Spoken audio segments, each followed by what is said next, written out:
Now let's have a look at the concept of cooperatives, regional rural banks, DFIs, and small finance banks. Let's start with the basic idea of cooperatives. What do you mean by a cooperative? Cooperative essentially refers to a group of people. Is it okay? Understand the logic here? Cooperative refers to a group of people who will come together, pool in certain amount of funds, and will try to achieve certain common objective. I'll repeat it. Cooperative is nothing but it's an association of like-minded people. When I say like-minded people, let's imagine there are 20 people who will come together, will invest their funds, pool in their money, and will try to provide certain goods, certain inputs, will provide marketing, etc. And they want to provide these particular services to the needy people, to the manufacturers in the economy, etc. So with a common objective, these particular people will come together, pool in their money, and start providing the goods, services, raw material, etc. And please understand, these will be registered in the form of cooperatives with respect to state governments. Right? And one more very important point related to this is anybody who wants to become a member of cooperative should be of at least the age of 18 years.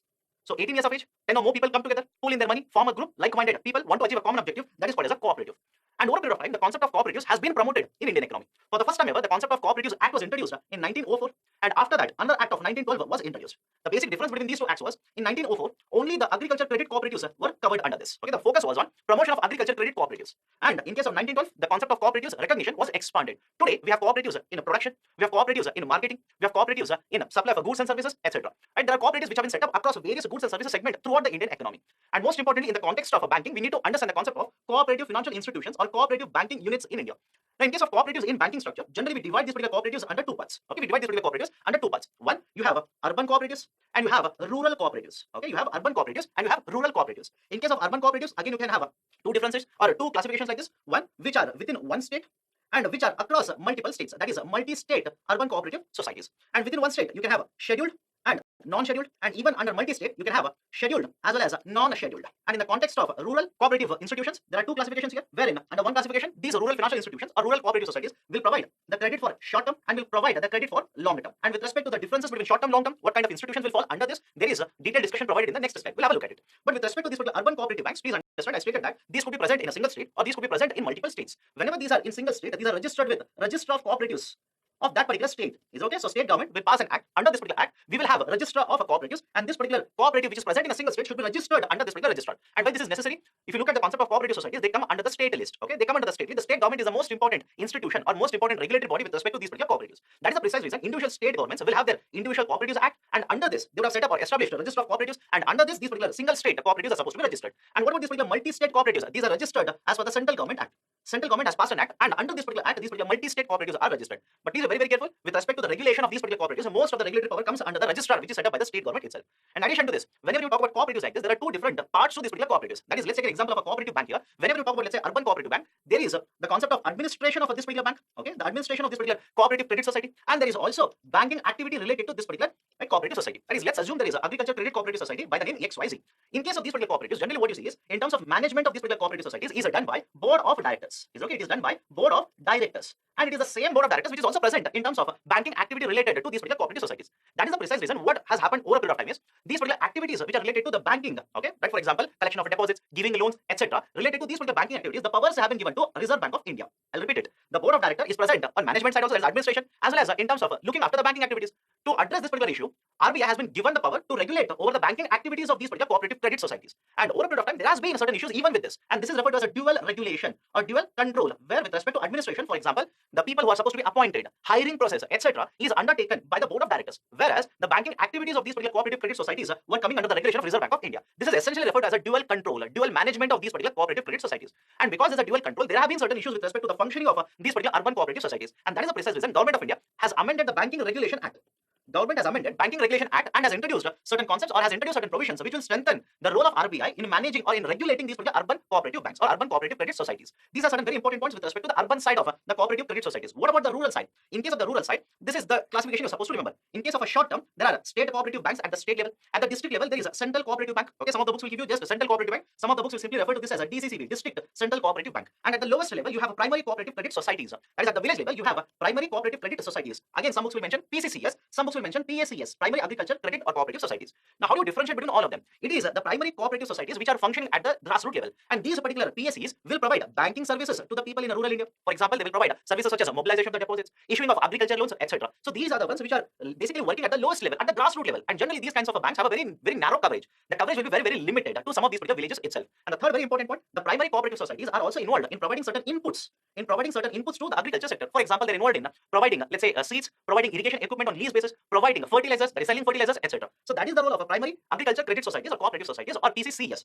And above this, the regulation with respect to or overseeing the functions of the PSCs are done by DCCBs, district cooperative banks or district central cooperative banks. And these DCCBs will also provide the banking services in these particular areas. That is, if they are covering, let's say, 1 or 2 districts, they will provide these particular banking services such as mobilization of the deposits, lending, etc. will also be provided by these particular DCCBs. But upon this or above and over this, these will also provide the lending assistance to these particular PSCs. That is, will provide certain financial assistance to these particular PSCs, using which the PSCs will provide lending activities or lending services in the market. At the highest level, right, above DCCBs, you have SCBs, state cooperative banks, which basically mediate between, let's say, the state government and the policies that are supposed to be implemented, which are formulated by the state government across these 2 tiers of the cooperative banks. So that is DCCBs as well as PSCs. In addition to this, they will also oversee the functioning of the DCCBs. So these are some of the very important points with respect to the 3-tier. This is what is a 3-tier structure of the short-term cooperative banking institutions in India. In addition to this, what about the long term? Right? If you remember the picture earlier, I've given you this particular picture. Right? You have urban cooperative credit institutions, you have rural institutions. Within a rural, you have a short term and you have a long term. And under short term, we have discussed just now the 3-tier structure. What about the long term? In case of the long term, this is the 2-tier structure. You will have the SCA RDBs and you will have a PCA RDBs. And the basic difference here is, in case of these institutions, unlike short-term institutions, these will provide long-term and medium-term loans. Most importantly, these will provide long-term loans.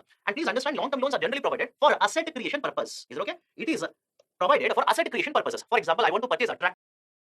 I want to reclaim the land profile, or there is a soil profile, I need to change it. I want to create a certain infrastructure within this particular agriculture field. These are generally the types of infrastructure projects for which the long-term loans are provided by these particular cooperative banking institutions, cooperative credit institutions. And under this, I said there's a 2-tier structure. At the lowest level, you have a PCA RDBs, that is a primary cooperative agriculture and rural development banks. And please be very, very careful. Sometimes rather than using this, they will also use the concept of a land bank.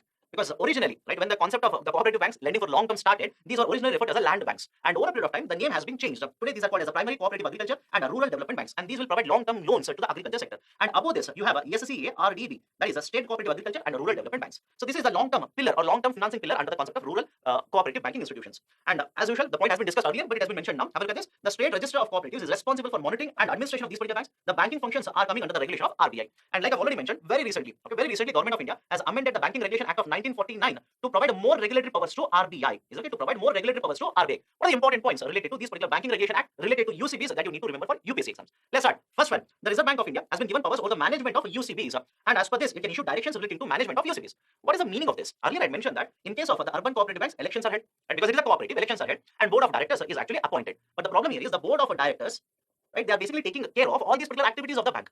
RBI says that the board of directors is playing right 2 roles which are in conflict with each other. That is, on one side, they are looking over the banking activities, although it is regulated by RBI, but the banking activities are undertaken by whom? The board of directors only. And on the other hand, they are the administrators who are supposed to have, right, let's say, look into the concept of appointing people, right, conducting hiring process. And these are not experts. If you have a look at this, these are not experts. The board of directors are elected. Elections are conducted in case of urban cooperative banks. The chairman of this, the board of directors are elected, and that is a problem. And why this becomes a problem? In terms of cooperative banks, in case of rural India, a lot of households tend to invest in these particular the cooperative banks, right? Let's say rural cooperative banks. And the same thing can be said with respect to urban cooperative banks also. In case of urban cooperative banks also, which are present in urban areas, people or households save money and invest or keep deposits in these particular banks. And one of the pull factor, that is one reason why people tend to keep deposits in these particular banks, is because of a higher rate of interest. Generally, it has been seen that these particular financial institutions or banks tend to provide a higher rate of interest compared to, let's say, a nationalized bank or a scheduled bank, which is nationalized. So that is the precise reason the households tend to invest money or keep money in the form of deposits in these particular banks. Now the problem is, because there's a dual regime or dual control over these particular UCBs, there tends to be certain misappropriation or certain miscalculation with respect to the decision making. For example, what if this particular UCB tends to provide huge amount of a loan, let's say, to a single businessman, to a single company, and this particular single company, because of, let's say, pandemic or whatever reason is, it has decided to shut down, it is incurring losses, and it is decided to shut down.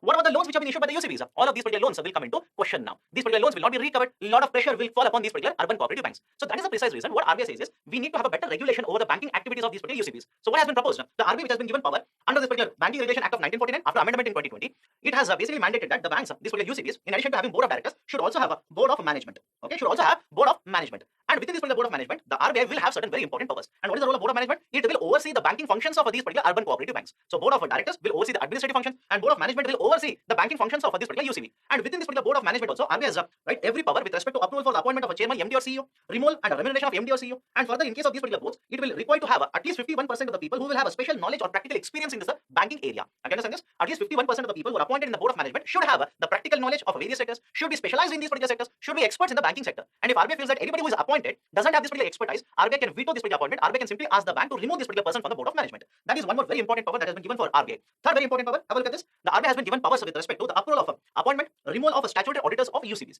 Now, what do you mean by auditors here? Let me give a very basic idea here. Every bank, not just the cooperative banks, every bank will be involved in lending activities, will be involved in collection of deposits, will be involved in a recollection of the loans, etc. So various banking activities are conducted by these particular banks. Now, how do we ensure that all the records which are maintained by the bank, all the data that is published by the bank is correct data? For example, a particular bank will tell RBI, this year we have generated a profit of, let's say, 1,000 crore rupees. That data is right, published and given to RBI.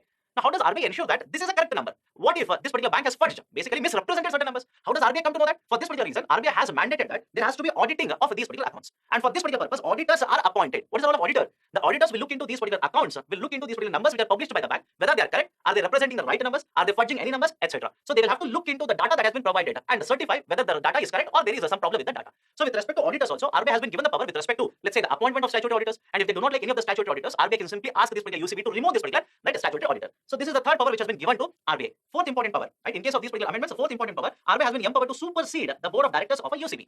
Meaning what? A particular UCB, imagine, is incurring losses. So obviously RBI will ask the board of directors to prepare a plan to restore, right, to provide resolution of this particular UCB. And in case RBI feels that they are not doing the right amount of work, or the plan that is prepared by them is not sufficient, it is not satisfactory, in such cases, the RBI can simply supersede the board of directors.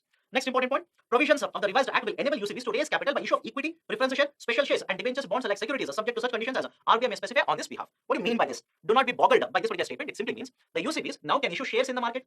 UCBs can issue debt instruments in the market. Shares are part of equity instrument. Again, do not worry about this. Don't be concerned about this. We will discuss in detail about what you mean by equity, debt, etc. when I take a financial market. But as of now, understand this. The UCBs are allowed to issue equity as well as debt instruments in the market and collect a certain amount of money. But only after RBI has given the approval for this. RBI has to notify these particular securities as approved securities. Only then these securities can be issued in the market by the UCB to collect the money from the market. That is one more power given to RBI. And finally, the Reserve Bank has been empowered to sanction voluntary, compulsory amalgamation and to prepare scheme for the reconstruction of UCB with the approval of central government. What does it mean? Imagine there's a UCB. This particular UCB has been continuously incurring losses.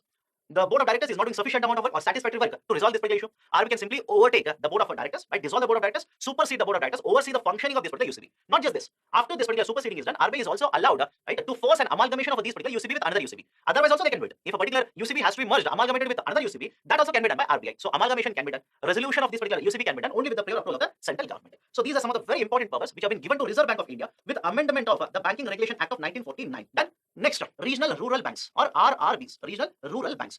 Now the important points here. Post the independence, we have taken various measures to promote access to financial institutions in rural India. We have nationalized banks. We have been promoting access to financial institutions. But despite this, over a period of time, there have been certain various committees. For example, Nasimam Committee, which have found out that there is not sufficient access to the institutional credit in rural India. And why there is a need for institutional credit? Very simple. If there is a farmer here, okay, in case of a rural India, imagine here is a farmer. He has the option to take a loan from, let's say, institutions, which is referred to as a formal credit. He can also take a loan from informal sources, such as money lenders, friends and family, right? Rich farmers in rural India. But the difference between this and this, borrowing from a formal source or an institutional source and borrowing from informal source, is that in case of institutional source, there is a regulator present here. Is okay? There is always a regulator. And whenever you have a regulator, there is always a certain concept of what should be the rate of interest charged on this. What should be the repayment methodology? For what duration the loans have to be provided? What process should be followed to issue loans? Whereas in case of informal source, there is no regulator. And what is the rate of interest charged? That is decided by these particular participants. What is the methodology of recollection? Most of the times these are illegal in nature. So there is a lot of issue with respect to getting access to informal sources of loans or informal sources of credit. And even today, there has been a huge number of farmers, there have been huge number of households in rural India which are dependent on getting access to informal sources of credit. And what is the reason? Various committees have pointed out that one, either the banks are not providing sufficient amount of a credit. Right? For example, in case of the banking sector, earlier we have seen a concept called as a rationing of credit, under which we have seen priority sector lending. Imagine a particular bank has to meet 40% PSL target. Once he reaches the 40% PSL target and achieves the target under agriculture sector, he doesn't have any incentive to provide more and more loans to agriculture sector. So the idea here is the banks may or may not provide a sufficient amount of credit. That is, there could be lesser access to institutional credit in rural India, or there could be a situation wherein the banks are willing to provide loans to agriculture sector, but they want collateral. They want certain security. What do you mean by security or collateral here? Imagine I will come to the bank. You are the manager in the bank. I will simply ask, sir, can you please provide a loan for me? I want to purchase this particular home. Then you will say, sir, yes, by all means, we are here for your services only. I want to provide the services to you. We are very happy to give loan to a customer like you. But sir, when I give you a loan of, let's say, 50 lakh rupees or 1 crore rupees, I need a collateral. I need a security. Otherwise, on what basis should I give a loan to you? I understand this. On what basis should I give a loan to you? That becomes a problem for me. So please provide certain security for me. Please provide certain collateral for me. And that is the precise reason. If an industrialist or let's say a manufacturer takes a loan, the company itself becomes a collateral. If I take a housing loan, the house itself becomes a collateral or a security. And the logic here is, if I'm unable to repay, whatever is the collateral will be seized, and right, the bank will take certain action keeping this particular collateral. And so we'll have a discussion related to that when I take up insolvency and bankruptcy code later. But as of now, simply understand, one of the reasons for this particular lower access to institutional credit in case of rural India is there might not be sufficient amount of loans issued by the banks themselves to cover all these particular borrowers in the rural India. And second one, even if they want to provide loans, there could be a lack of collateral from the borrowers themselves. That will also prohibit loans being issued from the banking sector or let's say institutions to these kinds of borrowers. Now, as a result of this, what we have done over a period of time, we have been promoting different types of banking institutions in the market. For example, we have promoted regional rural banks opposed to 1975. We passed an act, RRB Act, and post the passage of this particular act, we have been promoting the concept of a regional rural banks. And what is the concept of an RRB? RRB is set up as a joint venture, a joint initiative between the central government, the state government, as well as the sponsor bank. For example, imagine there is a SBI. SBI would want to start a regional rural bank, RRB. And whenever they want to launch this particular RRB, 50% of the capital here, 50% of the contribution of this particular capital comes from the central government, 15% of the capital comes from the state government, and 35% of the capital will come from the sponsor bank itself. For example, imagine you want to launch an RRB, you are a nationalized bank, let's say SBI, you want to launch an RRB with a capital of 1000 crore rupees. Out of this particular 1000 crore rupees, 350 crore rupees will come from you, 150 crore rupees will be given by the state government wherever you are launching this, and remaining 500 crore rupees will be coming from the state government. Remember this particular composition. That's the first very important point. Second very important point, these particular RRBs are mainly focused on giving loans to the small scale industries, that is the smaller industries, smaller manufacturing units or small establishments in rural India, and for agriculture sector. For example, small farmers, marginal farmers, etc. So that is the most important role that is played by these particular RRBs. And because their targets are these particular smaller establishments, smaller industries in rural India, and the farming community in rural India, they tend to have huge amount of loans given in this particular segment itself. And that is the precise reason it is currently the RRBs, regional rural banks, which have been issuing a large number of PL certificates in the market. Is okay? These are the institutions which have issued large number of loans in case of the agriculture sector, in case of the micro enterprises, etc. And that is the precise reason they are the ones which are dominating in terms of issuance of PLCs in the market. But please understand, post 1975, yes, we have been promoting the setting up of or establishment of RRBs. But over a period of time, there have been certain issues with respect to functioning of RRBs. For example, because most of the loans are issued in these kinds of sectors, so that is agriculture sector as well as let's say the small industries, there is a lot of risk which are taken with respect to these kinds of loans. For example, whenever you give loan to agriculture sector, the risk is high there. Why? There is no guaranteed returns in the agriculture sector. I can understand my statement here. Right? There is no guaranteed returns. For example, if I'm a farmer, how much returns I'm going to earn this year? There is no guarantee on this. Right? Yes, there is a MSP which we'll discuss that later. But how much do I sell in the market? How much crop do I sell it to government? It is dependent on so many factors. And even when I produce a crop, sell it in the market, what will the market price is also determined by various factors in the market. And moreover, how much will I produce is dependent on how much monsoon will I receive, how much irrigation is present, right? Is there a pest attack, etc. There are so many variables that will have a direct impact on how much crop production takes place. And even after that, at what price these particular crops will be sold in the market, there is no guarantee with respect to prices. So there is a high amount of, or there is a high element of risk associated with lending to, let's say, export sector, lending to agriculture sector, lending to micro enterprises, etc. So the risk taken by these particular RRBs is higher. The non-performing assets, which I have not yet discussed, I'll discuss this in some time. Do not worry. So the NPAs in these particular RRBs have increased. Large number of RRBs either are incurring losses or their profits have shrunk to a very low level, and that is the precise reason Government of India has gone on consolidating these particular RRBs. We want to reduce the number of RRBs because there are too many RRBs currently. The first round of consolidation was done in 2005, and the number of RRBs reduced from 196 to 133. The number of RRBs were reduced by consolidating this particular number of RRBs. That is basically either winding up, merger, amalgamation, acquisition, etc. And by March 2012, it was further reduced to 82, and it has been further reduced to 56 in number now. And understand this, Government of India has clarified that we want to further consolidate these particular RRBs, bring the number to somewhere around 35 to 36. Okay, so this is with respect to RRBs. Next, in addition to this, in 2015, government has passed an amendment to this particular RRB Act, which allows these banks to raise capital from other sources. Right? That is basically now the RRB Act has been amended. Rather than being dependent only on the central government, state government, or the sponsor bank, now these particular banks can raise capital through different usage of tools in the market. In addition to this, please remember this, because there's a sponsor bank here. Right? Let's say I take an example of SBI. Because SBI is starting this particular RRB, the administrator who will oversee the functioning of RRB, right, will be appointed by the sponsor bank itself. Usually the management, the top level management, the administration of this particular RRB are overseen by personnel who are appointed by the sponsor bank. So these are some of the important points with respect to RRBs. Next, another type of a bank, small finance banks. I'll use the short form henceforth, SFBs. Now understand the logic here. RBI in the last couple of years has been promoting two types of banks, okay, two types of niche banks or differentiated banks. One is a small finance bank, and the second one is a payment bank. Now why these are called as a differentiated bank or a niche bank? For a simple reason, these particular banks, that is SFB as well as a payment bank, that is a PB, will not provide all the banking services. There is a limitation on what kind of banking services they are actually going to be involved in. That is the reason these are called as a differentiated banks. Now some of you might be thinking, sir, if there are different types of banks already, there is a RRB, there is a private sector bank, public sector bank. Why do we need to have again an SFB as well as a payment bank? For a simple reason, the RBI expects that the SFBs as well as the payment banks will be able to leverage the latest technology in the market and promote financial inclusion, provide more banking services accessibility in case of the Indian economy. So with this with the objective of promoting better leveraging of technology, promoting financial inclusion, usage of a better technology, right, penetration of the banking services, RBI has been promoting the concept of the small finance bank as well as a payment bank. Let me start with the SFBs, small finance bank. Initial capital requirement to start this particular small finance bank is 200 crore rupees. Earlier it was 100 crore. To begin with it was 100 crore, but RBI has further increased it to 200 crore rupees. Second, who are eligible? Who can start this particular SFB? The eligibility criteria is the entities as well as the individuals who want to start this particular SFB should have the experience in the banking sector of at least 10 years. And understand this, existing microfinance companies, NBFCs, right, are allowed to be converted into small finance bank. The large PSUs, industrial houses and NBFCs which are floated them are not allowed to apply for the license of SFB. Done. Now, what are the promoter contribution? The one who starts this particular SFB, what should be his contribution? As per the guidelines, initially to begin with, the promoter must hold at least 40% of the initial contribution, which can be brought down, which can be reduced to 26% over a period of 12 years. Next important point with respect to SFB, the foreign holding. Are you allowed to bring in foreign investment into SFB? Yes. 74%, up to 74% of the investment or the paid up capital can be in the form of foreign investment. Right? There is also capital adequacy ratio requirement here. Now, I've not yet covered what is the capital adequacy ratio. Keep it on the side for some time. When I discuss Basel guidelines, I'll come to this. Is it okay? I'll discuss Basel guidelines. Do not worry. I'll discuss what is the capital adequacy ratio. So, in terms of capital requirement, they're supposed to have a capital adequacy ratio of 15%, and within this, the tier 1 capital should be at least 7.5%. Do not worry about this particular point. Just remember this. I will connect it to Basel guidelines later, and we'll discuss that. Don't worry. What about the lending activity? This is the most important part of the small finance bank. RBI has mandated that these particular small finance banks will have to lend most of the loans that they have to small businesses as well as marginal farmers. Their loans will have to go to these kinds of borrowers in the market. That is, they will have to target these particular small businesses as well as marginal farmers. What do you mean by marginal farmers here? These are generally the type of farmers who will cultivate on a piece of land up to 1 hectare. Remember this. Marginal farmers are those particular farmers who are cultivating on a piece of land up to 1 hectare. I'm using 1 hectare. The books might give you 2.5 acres. One and the same. Do not get confused. So lending activity is restricted to small businesses as well as the marginal farmers. And next very important point, the PSL has to be maintained at 75%. They will have to maintain the PSL at 75%. And in addition to this, 50% of the loans which are given by these particular SFBs should be of a value below 25 lakh rupees. Why this is important? Let me give a very simple example. Imagine there's a bank here, XYZ. The PSL criteria is 75% for it. What does it mean? If they are lending 100 crore rupees, under this PSL, 75% means in PSL categories, the loans should be accounting to or amounting to 75 crore rupees. Now, what if there is no restriction? Right? The bank XYZ might end up giving a large value loans. Right? For example, rich farmers will keep on getting, let's say, 1 crore rupees, 5 crore rupees, 10 crore rupees loan. Right? The business will keep on receiving a larger value loans. So there is a danger or there's a concern from the RBI side that if there is no capping on what should be the maximum value of the loan, these particular banks might play very safe and might end up giving these particular loans, achieve the PSL target, but not meeting the original objective of covering these particular marginal and the smaller businesses. That is the precise reason the mandate says that 50% of the loans which are issued by the SFB should be given to or should be of a value up to 25 lakh rupees, which essentially means what? Let me put it in another form. Right, half of the loans which are given by these particular SFBs will have a value of up to 25 lakh only. There will be large number of loans, right, of smaller value. Right, so that is the objective of the lending restriction imposed by RBI here. In addition to this, how much is the maximum exposure per borrower? What should be the maximum exposure? As per RBI mandate, for a single borrower, it is limited to 10%, and for group exposure, the maximum amount of a loan that can be provided is 15% of the total value of the loans issued by SFBs. Okay, so these are some of the very, very important points with respect to or in the context of small finance banks. Now, in addition to SFBs, small finance banks, I've already told you, RBI is also promoting the concept of payment banks. Let's try and understand what are the important features related to payment banks. The initial capital requirement for payment banks has been kept at 100 crore rupees.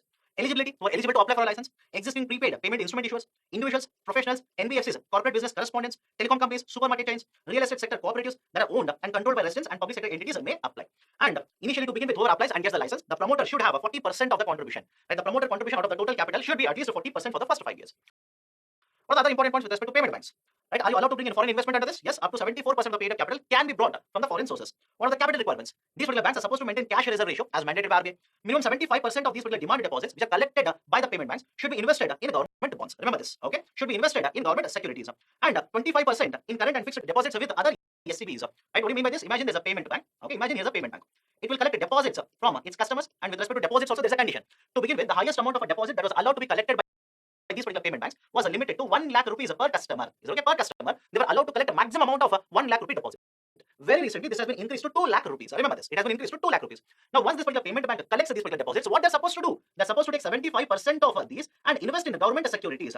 And remaining 25%, they're supposed to keep either in the form of deposits in case of scheduled commercial banks. This is a regulation with respect to the payment banks. In addition to this, remember this, they are not allowed to be involved in lending activities. These particular payment banks are not allowed to lend in the market. And when I say they're not allowed to lend, they're not even allowed to issue credit cards, because the concept of a credit card is nothing but lending activity itself. So loans cannot be issued. Credit cards cannot be issued by these particular payment banks. Now, some of you might be thinking, sir, if these particular payment banks are not allowed to lend in the market, then from where do they earn the revenues? What are the source of their revenues? Because for a bank, the most important source of revenue is basically lending activity. But in this particular case of the payment banks, I've told you, these are not allowed to lend in the market. They cannot even issue the credit cards. Then from what sources are they earning their revenues? One, by investing in government securities as well as keeping deposits in these particular scheduled commercial banks, they will earn certain interest on that. That is the first source of revenue. Second, these particular banks will also provide other services such as remittance services. They will charge fees on this. Okay, they will also provide utility payment services. They will charge fees on this. They will also offer certain products to the investors, customers in the bank, such as mutual funds, insurance products, etc. And providing these kinds of services, they will also earn certain amount of fee on these particular services. So these are some of the source of revenue for these particular payment banks. Now, what is the current situation? To begin with, there were more than 10 entities which were given the license to set up payment banks in India. Is okay? There were more than 10 entities which basically applied and got the license to operate payment banks in India. But over a period of time, the number of entities which have been started is more than 10 entities which received the license. And over a period of time, there are certain number of companies which have started operating these particular banks, but they have surrendered the license to RBI. They're simply saying we do not want to continue to operate these particular payment banks. We are shutting down these particular payment banks. What is the reason? One reason that is cited for shutting down or closure of these particular payment banks is not allowing these particular banks to be involved in lending activities. Second one, within a small amount of a space to provide these kinds of services such as, let's say, selling insurance products, selling mutual funds, providing remittance services, etc. Large number of competitors are already present. Okay, so the operators of payment banks are saying this is a very small amount of a market for many competitors to be present. And as a result of this, we are unable to leverage and earn higher amount of revenue. So we are incurring losses. We do not want to continue to operate a payment bank. And as a result of this, right, the payment banks are also shutting down. So these are some of the very important points. Now, if you are asked to write what's the way forward then, what should be the way forward? The amount of business that is made available, the amount of activities or number of activities which are available to these particular payment banks should be expanded by RBI. If not, allow these particular payment banks to be converted into small finance banks, so that there is more market that is available for them, more products can be provided or offered by these particular banks, etc. So these are some of the very important points with respect to payment banks. Apart from this, what payment banks can do? They can issue ATM or debit cards, offer payments, remittance services, distribute financial products such as mutual funds, insurance. We've already seen this, right? And what payments bank cannot do? Issue credit cards or issue loans. These are some of the important points with respect to the concept of payment banks. Now we have taken care of the cooperatives, RRBs, and SFBs. Let's enter into the PSL guidelines.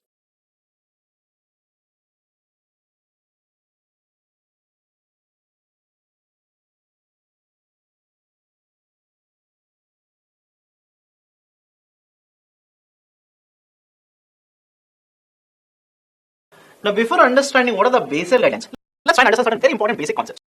Please understand this concept very, very carefully. Otherwise, you will feel Basel is very complicated. You'll be confused by the Basel guidelines. Let's try and understand this. Basel guidelines are applicable to one banking sector only. This is the first very important point. Basel guidelines are applicable to banking sector. This is not applicable to government. This is not applicable to financial market. This is not applicable to insurance company, manufacturing sector, service sector, etc. This is applicable to banking sector. And in the context of Basel guidelines, do not be confused between the concept of capital of a bank and the concept of deposits of a bank. Do not be confused between these two, because sometimes when I use the term capital, you will be thinking of a bank deposit and you'll get confused. What is the difference between both of them? Imagine you're running a bank. This particular bank will issue, let's say, bonds in the market, will issue shares in the market and collect the money. Is it okay? This particular bank will sell bonds, shares, or let's say certain assets such as a building and collect the money from the market. This particular money which is collected right now is referred as the capital of a bank.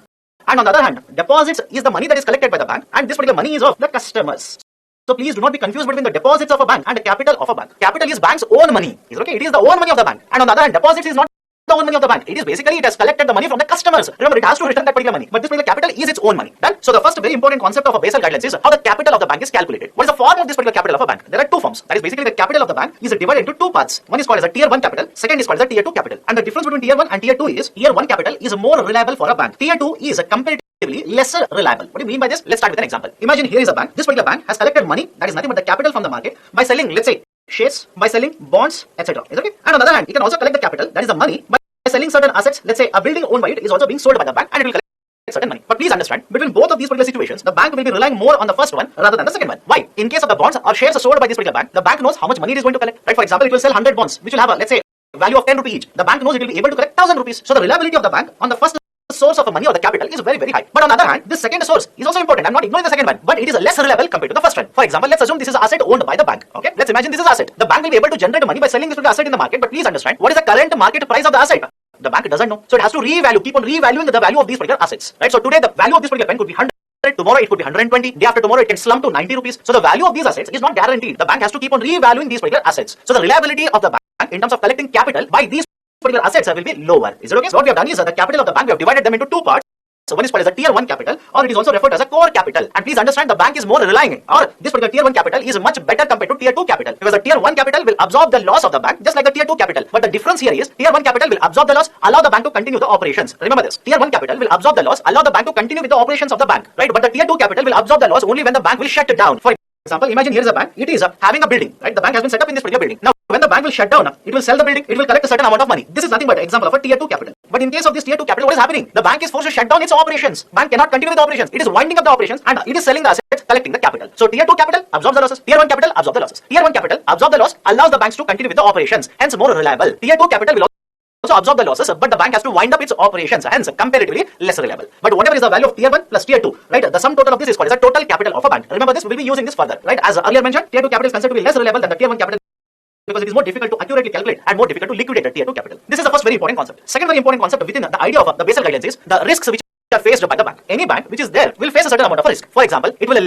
lend, it will give loans in the market. What if the borrower doesn't repay? Don't you think that is a risk for the bank? Definitely yes. The bank has given a loan in case of, let's say, house. The borrower doesn't repay. The bank will basically confiscate the collateral, that is the house, and try to sell the house in the market. But the market price of the house could have changed. So does the bank face a risk here? Definitely yes. There could be a data theft. The systems of the banks could be attacked by, let's say, hackers, right? A certain amount of money could be lost because of that. Is it a risk for a bank? Definitely yes. So understand the idea here. The banks will face a different type of a risk in the market, and these particular risks classified under three heads. One is called as a credit risk, second one is called as a market risk, and the third one is called as an operational risk. Let me start with the first one here, credit risk. What is credit risk? It is the potential risk that the bank borrower will fail to repay the loan. That is, in case of a credit risk, a borrower has taken a loan from a bank and he fails to repay this particular loan. And when there is no repayment, does the bank face a risk here? Definitely yes. It wanted to generate amount of revenue. It wanted to impose certain interest on this.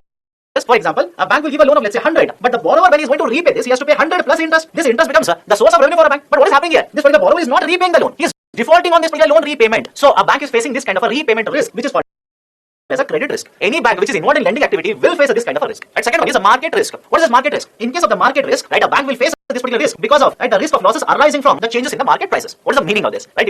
If you simply read, right, there is a risk which is faced by the bank because of certain changes in the market. Will it be sufficient? Absolutely no. Let me give a very simple example. Here is a bank. This particular bank has given loan, let's say, of 1 crore rupees for a borrower to purchase a home or an apartment. Now, can I simply say that the value of the apartments, the market price of the apartments, will fluctuate in the market at certain points of time. If people are earning more money, they are willing to purchase more of these particular homes. The demand for the homes is very high. The market prices tend to rise up. But what if there's a pandemic? What if people are losing their jobs at this particular point of time? What is the demand for the flats? What is the demand for homes? Demand for homes will come down. And what will happen as a result of this for the market price? The market prices tend to also come down. Now have a look at this. Imagine the bank has given the loan to a borrower when the market was booming, when the demand for the home units was very, very high. Obviously, the market price of the home is also very high. So the bank has given a loan of 1 crore rupees. Now this particular borrower doesn't repay the loan. Bank will simply confiscate the collateral, that is the home, that is the flat here, and now bank cannot continue to hold this particular home or a flat. What they will do is they would want to dispose of, they would want to sell this particular unit in the market. But what if when they want to sell this home or a flat in the market is going through a phase of slowdown? The market is in a recession. Do you think the market price of the home will be very high? Do you think the demand for the flats will be very high? No, on the contrary, demand will be very low, market prices will be very low. So the bank would have given a loan of 1 crore rupees, but by confiscating the asset and selling it in the market, the bank may not be able to recover this particular 1 crore rupees. So because of the changes in the market, the bank is facing certain amount of a risk. This is one example. I'll give you another example. Remember the concept very carefully. Here is a bank.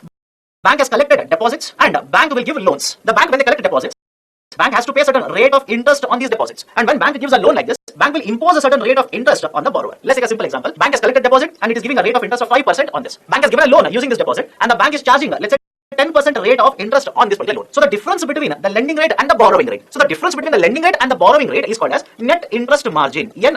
And one of the very important sources of profits or the revenue for the bank is because of the net interest margin. Now over a period of time, what might happen is the borrowers might become lower. Imagine there is a pandemic situation. People do not want to borrow at that particular point of time. And on the other hand, right, imagine the deposit in the banking sector have increased. So what is happening? The bank is collecting more deposits and it is giving more rate of interest. That is, let's say rather than paying 5% or 100 rupees, now the deposits have increased to 300 rupees. So obviously bank will pay more rate of interest now. So on one side, the bank is paying more interest rate. But on the other hand, the borrowings are affected. So the amount of loans that the banks are able to issue have come down. So the interest that is collected by the bank will also come down. So the net interest margin in this particular case will start shrinking. And this is happening because of certain changes in the market. So such type of risk can also be classified as a market risk. Is okay? So the banks will face three types of risk. One, credit risk, where the borrower doesn't repay. Second one, market risk, because of events in the market will affect the profitability of the bank. Third one is an operational risk. What is an operational risk here? It is a risk of a loss which is resulting from inadequate or failed internal processes, people and systems or external events. What is the meaning of the statement? Whenever a bank will face a risk because of people, processes, systems or external events, it is called as an operational risk. Let me give you an example so that you understand. Imagine here is a bank. You will go to the bank, deposit a check of let's say 1 lakh rupees. So the cashier who is supposed to give you this amount of a cash will count the currency notes and give you the currency notes. Let's say 2000 rupee notes. He will count it, he will give it to you, and if you have given a check of 1 lakh rupees, right, how much currency notes you are supposed to receive? 2000 rupee value into 50 currency notes. That is, you are supposed to receive 50 units of 2000 rupee notes. Now in the process of counting, what if the cashier has made a mistake? Rather than giving you 50 numbers of these 2000 rupee notes or 50 units of 2000 rupee notes, he has ended up giving you 51 units. That is, he has not just given you 1 lakh rupees, he has given you 1 lakh 2000 rupees. You will go home, count the currency notes, you will realize that you hit a lottery of extra 2000 rupees. Most of the times customers will not give it back, right? So what will happen here is the cashier, in the process of giving cash, in the process of honoring the withdrawals, has ended up giving more amount of money. Don't you think this particular 2000 rupees that is given extra to you is a loss for a bank? Isn't it? It is a loss for a bank. The bank is supposed to pay you 1 lakh rupees, but it has ended up paying you 1 lakh 2000 rupees. It is a loss for a bank. Now this is a type of an operational risk that the bank faces. Or else, let me give you another example. What if there's a hacking done for these particular debit cards which are issued, credit cards which have been issued, right? So in such cases, the bank's accounts will face a certain risk, and as a result of this, if there is any loss incurred, it is an operational risk. If there's a hacking of the accounts or illegal transfer of the funds which have happened, right, through the hacking, loss of account data, right, all of these particular risks which are faced by the bank because of people, because of a system, because of external events can be classified as operational risks. Okay, so the banks will face these three types of risks. Now these are certain important basic points. In addition to this, right, two more very, very important basic points. One, risk-weighted assets, and the most important one, which I mentioned earlier that we'll be discussing under BSL, capital adequacy ratio or credit to risk-weighted assets ratio. Let me start with the risk-weighted assets ratio. Let's imagine here is a bank XYZ. It has given loans to agriculture sector. Let's assume 100 crore rupees. It has given loans to industries, another 200 crore rupees. It has also given loan to government. Let's say 300 crore rupees. So what is the total asset? For a bank, loans are assets. We have been discussing this again and again. Remember this. For banks, the loans are nothing but assets. So what is the total value of the assets issued by the bank here? 600 crore rupees. But under Basel guidelines, these guidelines mention that there is certain amount of a risk that is associated with these kind of loans. It could be a credit risk, it could be an operational risk, it could be a market risk. Is okay? So there is a risk associated with these kinds of assets. So they will give certain amount of risk weightage. For example, if you give loan to government, there is no risk associated with this. So what is the risk weightage given for the government loans? 0%. You have given 300 crore rupees loans to government, none of them are having any kind of a risk. You will receive all of them. Okay? What about agriculture sector? Let's assume they have given a risk weightage of 40%, which essentially means out of 100 crore, 40 crore loans are risky. They are having certain amount of a risk. In case of industrial sector, let's assume it is 60%. Again, from one sector or one type of a loan to another type of a loan, risk weightage varies. You don't have to mug it up. That is not important for UPSC. I'm assuming that for the industrial loans, the risk weightage is 60%. For government loans, it is 0%. For agriculture loans, it is 40%. So out of assets of 100 crore rupees, right, 40% are risky, which essentially means what? 40 crore loans are risky in agriculture sector. Is okay? Risk weighted assets, RWA. In case of industries, total assets are how much? 200 crore. Out of this 200 crore, 60% are risky. So translation will be how much? 120 crore rupees. In case of government, total assets issued by the bank in the form of loan, 300 crore. How much is risky? 0%. So how much is risk weighted assets? 0 crore rupees. So out of total assets of 600 crore, how many are risk weighted assets? 160 crore rupees. Is okay? Out of total assets of 600 crore rupees issued by the bank here, how much worth of loans are risky? 160 crore of assets are risky. This is a concept of risk weighted assets. These are the loans which are allocated with certain risk weights, and we will calculate what is the risk weighted assets. And in this example, total assets worth 600 crore rupees, out of which risk-weighted assets were worth 160 crore rupees. Done? Just remember this. Next one, capital adequacy ratio. We'll be talking about, or we'll be considering the concept of total capital, and we'll be considering the risk-weighted assets. Right? In case of capital adequacy ratio, which is known as a CAR, right? That's a short form. Another name for this is a CRAR, that is a credit to risk-weighted assets ratio. UPSC might use this term or this term. Both are one and the same. Do not get confused. But what is important here? The concept of a CAR or capital adequacy ratio or credit to risk-weighted assets ratio basically assume that the banks are going to face a certain amount of a risk, as a result of which it will also incur certain amount of losses. Is okay? Banks are going to face a risk because we have calculated risk-weighted assets. Banks are going to face a risk, and because of this risk, they are going to incur certain amount of losses. So to absorb these particular losses, to take care of these particular losses, certain amount of capital should be maintained. I repeat, to absorb these particular losses, a certain amount of capital should be maintained by the bank. This is called as a capital adequacy ratio or credit to risk-weighted assets ratio. I've given the formula here. That is a CAR or CRAR is equal to total capital divided by risk-weighted assets. Let's take a simple example here. Right? Imagine the risk-weighted assets are worth 100 crore rupees. Okay, the risk-weighted assets are worth 100 crore rupees, and if capital adequacy ratio is, let's say, 10%, what does it mean? It simply means that because you have a risk-weighted assets of 100 crore rupees, you might incur a loss, and to absorb the loss, you should maintain a 10% of this in the form of a capital adequacy ratio. That is, in simple terms, if capital adequacy ratio is 10%, it essentially means 10 divided by 100. And what is the 10 here? It is the total capital. And what is 100? It is a risk-weighted asset. If your capital adequacy ratio is 10%, it simply means for every 100 rupees worth of risk-weighted assets that you should have your own capital of 10 rupees. And what is the requirement? Why this is required? Because there is a risk-weighted asset, you might incur certain amount of losses, and to absorb these particular losses, you are supposed to maintain certain amount of capital. This is the concept of capital adequacy ratio. So these are some of the very, very important points, or concepts that you must understand the Basel guidelines. Now, what are the important Basel guidelines? Right, first and foremost, understand this. Basel is a name of a place. Is it okay? Basel is basically, it is a place. It is name of a place which is located in Switzerland. And in this particular Switzerland, that is a Basel, right, there is an institution by the name Bank of International Settlement. And this particular Bank of International Settlement has set up a committee by the name Basel Committee on Banking Supervision. India is a member of both. Is it okay? I'll repeat it again. Basel is a name of a place, and it is located in Switzerland. And it houses an institution by the name of a Bank of International Settlement, or BIS. And this particular BIS has established a committee by the name Basel Committee on Banking Supervision. India is a member here. And it is this particular Basel Committee on Banking Supervision which will come out with Basel norms or Basel guidelines every now and then. So far, 3 rounds of Basel guidelines have been announced. The first round, which is referred as a Basel 1, after that Basel 2, and currently we are in the process of implementing Basel 3 guidelines. What has been done under Basel 1? What are the provisions? Most important provisions under Basel 1. First, it was announced in 1988. India became compliant, right, with respect to Basel 1 in 1999 itself. India has adopted Basel 1 guidelines. And in Basel 1 guidelines, the most important 2 points are: one, they basically identified that the banks would be facing a credit risk. Okay, the bank would be facing a credit risk. And what is a credit risk? It is a risk which is borne by the bank when a borrower doesn't repay, a borrower defaults on the repayment. So banks will face a credit risk. And because there's a credit risk, we need to basically measure how much are the risk-weighted assets. And because there are risk-weighted assets, there could be losses incurred by the banks. Hence, it recommended a capital adequacy ratio of 8%.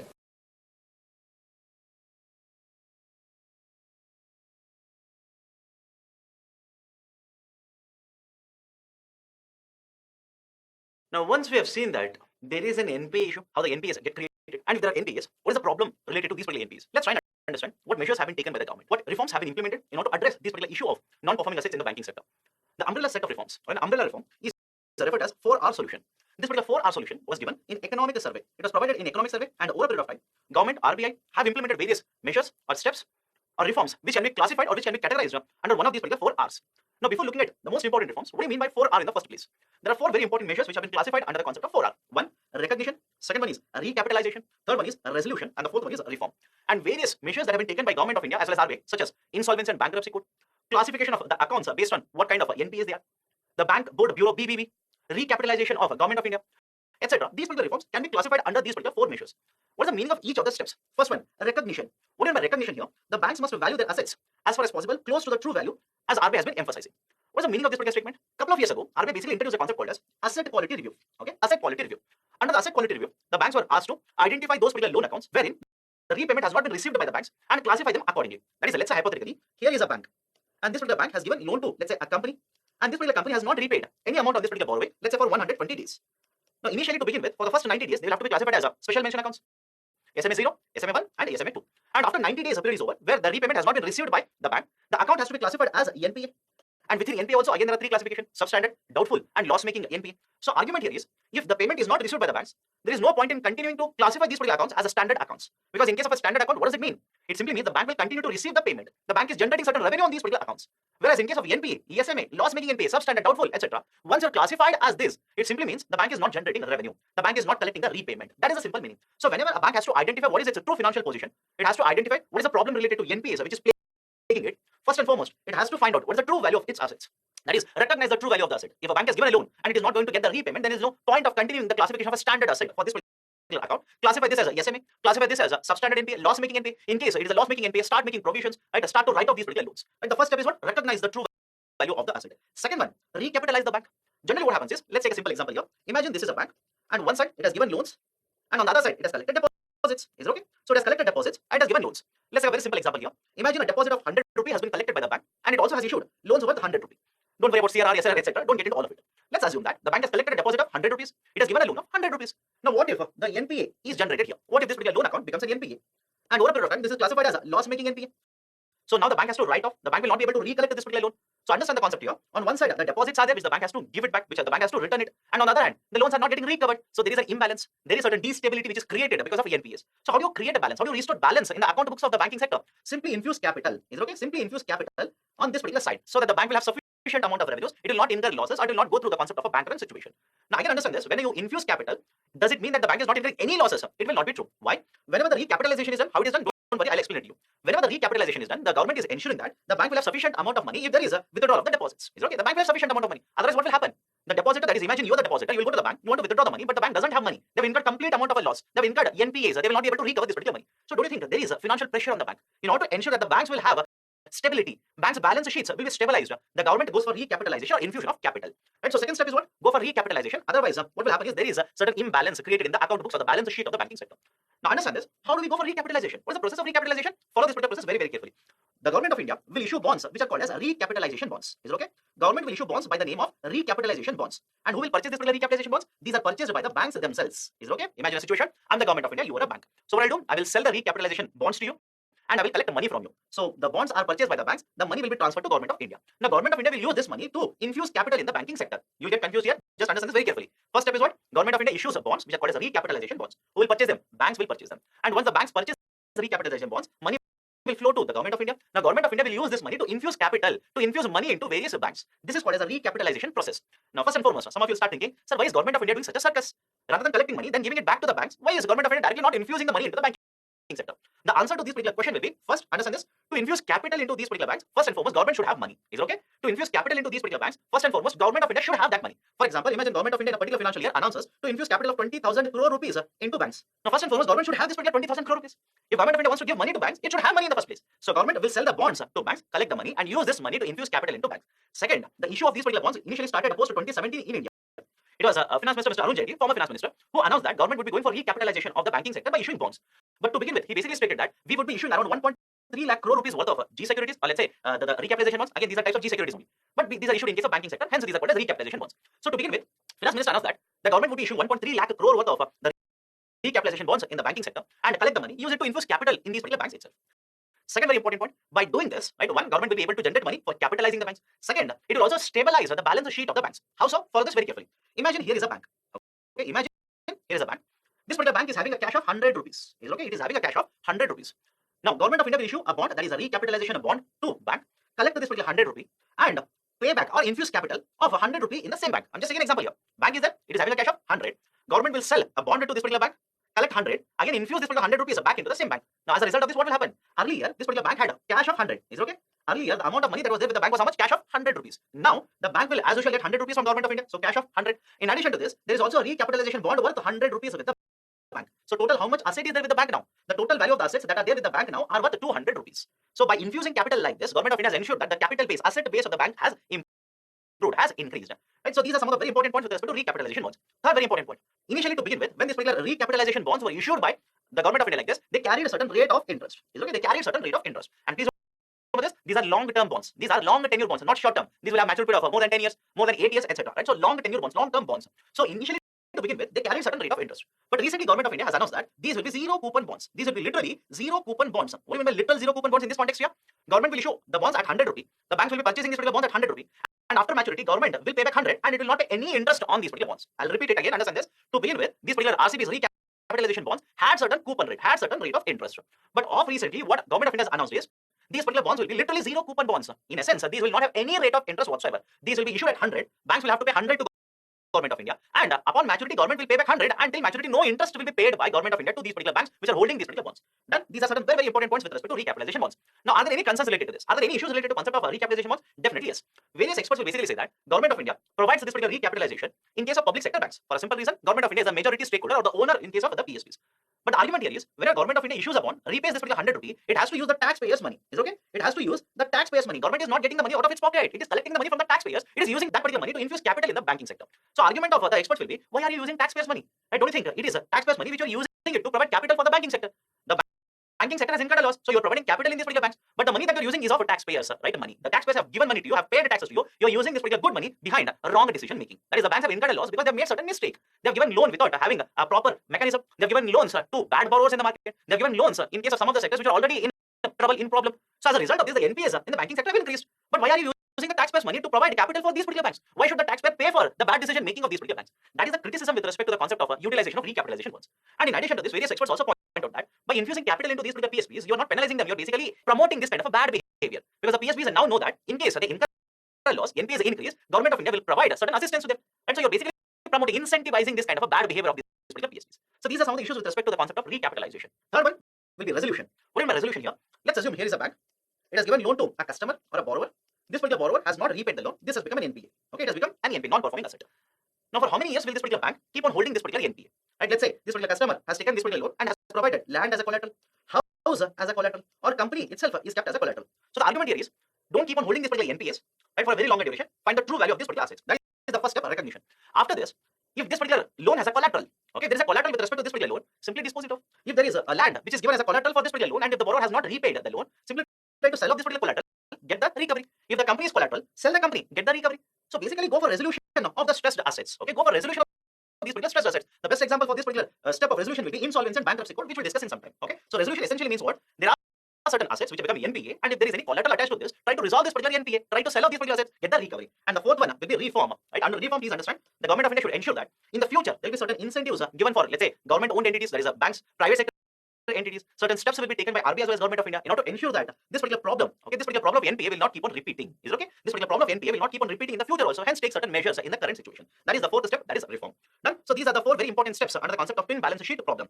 Now, what reforms have been taken? Right? We have seen that there is an issue of NPA. We have seen a 4R solution which has been recommended by the Economic Survey. What measures have been taken by both RBI as well as government of India? First, very important measure is a prompt corrective action. PCA, prompt corrective action. Now, what happens in a prompt corrective action? Understand this very carefully. In case of a prompt corrective action, it is basically a framework. Is okay? It is basically a framework which has been prepared, which has been instituted by Reserve Bank of India. Is okay? It is a framework or a mechanism which has been installed or has brought in by RBI, Reserve Bank of India. And initially, to begin with, this was introduced back in 2002, and post 16 and 17, again, this has been revamped. It has been revised by RBI. Now, what will happen under prompt corrective action? Imagine there is a bank here. This particular bank will be observed or will be kept under observation of RBI. That is, RBI will keep on evaluating the performance of this particular bank based on certain important parameters. For example, RBI will keep a track of what is the capital adequacy ratio of this particular bank. RBI will keep a track of how much is the non-performing assets in this particular bank. And RBI will also keep a track of right, how much is the return over asset, ROA, return over asset of this particular bank. That is basically RBI is measuring the performance of these particular banks, both public sector as well as private sector, based on liquidity ratios, based on leverage ratios, based on profitability of these particular banks, etc. Now, under this, RBI will keep a close tab on these particular banks, whether these are public sector banks or private sector banks, under these particular parameters. And understand the logic here. Whenever the performance, or let's say the parameters which represent the banks here, enter into certain dangerous situation, I'll tell you the meaning of it. Then RBI will take certain action against this particular bank. Right? Let's say, for example, ENP is non-performing asset. Is it okay if I say that non-performing assets, if they are low, then the risk for the bank will be low? Is it okay? I'll repeat it again. If the non-performing asset is lower, then the risk for the bank will also be lower. If the NPA for a bank is higher, then the risk associated with the bank will also increase. In the same way, capital adequacy ratio. Right? Can I simply say that if CAR reduces, if the capital adequacy ratio reduces, then the risk associated with the bank will increase. Some of you get confused here. What do you mean by this? Earlier we have discussed Basel guidelines. In case of Basel guidelines, we have seen that a bank must maintain certain amount of its own capital. What is capital here? Own capital, own money. The bank must keep certain amount of its own money, using which it can absorb the losses incurred by the banks. Is it okay? Can I simply say that more the money, more the capital maintained by the bank, it will provide more flexibility, more comfort to the bank to absorb losses. So as the capital adequacy ratio keeps on declining, the risk associated with the bank will also keep on increasing. So that is the reason in case of NPA, they have a different classifications like this. You don't have to mug it up. If NPA increases, risk increases. If capital adequacy ratio decreases, risk increases. And the third one is return over asset, that is profitability. As the bank earned profits in the last 3 years, that will also provide a performance variation, or let's say a parameter to evaluate the performance of this particular bank. What if there is a bank, let's say ABC, this particular bank has not earned any profit in the last 2 years, has not earned any profit in the last 3 years? Don't you think that will put pressure on the financial performance of this particular bank? Definitely yes. So that is the reason what RBI has done is, under the prompt corrective action, PCA, prompt corrective action, RBI evaluates the performance of these particular banks on these 3 parameters. Right? One is a profitability parameter, second one is a quality of the assets, and the third one is a liquidity related to these particular banks. That is the NPS, capital adequacy ratio, or credit to risk weighted assets ratio, as well as the non-performing assets and return over assets. So based on these particular parameters, RBI measures the performance of these particular banks. And if there is a bank which does not meet any of the standards which RBI has kept under, or RBI has decided or framed under any one of the 3. For example, in case of NPA, non-performing asset, if your NPA crosses more than 6%, then RBI will bring this particular bank under prompt corrective action. If it crosses more than 9%, which is much higher risk, then within the prompt corrective action, more measures will be taken by RBI on this particular bank. If it crosses more than 12%, that is 12% of the assets as such, then more action will be taken by RBI. So, based on the performance under these three parameters, RBI will take certain action against these particular banks, and this particular framework is referred to as a prompt corrective action. And under this particular prompt corrective action, the actions or the measures which are taken by RBI can be classified under two heads. One is referred as a mandatory action, and the second one is called as a discretionary action. For example, RBI might ask this particular bank not to announce a dividend this year. RBI might ask to reduce the salaries paid for, let's say, the managing director, etc. These are generally referred as a mandatory actions, mandatory restrictions imposed by RBI. In addition to this, there is also discretionary action taken by RBI. For example, RBI might ask this particular bank not to give any loans in a particular segment. RBI might ask to restrict giving loans altogether. RBI might also impose certain restrictions with respect to investments that are done by this particular bank. So, in addition to the mandatory, which are automatically enforced on this particular bank, RBI can also take discretionary actions on these particular banks. Now, have a look at this, right? These are some of the actions that I've just discussed just now. Just go through this. You don't have to mug up all these particular actions. Now, this particular PCA is applicable to the commercial banks, and it is not applicable to the NBFCs as well as the cooperative banks. Because in case of cooperative banks, there is another framework which is referred as a supervisory action framework, SAF, which we'll discuss in the next slide. Okay. Now, this is a discussion with respect to PCA, prompt corrective action. Next, supervisory action framework, SAF. This is applicable to the urban cooperative banks. Okay. And these for the urban cooperative banks, the performance of these UCPs will be measured again on three parameters. As usual, capital adequacy ratio, non-performing assets, and the return on assets. That is a profitability clause. So, based on these particular three parameters, the performance of these particular banks, that is to be more precise, the urban cooperative banks, will be evaluated. And just like RBI imposing restrictions under the prompt corrective action, RBI goes ahead and imposes restriction with respect to performance of urban cooperative banks if they fail to meet these particular norms. Right? For example, in case of NPAs, if the NPAs of these particular banks cross more than 6%, right, it is more than 6%, obviously risk is very high, then these are classified under SAF. If a capital adequacy ratio falls below 9%, again these are classified under SAF. And if they have not made any kind of a profit in the last 2 consecutive years, again these are classified under supervisory action framework. So, based on the performance of these particular UCBs, they'll be classified either under SAF or out of SAF. If they're out of SAF, as usual, the regulatory norms of RBI will be applicable on these particular UCBs. If they are brought under SAF, just like in the prompt corrective action that RBI takes certain measures, restrictions are imposed. In the same way, even under the supervisory action framework, RBI will impose certain restrictions on the functioning of these particular UCBs. Done. So, this is the second very important measure which has been taken by RBI. Third, the most important reform, that is basically insolvency and bankruptcy law, IBC. Now, there are two terms here. One is insolvency and the second one is bankruptcy. Let's look at these particular two terms first. Insolvency basically refers to the position of a borrower in the market, wherein the liability of the borrower is higher than the assets that he holds. Let me take an example and elaborate on this. Imagine here is a borrower ABC. Okay, let's assume I'm this particular person ABC or a company ABC, doesn't matter. What this particular company has done is, imagine it has borrowed money from you. You are a bank, it has taken money from you, let's say 100 crore rupees. So it has to repay 100 crore plus interest to you. But what if at a particular point of time, it needs to pay, let's say 90 crore rupees back to you, but the amount of assets that are there with ABC are just worth 50 crore rupees. Is it okay? Understand the logic here? The liability of this particular borrower is how much? 90 crore rupees. But the amount of the assets that they have, which will be used to repay this particular liability, that is the loan, is how much? Only worth 50 crore rupees. So the amount of assets that I have is lesser than the amount of liability that I need to repay. This particular situation is called as insolvency. Is okay? It is referred as insolvency. So I'll repeat it again. Insolvency is a situation wherein the assets of the borrower, right, or let's say the loan taker, is lesser than the liabilities that they have to repay. The borrower has a lower value of the assets compared to the liabilities that they have.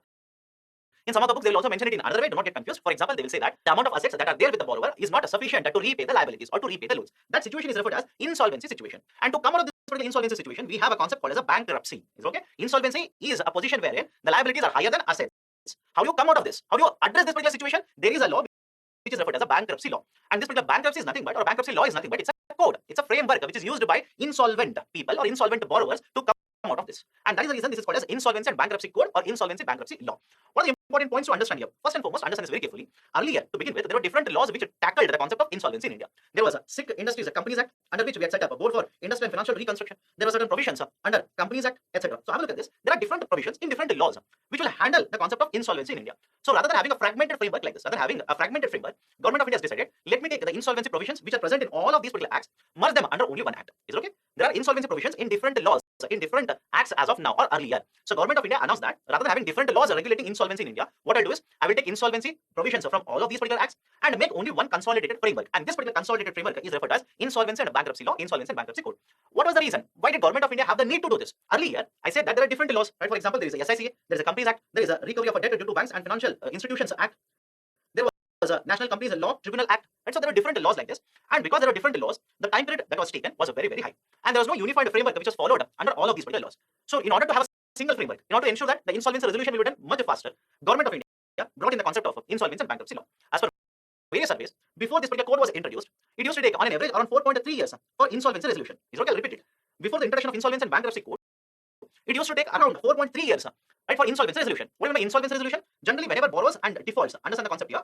Whenever there's a borrower, he takes a loan, defaults on the repayment. Either the asset that is collateral here, let's say company, the company will either be sold off in the market to a buyer. Is okay? The company will be sold to a buyer in the market, or it will be liquidated in the market. Now, what do you mean by each of the two terms? Right? What do you mean by selling off? What do you mean by liquidated? Rather than using the term selling off, they will also use the term insolvency resolution. Okay? Insolvency resolution. In simple terms, imagine here's a company XYZ which owes money, which needs to repay money to a particular bank ABC. Now, in case this particular XYZ doesn't repay the money, ABC will either sell off the company XYZ to a new buyer in the market, get the money, or else it will simply close down the company. Liquidation. Closing down essentially means liquidation. What is the difference between both of them? When I will sell the company, right? Imagine I'm the bank here, ABC. When I sell this particular company XYZ to a new buyer in the market, company is not getting shut down. People are not losing jobs. The company will continue to manufacture, but the owner is going to change. Whereas liquidation essentially means we will have to shut down the company. We will have to remove the people who are working. We will have to stop manufacturing. We will have to sell the manufacturing machines to a buyer. We will have to sell the land to another buyer in the market. That is called as liquidation. But most important object of IBC is not to promote liquidation. Remember this. IBC is for preservation of capital. I'll repeat the statement here. The most important object of IBC is not destruction of capital. Rather, it is to preserve the capital. Means what? Anyways, the bank has given loan to the company XYZ. I've given a loan. Company is there already. Rather than breaking the company, rather than shutting down the company and selling the assets to different buyers in the market, it makes more sense to sell the whole company to a new buyer in the market.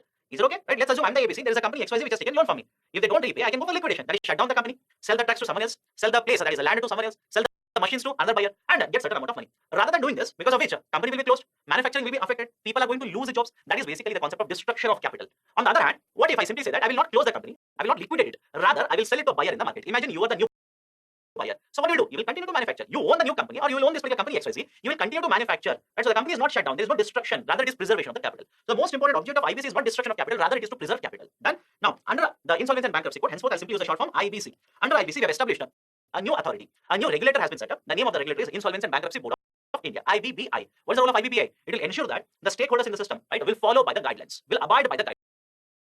It has to ensure that the process or the provisions of IBC are being implemented correctly in the market. So one, we have established a regulator. Second, the insolvency resolution process, right? Insolvency resolution process will be handled by a professional. Now, I've used the term IP. IP stands for insolvency professional. What's the logic here? Let's take a very simple example here. Imagine I own a company. Okay, I've taken loan from you. You are the bank. You have not repaid the money. You have not given any repayment on the loan. You will wait for 90 days. Then classify this particular account as a NPA. You will go to NCLT because that is the authority. Remember this. I'll come to that particular point also. There's authority called as NCLT. You will go to this authority, file a complaint against me, saying I have taken loan from you, right? And I've not repaid, so there has to be insolvency resolution process. Now, understand this very carefully. I, being the owner of the company, I will not be allowed to manage the company. Is it okay? Once the application has been accepted at NCLT, I will not be allowed to manage the operations of the company. Why? I was the one who is responsible for this particular situation of the company. Is it okay? Right? It was under my tenure, under my supervision that the company has defaulted on the repayment. Can I be allowed to continue to manage the operations? No. Under IBC, whenever an application for insolvency resolution is submitted, accepted by NCLT, first thing they're going to do is they're going to appoint insolvency professional, and this particular professional will take over the management work of the company. Is it okay? He will handle the operations of the company. I'm the owner. I will not be allowed to operate the company now. Done. So the process of insolvency resolution will be handled by insolvency professional. Third very important point, the IR process will be over within a stipulated time period. Earlier I stated that for insolvency resolution to be over, it took around 4.3 years. Now, Government of India states that this will be over within 180 days. I'll put a caveat here, star. What do you mean by star here? To begin with, Government of India stated that the insolvency resolution process, that is the whole process of going to NCLT and I'll tell you the process later, don't worry. The whole process of insolvency resolution should be over within 180 days. But I put a star here, what does it mean? In certain cases, there will be delays. Right? You cannot strictly adhere to 180 days, there will be certain disruptions. So in such cases, the Government of India allowed for an extension of 90 more days. Is okay? So to begin with, it was 180 days. But in case of extension, in case it has to be extended, it will be extended by 90 more days. That is 180 plus 90 days, a total 270 days. So Government of India said, right, at least finish it within 270 days. And very recently, Government of India found that even 270 days is not sufficient. Now Government of India further extended it from another 60 days. By another 60 days. So insolvency resolution process now has to be finished within 330 days. Remember the time limit now. Now it is 330 days. Now having said so, understand this also. Will all the cases be resolved within 330 days? No, it is not possible. There are many cases which have crossed the threshold level of 330 days. Done. So IR process has to be finished within stipulated time period. There is a separate process for individual borrowers as well as the corporate borrowers whenever they default. There are two tribunals which have been set up. One is a debt recovery tribunal, and this particular debt recovery tribunal will handle the insolvency resolution of the individual borrowers or the partnership wherein there is a default on the loan payment. And in case of the corporate defaulters, okay, in case of corporate defaulters, there is a companies which have taken and have defaulted. The cases will be filed at NCLT, National Company Law Tribunal. Now, what is the process? The Bankruptcy or Insolvency Act has provided for this particular process. First step, the lender or borrower can approach NCLT or DIT. Let's be focused on NCLT because for UPSC that is more important. Understand this? The Corporate Insolvency Resolution Process. Corporate Insolvency Resolution Process. CIRP. Corporate Insolvency Resolution Process. CRP is handled by NCLT. The Retail Borrower Insolvency Resolution Process is handled by DIT. For UPSC, NCLT is very, very important. Focus on this. So first step is what? Either the one who has given the loan or the one who has taken the loan can approach NCLT and file an application. And here also very, very important, the lender or they will use the term creditor. There are two types here. Okay, the lender or creditor, there are two types. One is called as a financial creditor and the second one is operational creditor. Okay, one is a financial creditor and the second one is operational creditor. What's the basic difference here? A financial creditor is the one who has a certain amount of money that they're supposed to receive from the borrower or let's say from the company, but this particular repayment is because there is an agreement, there is a contract which has been signed between both of them. What do you mean by this? Let's take a simple example. Imagine here is a company XYZ, it has taken loan from a bank. Now when they take a loan from a bank, can I simply say there is an agreement between both borrower as well as the lender That is, the borrower will guarantee that in this particular duration, he will repay this particular amount along with the interest. So there is an agreement or there is a contract between both the parties here. Such type of creditors are referred as financial creditors. Okay. And on the other hand, those creditors who have to collect money from the company, but not because they have given a loan, but because they have supplied certain goods or services. The company owes money to these particular creditors because these are providing or these are helping in conducting the operations of this particular company. For example, imagine the same company XYZ, and in this particular company, there is a supplier of raw material. Okay, there is a raw material supplier. Now, this particular raw material supplier will supply, let's say, 2 crore worth of raw materials today, but the company immediately doesn't pay this particular money. They will say that they will pay it back, let's say, after 45 days. So, is it okay if I say the same transaction, I'll convert it like this? The supplier or the vendor has given 2 crore rupees to the company XYZ, which the XYZ has to pay back after 45 days. So, this is also a concept of lending and borrowing here. So, the lenders are of two types, financial as well as operational. Why this particular distinction is important? In case of a committee of creditors, it comprises of a financial creditors, and it is the financial creditors who will have the voting right, not the operational creditors. Why this is important? Just give me some time, I'll come to this. So, I will look at the first step here. Lender or borrower will approach NCLT, file an application. And this particular application has to be accepted within 14 days. Is it okay? The NCLT either has to accept it within 14 days or has to reject the application. Now, once this particular application is accepted, authority will appoint an insolvency professional, whoever is the one who has been appointed by this particular committee of creditors. Now, what is the committee of creditors? Committee of creditors will consist of the financial creditors. So, the insolvency professional is appointed. Insolvency professional will ask this particular financial creditors or the committee of creditors what they want to do with respect to this company. Would they want to sell it off or go for insolvency resolution in simple terms, or they want to liquidate it? Whenever majority of these particular creditors come on one side, either for liquidation or let's say for a sell-off, that will be the decision of the committee of creditors, which will be conveyed to NCLT, and now the NCLT will basically issue an order, right, with respect to this decision of committee of creditors. Done? So this is how the Insolvency and Bankruptcy Code actually functions in reality. Now, what is the status of a corporate insolvency resolution process? Okay, given data here, you don't have to mark it, and this is as per the latest economic survey, right? So whenever you will read the economic survey in that particular year, if there is updated information provided, please update it. Okay, so what is the status of CIRP? Again, you don't have to mark it up. Right, at the beginning period, there were more than 4,100 cases, right, and ongoing around 1,800 cases. Okay, and in case of 1,112, there is a liquidation, and in case of 300 plus, right, there has been a resolution plan. Again, you don't have to mug up this particular number. What you need to understand are two very important points here. When you talk about the success of IBC, okay, when you talk about the efficiency of IBC, what you can have a look at is how many of these particular cases have gone for a resolution, and how many of these particular cases have gone for let's say liquidation. And this is important for a simple reason. Go back to the two terms I used earlier. The objective of the IBC, that is Insolvency and Bankruptcy Code, is not destruction of the capital. Rather, it is to preserve capital. It is to protect this particular capital. And whenever you have the situation wherein the resolution cases are low, the liquidation cases are high, what does it indicate? It simply indicates that the destruction of capital is higher compared to the protection of capital. And that is exactly what you will see in the current situation. The number of cases where liquidation has been happening is more than 60% of the non-BIFR cases. And the resolution has been provided only in 40% of these particular non-BIFR cases. And again, what do you mean by BIFR and non-BIFR? Earlier, we were discussing the concept of IBC. I had given this particular data. Earlier, there was an act called as SIC Industries Companies Act. And under this, we had set up an institution called as a BIFR, Board of Industrial Financial Reconstruction, where the same concept of resolution or liquidation was also provided. So, the most of the cases, right, are under BIFR cases, and in case of a non-BIFR cases, most of the cases there has been a liquidation. That is a cause for concern, right? So you will have to reduce this, you will have to increase this. So this is a discussion with respect to IBC. In addition to this, very recently, Government of India has also introduced the concept of pre-pack insolvency. Okay, pre-pack insolvency. What does it mean? Let's take a simple example here. Here is a company A. It has taken a loan from a bank. If this particular company doesn't repay, is okay. If it doesn't repay this particular loan, bank will simply go to NCLT, okay, and file a complaint, file an application against the company A. Now insolvency resolution process will continue. And whenever the company will be brought under insolvency resolution process, there is a bidding. Bidding essentially means any other company, any other investor in the market will be allowed to bid and purchase this particular company. It is a public bidding. Okay, so people or investors, other companies, businessmen, etc., can bid for this particular company and purchase it from the process under IBC. Now, in case of pre-pack insolvency, what happens? In case of pre-pack insolvency, this particular company has taken a loan, it has not repaid. Now, before bank can go and file an application at NCLT, the promoters or the owners of this particular company A, is okay. The owners of this particular company A will approach the bank and will work out a resolution plan. Is okay. They will work out a resolution plan. That is, rather than bank taking this particular company to NCLT, then a bidding process will happen and the owners will lose the ownership here. Rather than doing this, the owners are approaching the bank wherein they have defaulted the money and they will work out a plan of repayment. This particular process is called as a pre-pack insolvency process. Is okay. This is referred to as pre-pack insolvency process. And what is the advantage here? Initially, to begin with, what was the objective of IBC? We wanted to have a protection of or preservation of capital, and just now we have seen more and more cases are undergoing liquidation. So there's a destruction of capital. Second, Government of India stated that whenever you go for insolvency resolution process under IBC, it has to be completed at the maximum 330 days. Now, more and more cases have been seen where they're crossing this particular threshold number of days of 330. So there is a delay even in case of the Insolvency and Bankruptcy Code. How to address it? Government of India says, how about not taking the case, reducing the number of cases which are going to NCLT? Reduce the number of cases, right? Thereby ensuring that the number of days that are taken will not be very, very high. Rather, it will be shortened. And that is the precise reason in case of pre-pack insolvency process also. The Government of India has restricted the number of days within which this has to be provided at 90 days. That is, the owner as well as the banks will have to come to an agreement within 90 days itself. And after this, the NCLT has to approve this within next 30 days. So total within 120 days, the pre-pack insolvency process has to be over. Now, what are the important points here? So far, understand this, the concept of pre-pack insolvency has been started to be applicable only on the MSMEs. Okay, only MSMEs cases the pre-pack insolvency can be used. The bigger companies, larger companies, pre-pack insolvency so far has not been adopted, and the Government of India has stated that over a period of time we are going to extend it to cover even these particular larger companies. Done. Now, in addition to this, in case of a pre-pack insolvency, 66% of financial creditors have to approve this. That is basically there's a committee of creditors consisting of what? Financial creditors. 66% by value of these particular financial creditors will have to approve this particular pre-pack insolvency plan. Done. Right. That is another very, very important point with respect to pre-pack insolvency. Right, and under this, already I've told you the number of days that will be taken under the pre-pack insolvency rather than 330 plus days, it will be brought down to 120 days now. That is 90 plus 30. And rather than destruction of the capital, it will help in promotion of preservation or conservation or protection of capital. And the third one is, in case of the IBC, despite it being a very revolutionary reform, there are certain issues. And the pre-pack insolvency will try to address these particular issues. Right? For example, if there is a case or if there is the application filed by the creditors, in case of NCLT, the owner or the promoter will lose the ownership. They will lose the holding on this particular company. But under the pre-pack insolvency, we are not taking away the ownership. We are trying to restore this particular ownership itself. Done? So this is a discussion with respect to pre-pack insolvency. Very, very important. Has been introduced very recently by the government.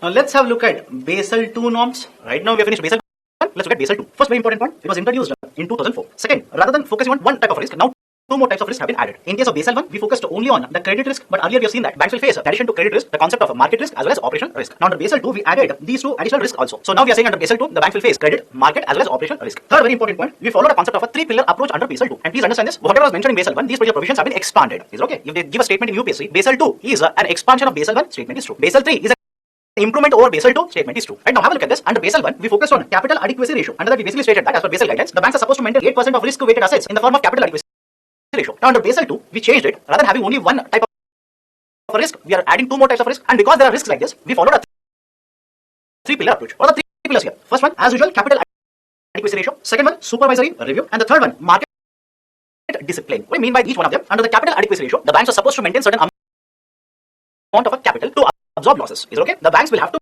maintain certain amount of capital to absorb the losses, and that is the concept of capital adequacy ratio. First point. Second important point.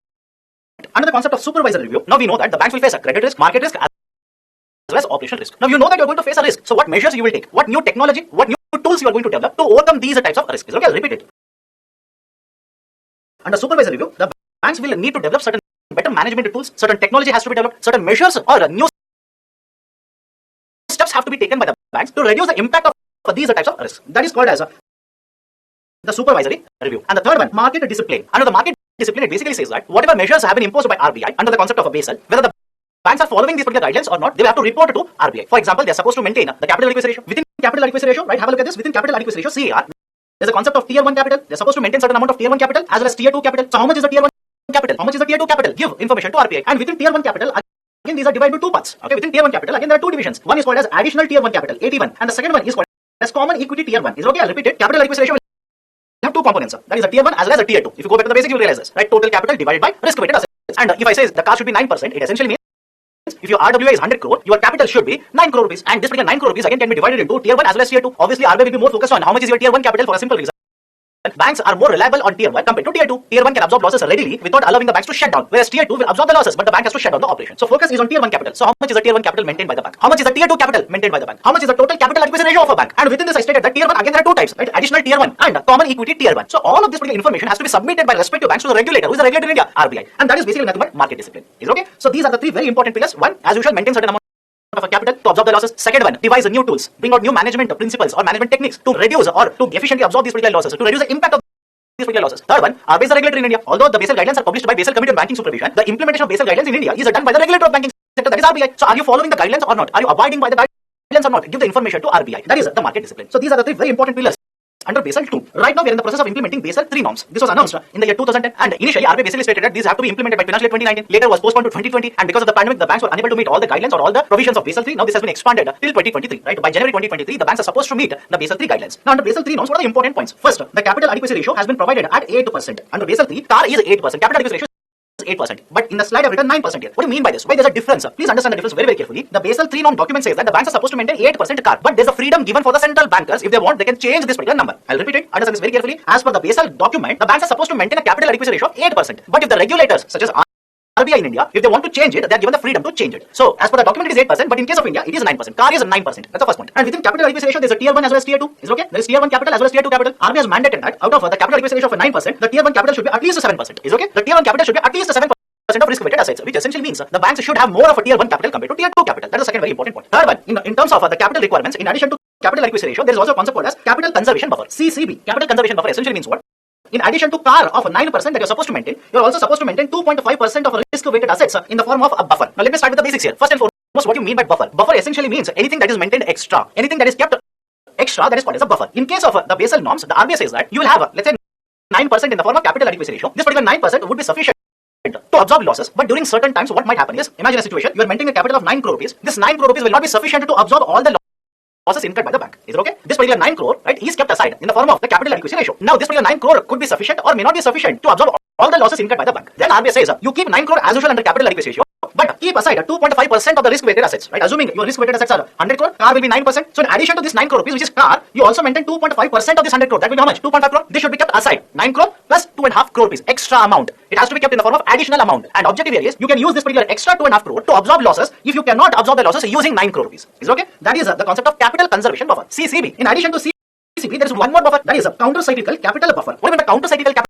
buffer? RBI basically will tell the banks whether they are supposed to maintain this particular CCCB or not. I'm using CCCD here. Some of the books will write it like this: counter-cyclical capital conservation buffer. Do not get confused. The idea here is, during the boom times, that is during good times or normal times when the banks are lending more, they're generating more profit, the banks are supposed to keep additional amount on the side. Car, they will have to maintain. Conservation buffer, that is a capital conservation buffer, they will have to maintain. In addition to these two, one more buffer has to be maintained, and that is called as a counter-cyclical capital conservation buffer. And under this, generally under Basel guidance, it should be kept in the range of 0 to 2.5%. And the banks will start keeping this particular money aside only when RBI will activate this. Is it okay? So far, RBI has not activated this. If RBI tells the banks, start maintaining counter-cyclical capital buffer also, it simply means the banks, in addition to maintaining capital adequacy ratio, in addition to maintaining the conservation buffer, will also have to maintain a counter-cyclical capital conservation buffer. Let's have 2.5%. What does it mean? If your risk-weighted assets are worth 100 crore, maintain a capital adequacy of 9 crore, okay, car of 9% as usual. The conservation buffer, capital conservation buffer of 2.5 crore, maintain it. In addition to both of them, you'll also have to maintain, let's say 2.5 crore in the form of a counter-cyclical capital conservation buffer. And the argument of RBI is, the amount of capital which will be maintained here will be maintained during normal times. That is, the bank will keep aside certain amount of money during normal times. Issue shares in the market, right? That is to equity market, issue shares, collect money and keep it on the side. And this will be used in case there is a recession in the market, in case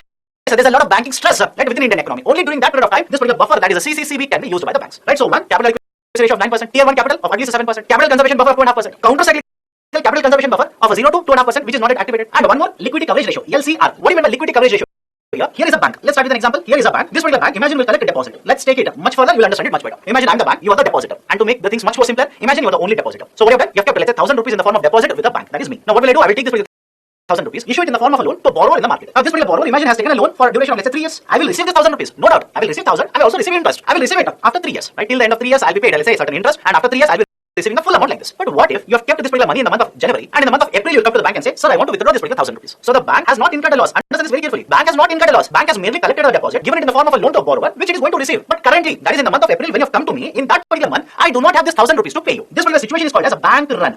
Is it okay? This is referred to as a bank run situation. What do you mean by bank run? Bank run is a situation wherein the bank is running out of its cash reserves and the withdrawals are continuously happening. I'll repeat it. The bank is running out of its cash reserves. How much cash is with the bank? It is getting exhausted, but the depositors are continuously withdrawing the funds from the bank, and the bank has not incurred a loss. Bank has given loans, it is yet to recollect it, but the people who have given money to the bank, they want to withdraw the money. And that particular situation is called as a bank run situation. And for this purpose only, under the Basel III norms, RBI has introduced a concept called as liquidity coverage ratio, LCR. What happens under LCR? Right, under LCR, the banks are supposed to maintain 100% of the withdrawal requirement for the next 30 days. That is, in the next 30 days, imagine the bank expects that 100 crore rupees will be withdrawn. So 100 crore rupees worth of high quality liquid assets. I'll repeat, high quality liquid assets should be maintained by these particular banks. What do you mean by high quality liquid assets? Government securities, right, or gold, cash, all of these are referred to as high quality liquid assets. Right, so the bank must estimate in the next 30 days how much will be the withdrawal. And based on this estimate, the banks must maintain 100% of this estimate in the form of high quality liquid assets, so that in case there is a continuous withdrawals which are happening, the bank can simply liquidate these particular assets, right, allow the withdrawals to continue to happen, right. The bank run situation will not be created. So these are some of the very important provisions under Basel III norms. Okay, so Basel 1, Basel 2 and Basel 3. Currently, we are in the process of implementing Basel III norms, and if you see, right, from Basel 1 to Basel 3, we are basically expanding the provisions. We are improving the Basel norms to cover more and more financial viability of the banking sector like this. Then, so these are the Basel norms. Now, after covering the Basel norms, let's look at what are the issues in the banking sector. What are the problems in the banking sector? The issues in the banking sector: one, we have a lack of specialized long-term lenders. What do you mean by lack of specialized long-term lenders? Let's elaborate on this. Generally, in case of the economy, there are investors who will invest in infrastructure and develop this particular infrastructure. For example, there are companies which are going to develop, let's say, manufacturing facility. There are companies which are going to build national highways, tunnels, bridges, etc. And whenever you talk about infrastructure, remember this. First, very important point: you need to spend a lot of money to develop infrastructure. The expenditure or the investment requirement will be very, very high. You cannot construct a national highway of, let's say, 100 kilometers by having a capital of, let's say, 500 rupees or 5 lakh rupees or 50 lakh rupees for that matter. The amount of money that you need to spend on development of a national highway will be very, very large. So one very important feature of infrastructure development is what? It requires a lot of money to be spent. So anybody who wants to develop this particular infrastructure would want to take a huge amount of a loan from the market. Is it logical? Right? Imagine you want to develop, right? You are a developer of national highways. Government of India has given a project to you for developing, let's say, 100 kilometer stretch of a national highway. Do you think you can develop 100 kilometer stretch of a national highway using 1 crore rupees? Using 50 lakh rupees? No, you will require hundreds of thousands of crores of rupees for this development. So you would want to borrow huge amount of money. That's the first point. And please understand this also. When you want to borrow and develop infrastructure, you would want to borrow for longer duration. You would want to borrow for very, very longer duration. You do not want to borrow and repay in 1 year.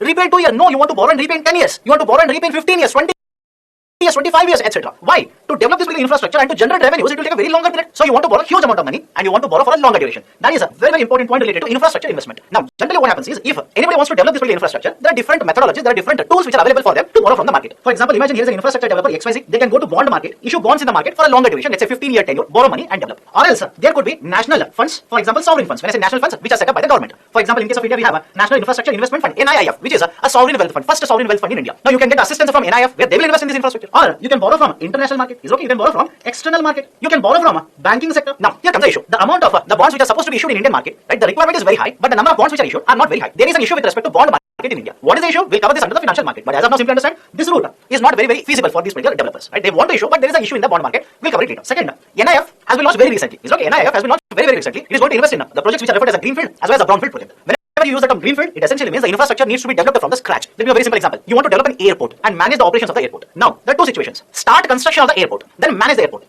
So earlier, there was no infrastructure present. This infrastructure has been developed new. From scratch, the infrastructure project has been developed. Such type of infrastructure projects are called as a greenfield infrastructure projects. And on the other hand, imagine there's an airport which is already existing. Airport is already there. You will allow one of the private sector companies to manage this particular airport. So in these kinds of examples where infrastructure is already existing, it is used by, let's say, government or private sector. These projects are called as brownfield projects. So this particular NIIF has been launched very recently, right? So the feasibility or how much investment it is going to be done by the NIIF, it is limited as of now. International borrowing, there's a limit on this. We'll cover that also on the financial market. So finally, who is left out? Banking sector is left out. And even in case of banking sector, understand earlier there were different types of banks which are called as development financial institutions, DFIs. For example, IFCI was a DFI. For example, ICICI was a DFI. And the objective of a development finance institution was to provide long-term loans. Remember this to these particular infrastructure developers. They used to issue long-term bonds in the market, collect the money, and use it to give long-term loans for infrastructure development. Over a period of time, what has happened? These particular DFIs, the numbers have come down in India. ICICI has become a commercial bank today.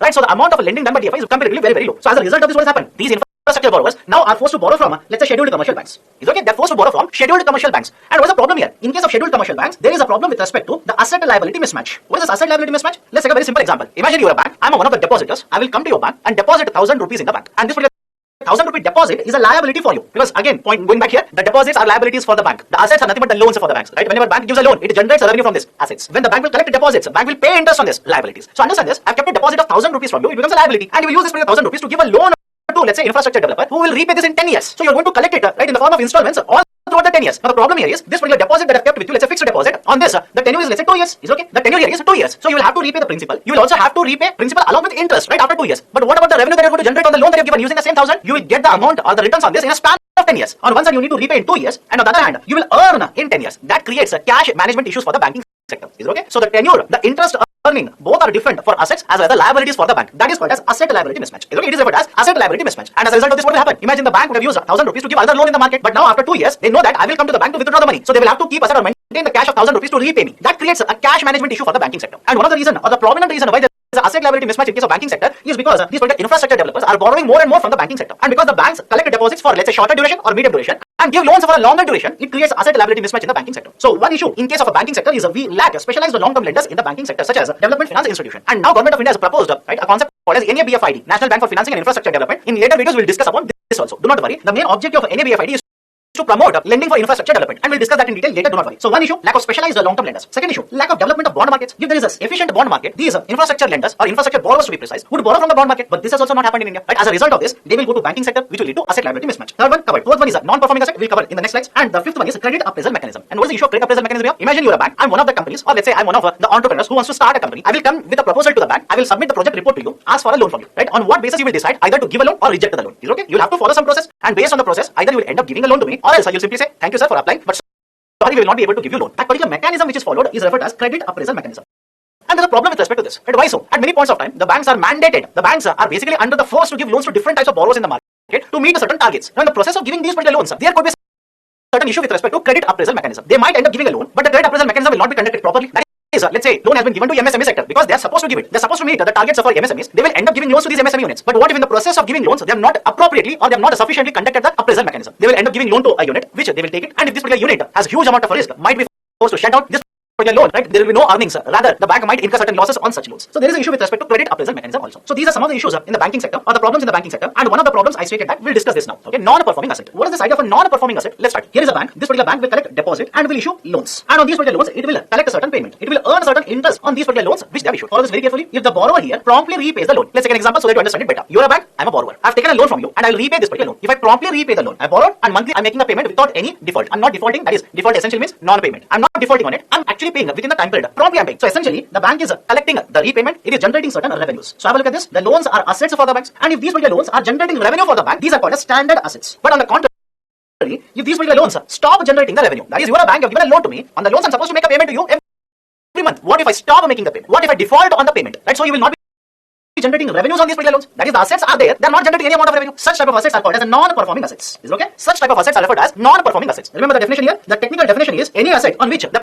payment is due for over 90 days. I'll repeat the statement here. Any asset on which the payment is due for over 90 days. That is, let's say hypothetically, I was supposed to make a payment on 1st January. That was the last date. I was supposed to make a payment on 1st January. I did not make it. And when I don't make it, it is called as a default. Okay, I've defaulted on the repayment. So from 1st January, you will wait for next 90 days. And after 90 days is over, you will classify this particular loan as a non-performing asset. I'll repeat it. Technical definition of an NPA is those particular 90 days is over, you will classify this particular loan as a non-performing asset. I'll repeat it. Technical definition of an NPA is those particular assets, that is the loan accounts, on which repayment is due for more than 90 days. The bank has not been able to collect money on these particular loans for more than 90 days now. Such type of assets are called as a non-performing assets. Done. So loans have been issued, on this repayment is collected, right? Generation of revenues is happening for the bank, it is called as a standard asset. And if there is a loan account, on this no repayment has been done for the 90 days now, it will be referred as a non-performing asset. Right? So please be very, very careful. Again, before classifying as a non-performing asset, it has to be classified in different ways. And after 90 days also, once it is classified as an NPA, there are different classifications. Let's have a look at it. In case of the accounts or in case of the loans, understand this, they are classified as an NPA if the repayment is not done for 90 days. Is okay? Right? Repayment has not been received. The bank has not received any payment on this loan for 90 days. Then classify this as NPA. Till 90 days, what it will be referred as? Is okay? Right? So till 90 days, what is the classification? What is the name given to such an account? There is a technical concept called as special mention account. I use a short form henceforth, SMA. Now let's have a look at this. Here is a loan account. If there is a repayment done, if there is a prompt repayment done, then in such a case, this is referred to as standard asset. Now what if repayment is not done? Then there are two classifications here. One is called as a special mention account and the other one is called as a non-performing asset. Is okay? One is referred as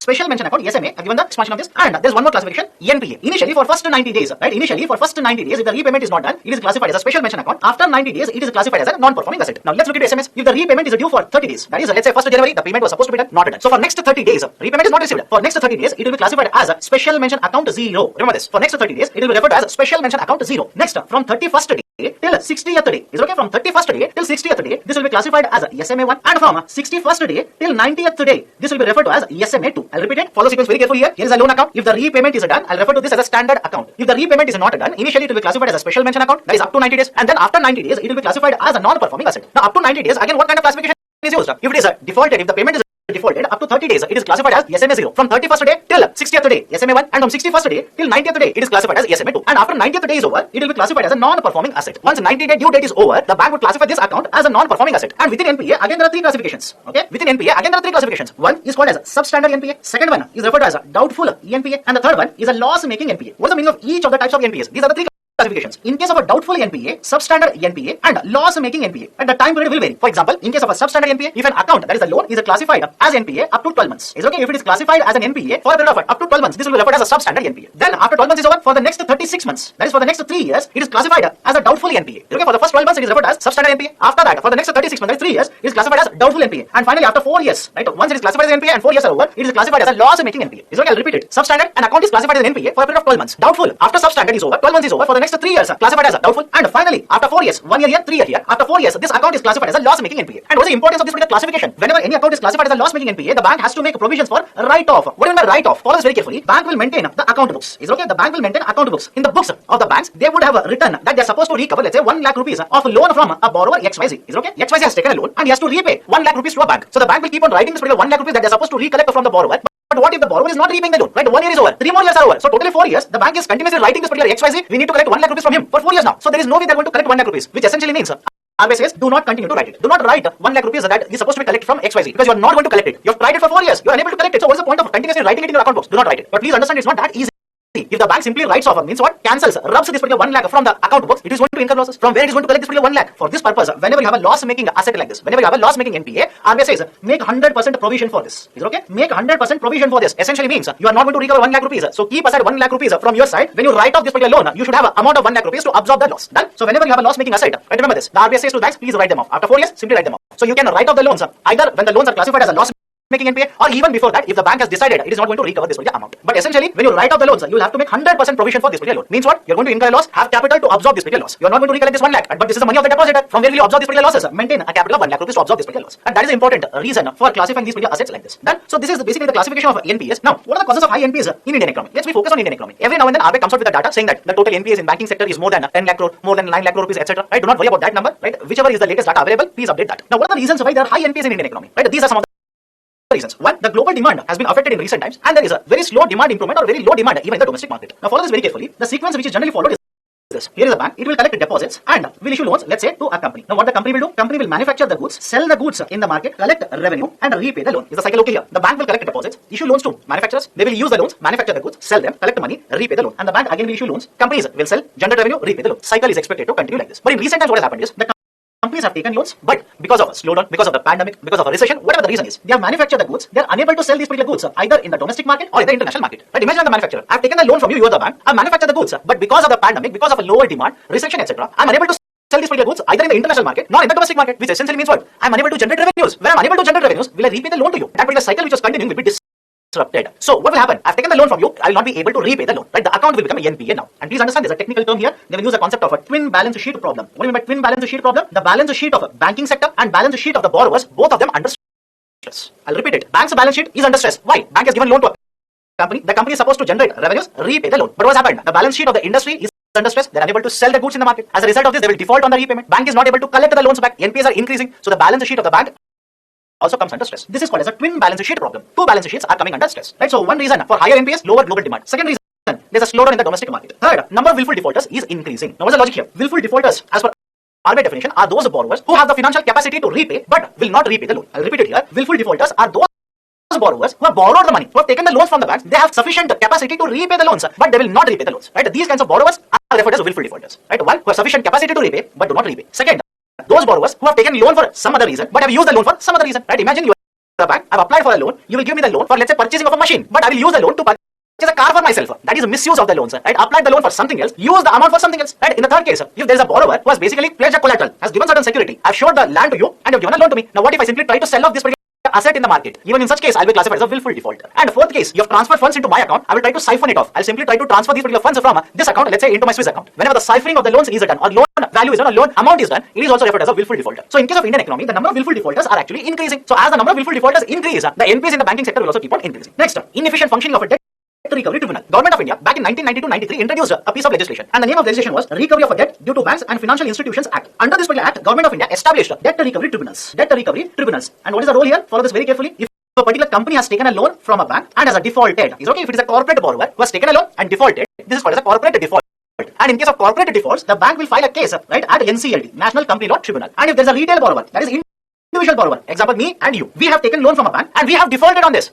This is called as a retail borrower default. And in such cases, the bank will file a case at a debt recovery tribunal. Okay, so in case of corporate defaults, NCLT will handle such cases. In case of a retail borrower default, the cases will have to be filed under DRT. And we have set up DRT under this particular act. And when we set up this particular DRT, we assume that whenever the cases would be filed by the bank, when applications would be filed by the bank, these applications would be resolved in the period of 6 months. That is, the case would be disposed of in the next 6 months. But over a period of time, it has been found that the amount of time taken by the DRTs is very, very high. That is, rather than clearing these particular applications within 6 months, now the DRTs are taking 2 years, 3 years, 4 years to clear these particular applications. And as a result of this particular inefficient functioning of the DRTs, these particular defaults on the loans, right, which are nothing but NPAs, will stay in the balance sheet of the banks or in the account books of the banks for a longer duration. So the NPAs are increasing. The NPAs are not getting cleared at a faster pace. And if you ask me, sir, why the DRTs are unable to clear these, a simple answer to this is the number of judges who are there here, the infrastructure which are present, the number of benches of DRT are not sufficient to handle all of these particular cases. As a result of this, one survey finds that on an average, only 20% of the cases which are filed at DRT in a year will be resolved in the same year. Is it okay? I'll repeat it. Only 20% of the cases which are filed at DRT in a year are resolved in the same year. Remaining 80% of the cases will get elongated, will be dragged on for many, many years. Right? So inefficient function of DRTs is also one of the reasons. And the final reason is governance issues. What are the governance issues here? Imagine you are an infrastructure developer. You want to develop, let's say, 200 km stretch of a national highway, or you have been given the right to construct a tunnel, bridge, etc. What if one of the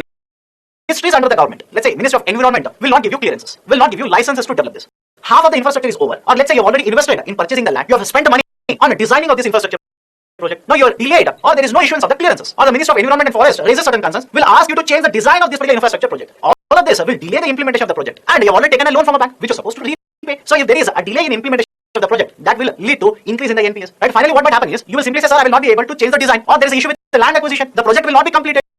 Around 50 kilometers is over. The remaining 50 kilometers will not be constructed. So the project becomes an NPA, non-performing. asset on which you cannot generate any revenue, you will not be able to repay the loan, the account becomes an NPA. I'll give you another example. Imagine you've been given all the clearances. You have received all the clearances that you require to develop this particular infrastructure. What if judiciary intervenes? Somebody will go to the judiciary and file a public interest litigation saying that this road or railway line is crossing through certain ecologically sensitive area. It is cutting a tiger corridor. It is cutting, let's say, an elephant corridor. That will have certain impact on the ecology here. So the Supreme Court of India might simply ask you to halt the implementation of the project. But what if you've already taken a loan? You've spent money on this. You are unable to generate the revenue because the project is halted. You will not be able to repay the loan. That account becomes an NPA. Right? So these are some of the reasons why there's a huge spike in the non-performing assets in India. Now, if NPAs increases, okay, if NPAs increases, what will happen?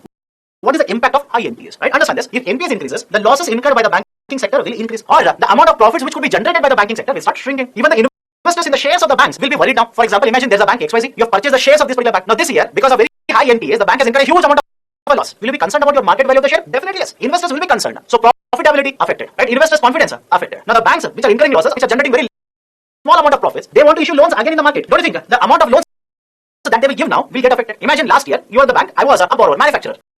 So I had given loans to manufacturing sector and large number of borrowers have defaulted on this. Next year, will you increase the amount of loans to manufacturing sector or will you reduce the amount of loans? Obviously, you are much more circumspect now. You are concerned that the manufacturing sector is not doing very well. Will you increase the loans? No, you will actually reduce the amount of loans. The amount of loans that you will be issuing to industries will get affected. And not only this, the amount of loans that you give to, let's say, retail borrowers, you will start charging a higher rate of interest. Why? Your argument is, sir, last year I incurred a loss. The NPAs are very high. I want to recover some amount by charging higher rate of interest. So the borrowers will be forced to borrow at higher rate of interest. The bank's lending activity will be affected. And as a result of this, what might happen? The amount of loans which are issued, right, could be affected. The borrowing could be affected. Earlier, you had given huge amount of loans to industries. Now you have reduced that. Don't you think industrial production will be affected? The GDP growth rate could have been much higher.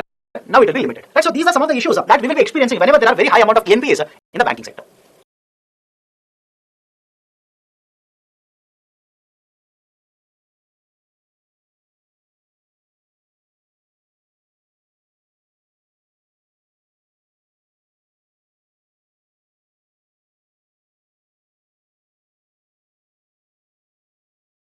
Now we have taken care of the banking sector problems and the reforms which have been introduced very recently by government as well as RBI.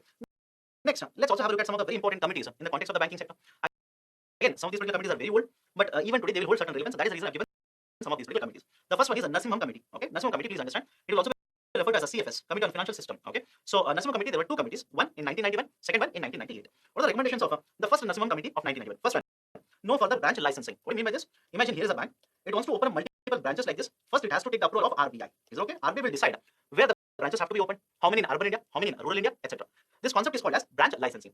So earlier, RBI had this particular concept of branch licensing. Even today, RBI has a concept of branch licensing. What is the recommendation? Why this kind of a recommendation is being provided by Nasimham Committee? This committee says that the independence should be given to the banks. The banks should be given this particular authority or the right to decide where they want to open the branches. RBI should not dictate it. That particular freedom should be given to these particular banks because ultimately the banks want to make profit, and if they want to generate profit, they should be given the right to decide where they want to open these particular branches. So first thing, no further branch licensing. Second, no further nationalization. Earlier in 1969, 1980, we went for nationalization, and this committee said do not go for nationalization. Rather allow private sector banks to operate in India or private entities to operate banks in India. Allow foreign banks to come and start operating in India. Right. So no further nationalization. PSL to be brought down to 10%. Right. Earlier it was higher. The committee recommended reduce it to 10% so that the banks will have a lesser obligation to lend to these particular, let's say, risky sectors under private sector lending. Fourth one, reduce the CRR and SLR. Earlier, the CRR plus SLR put together was more than 60%. So large chunk of money or NDTL that was collected by the banks was stuck up in the form of a CRR and SLR. And this committee recommended that reduce both the CRR as well as SLR. Reduce the CRR as well as SLR so that the pressure on these particular banks to lend to these particular segments or hold these particular reserves will be lower.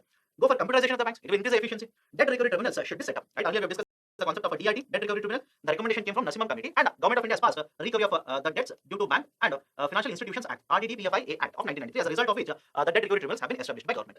Next set of recommendations within 1991 itself, set up asset reconstruction companies, ARC, asset reconstruction company or ARC. What is this ARC? Let's try to understand this. ARC is basically, right, a financial institution, or it is an NBFC to be more precise. How is it going to operate? Just follow this very carefully. Here is a bank. Okay, it has a certain NPAs, non-performing assets. Okay, it has certain non-performing assets. Now the function of the bank, what is the expertise of the bank? The bank is an expert in mobilization of deposits and issuing loans. Okay, the core function of the bank is what? Collect the deposits from the system and issue loans to the borrowers. That is its core competence. That is its expertise.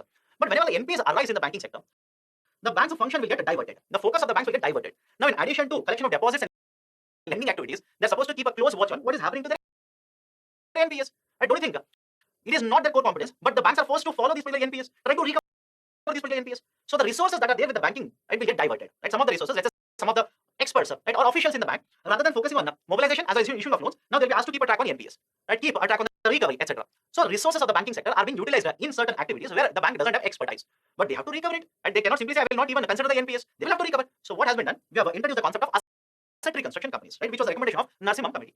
And in case of asset reconstruction companies, what will happen? Here is a bank. It has an account that is a non-performing asset. Is okay? Now this particular NPA of the bank will be sold by the bank to ARC, Asset Reconstruction Company. I'll repeat it. This particular loan account, which the bank is unable to recover, will be sold to ARC, Asset Reconstruction Company. First point. Can only NPAs be sold to an ARC? No. RBI says even fraud accounts can be sold to ARC. Even those particular accounts where there is no repayment, okay, where there is no repayment for over 60 days. I can understand this, right? NPAs as usual can be sold. Fraud accounts, yes. Even those particular accounts where the bank has not received the payment for at least 60 days, even those particular accounts can also be sold to ARC. Then this is a second very important point. Third very important point. What is the advantage here? Why are we selling it to ARC? ARC is a company which is also referred as a concept of a bad bank. ARC is nothing but the concept of bad banks itself.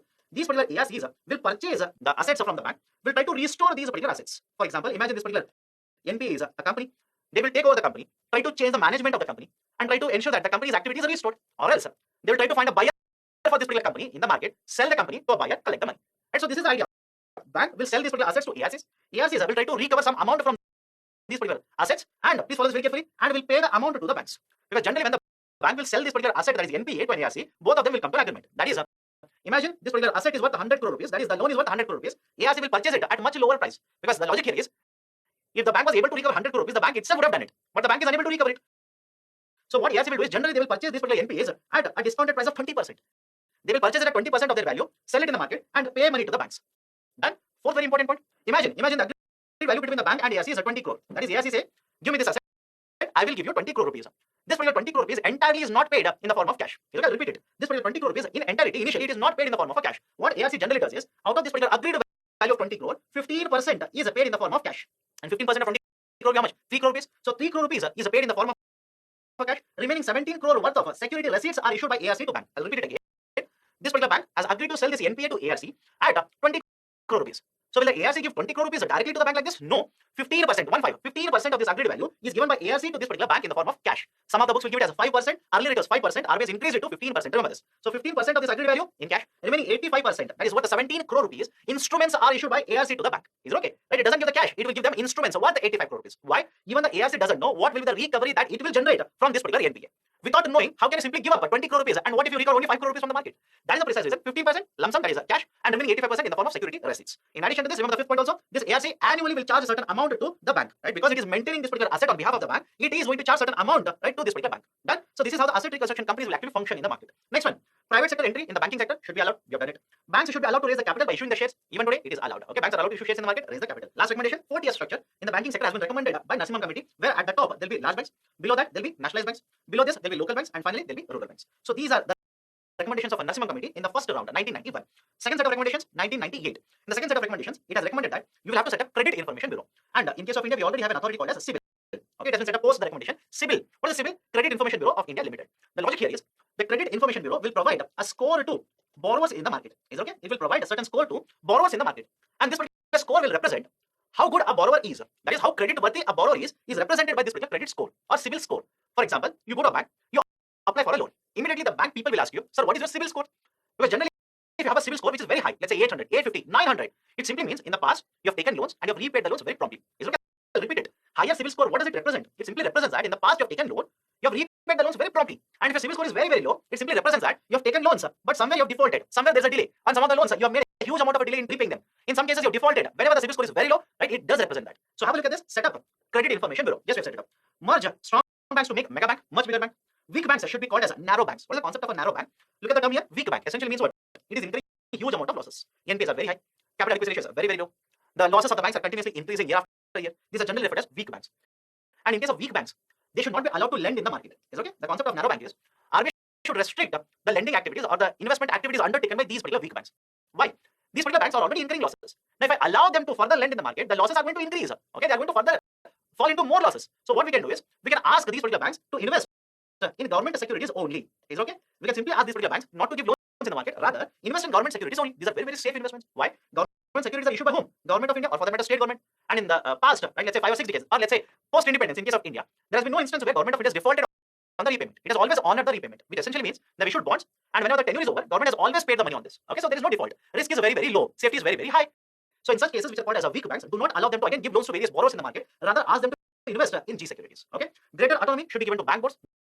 They should be given more freedom to take decisions. Regulator should not be the owner. In essence, understand this. On one side, you have RBI. RBI is owned by Government of India. And on the other hand, Government of India is also owning these particular public sector banks. So both the roles of regulator as well as the owner are completely opposite. There's a conflict of interest. So regulator should not be the owner in case of these particular PSBs. Government of India should reduce its ownership in these particular PSBs. So that is the recommendation of a second round of Narasimhan committee. Next, Urjit Patel committee recommendation. And what are the recommendations of Urjit Patel committee? It was set up by RBI, Reserve Bank of India. First, and a very important recommendation, CPI should be taken as a measure of inflation. Because please understand, earlier we have discussed about CPI as well as WPI. Right? WPI measures inflation in the wholesale market. Is okay? WPI measures inflation in the wholesale market. CPI measures inflation in the retail market. And which affects us? Which affects a common man? Is it wholesale market inflation or retail inflation? The direct impact on the common man is felt because of retail inflation. Is it okay? And it doesn't mean that there is no impact of wholesale inflation on us. Yes, there is an impact because the wholesale market prices start increasing. They will also translate into higher market prices in the retail. But for us, for a common man, which inflation is much more damning, which inflation is much more harming, it will be the retail inflation or CPI. So do not take WPI because earlier WPI was taken in order to decide should we increase the interest rate, should we decrease the interest rate. That is, the monetary policy decisions were taken considering WPI as an anchor. But this particular committee recommended that no, don't use a WPI, rather use CPI, and RBI has already done it. Okay. Second, inflation target should be between 2 to 6%. Right? This should be the range of inflation. Has been accepted.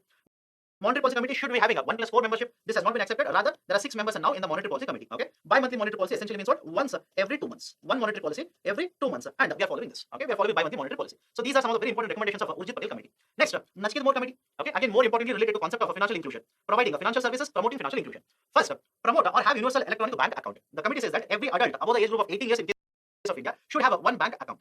And that particular bank account, they refer to this as a universal electronic bank account, UEBA. Second one, ubiquitous access to payment services and deposit products at reasonable charges. Right? It basically says that you will have to provide these kinds of services at very reasonable charges. And please understand, this committee also mentions within this particular distance, right, let's say 15 minutes walk distance, right, in every community, there should be a banking branch available. Is okay? So promote penetration of banking services, promote availability of banking services, and ensure that the services such as payment services, deposit products, whatever you're going to provide, the cost of that will not be very high. It should be reasonable. Provide them at reasonable charges. Next, accessible to formal credit should also be increased. Right? Nobody can deny this. We must ensure that institutional credit accessibility should increase. For a simple reason, especially in rural India, we have seen that people tend to borrow from informal sources where the rate of interest are very, very exorbitant, very, very high. That will affect the borrowings of the rural India. It will also affect these particular farmers and force them to fall into the debt trap as such. So sufficient access must be provided for affordable formal credit.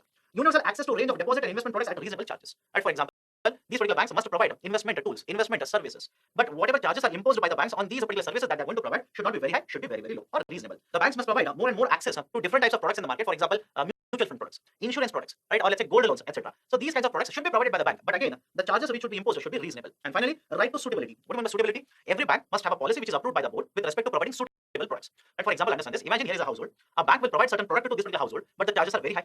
This particular product is not matching the requirement of this particular household as such. So the idea of right to suitability is the banks must be providing only those particular services to the borrowers or let's say the customers which are suitable to these particular customers. You should not provide those particular services which cannot be afforded by these particular customers. So right to suitability. The bank should have a policy which is approved by its board, and if the customer has been provided certain services which is not according to the suitability, then the customer should be given a grievance redressal mechanism. So these are some of the recommendations provided by Nachiket More Committee. Next, PGNI Committee. This particular committee was set up very recently, but again, the recommendations have not yet been implemented. First one, it recommends that Government of India will have to repeal the Bank Nationalization Act of 70 as well as 80. Why? The logic here is, right now, Government of India directly owns, understand the logic here, directly owns the shares or the ownership in case of public sector banks. And, right, understand this committee says that this kind of ownership should not be allowed. Because earlier, if you remember the recommendation of Narasimhan Committee, owners should not be the regulator of the banking sector. So what we need to do is, rather than Government of India being allowed to directly own these particular shares, right, or the stake in the PSBs, government should set up a new company, Bank Investment Company. Okay, Bank Investment Company, transfer the ownership of the shares under the Bank Investment Company. Done. So Government of India set up this particular Bank Investment Company which will have experts, and these particular experts or professionals now henceforth will be looking into the functioning of the public sector banks. Earlier Government of India directly looked into this. Now no, this will not happen. The Bank Investment Company will look into the functioning of these particular public sector banks, and ownership will be transferred from Government of India into this particular holding company or investment company. Third, in order to appoint people at the helm, let's say board of directors, or let's say the CMD or CEO of these particular banks, Government of India should appoint a new authority, Bank Board Bureau. Set up this particular new authority. This authority will give recommendation to government, and government will appoint people to these particular public sector banks. Right? So set up an authority. They will look into the experts or the pool of talent which is available in India. They will give recommendation to government. Government will appoint these particular people, so that we can ensure that government will not appoint anybody who doesn't have an expertise or who is loyal to government. Rather, right, the experts or professionals in the banking sector will be appointed to helm or to hold power or to manage these particular PSBs. Okay, and over a period of time, give more power to the board. Okay, the banks will have board, and so give more power to this particular board of directors who will look into the appointments themselves rather than Government of India appointing. Done. So these are the recommendations of a PGNI committee report. Okay, we've discussed the committees now. Let's look at the concept of NBFCs. Now, first and foremost, what do you mean by NBFC? NBFCs basically stands for non-banking financial company, and these are set up under Companies Act. Okay, the RBI website will say Companies Act of 1956, but very recently Companies Act of 1956 has been replaced by Companies Act of 2013. Okay, so these are the institutions which are registered under Companies Act. First point. Second, if you see the RBI definition, this is very, very complicated definition, right? And you don't have to mug up that particular definition. Simple understanding will be NBFC is a financial institution which will provide the services which are provided by the banks, which will provide banking services, but without meeting the legal definition of a bank. I repeat, NBFCs, non-banking financial companies, are those financial institutions which are registered under the Companies Act, and they will provide the banking services without meeting the definition of a bank. What's the meaning of this? In case of a bank, these particular banks are allowed to open accounts, collect bank deposits, same type of services, same type of bank deposit service is not provided by NBFC. Banks will issue check leaves to you. Is it okay? They will issue checkbooks. These NBFCs are not allowed to issue checkbooks. In case of the banks, they are allowed to collect fixed deposits, right, for let's say longer duration or a short duration. And in case of NBFCs, there are restrictions with respect to these kinds of a collection of deposits. So understand this. NBFCs are those particular institutions which are providing banking services. They are involved in collection of deposits. They are involved in issuing of loans. They also give loans to agriculture sector. They give loans for infrastructure development. Right? They are involved in providing the same banking services. But please understand, they do not meet the legal definition that is met by a bank. These are not banks. That is the reason the terminology used here is non-banking financial companies. Done? Now these are registered under the Companies Act of 1956. These have been kept under the regulatory control of RBI from 1997. Generally, these particular NBFCs are divided into two parts, right? Two groups like this. One, these will be deposit taking, okay, and the other one will be non-deposit taking. Now, those particular NBFCs which are deposit taking, these are registered with RBI. These will be regulated by RBI. Is it okay? These will be regulated by RBI. In case of a non-deposit taking, there are different regulators in the system. For example, we have pension companies. Pension companies are coming under regulation of whom? The Pension Fund Regulatory Development Authority. There is an insurance company. This insurance company will come under regulation of Insurance Regulatory Development Authority. So there are different non-deposit taking NBFCs which will come under the regulation of different regulatory agencies like this. But the overall regulatory control of these particular NBFCs will come under the concept of Reserve Bank of India itself. In addition to this, why NBFCs are important, right? Why NBFCs play a very important role? These are also referred as shadow banks. Why? Understand this. In case of India, there are different sectors such as agriculture, infrastructure, housing, etc., where the loans are issued not only by the banks but also by NBFCs. Is it okay? So understand this very carefully. Yes, banks will issue loans, no doubt. Banks will give loans to agriculture sector, housing segment. Let's say farming community. Farmers will take the loans from bank. Personal loans are issued. Vehicle loans are issued. Export loans are issued. Right? So there are different types of loan products which are issued by the banks, no doubt. But in addition to banking sector, which will issue loans to these particular segments, there is also presence of NBFCs which will provide loans to these particular segments. That is the precise reason NBFCs play a very, very important role. A substantial amount of loans or credit in the overall Indian economy comes from NBFCs. Then, so these will also lend to those unbanked or those segments which are considered to be risky by the banking sector. So one reason is this. Second, many of these particular NBFCs are specialized to lend to specific sectors. For example, there are NBFCs which are specialized to give loans for infrastructure development. There are NBFCs which are specialized in giving loans for housing. There are NBFCs which are specialized in taking gold and giving loans. So these particular NBFCs are specialized in certain segments and they will focus on the promotion of accessibility of credit in only those particular segments. Then unbanked borrowers will become banked borrowers. How so? Imagine here is a borrower XYZ. He wants to take a loan from the bank. But the concern here is this particular XYZ might not have sufficient collateral, or the bank might simply feel that it is very risky to give loan to this particular borrower XYZ. For any reason, there are multiple reasons. For any reason, the bank will not give loan to this particular XYZ. Now what will XYZ do? He will take loan from an NBFC, let's say housing loan. NBFC will charge a higher rate of interest, no doubt. It will charge a higher rate of interest. But more importantly, if this particular XYZ takes a loan from NBFC, repays this particular loan promptly, then his credit rating will improve. Is it okay? His credit rating will improve. And in the future, this particular improved credit rating can help this particular borrower to become a borrower from the banking sector. Okay, so it will help unbanked borrowers become bank borrowers. And finally, has been helpful in creating demand and capital formation. Right? For example, when they'll give loan to agriculture sector, infrastructure sector, housing sector like this, can I simply say that demand for two-wheelers, demand for four-wheelers, demand for housing units, demand for inputs in agriculture sector, demands for let's say cement, right, or steel for that matter, for the development of infrastructure. There's a creation of a demand in the market, and there's also capital formation because of all of this. Okay, so these are some of the reasons why NBFCs are very, very important. But in recent times, there have been certain issues which are plaguing the functioning of the NBFCs. What are the issues? One, funding issue.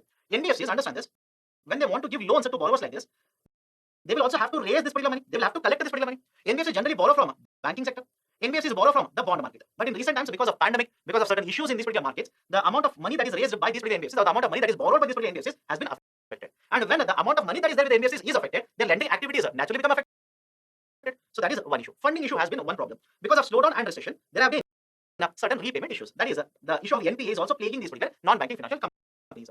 These will also suffer from asset liability mismatch, just like banking sector. And as a result of all of this, the credit issuance or the loans that are issued, the funding done by these particular NBFCs has also slowed down. Right? So these are some of the issues which are plaguing the functioning of the NBFCs in the recent times. So these are some of the very, very important concepts which we have discussed under this particular module of the banking. Okay.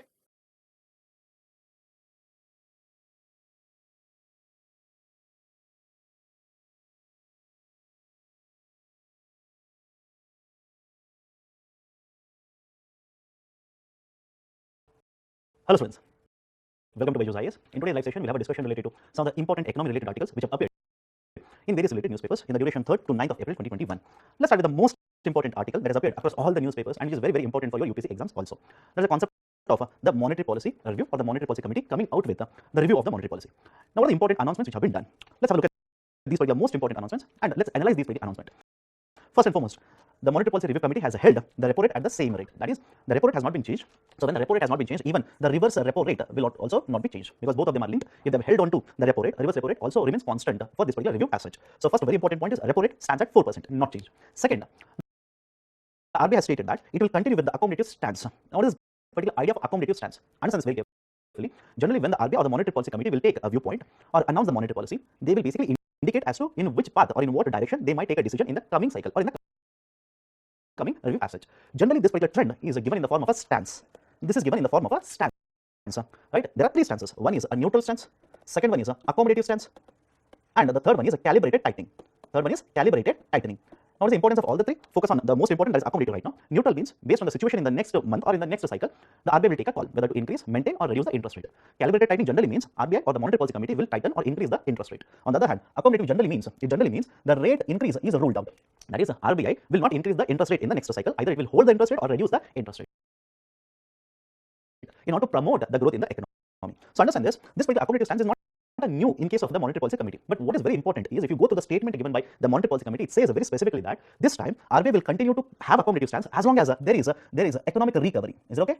As long as the economic recovery will take place in the market, RBI will continue to hold or continue with the accommodative stance itself. Now, why this particular statement is very important. Please have a look at this particular statement in the light of the previous statements which are given by RBI.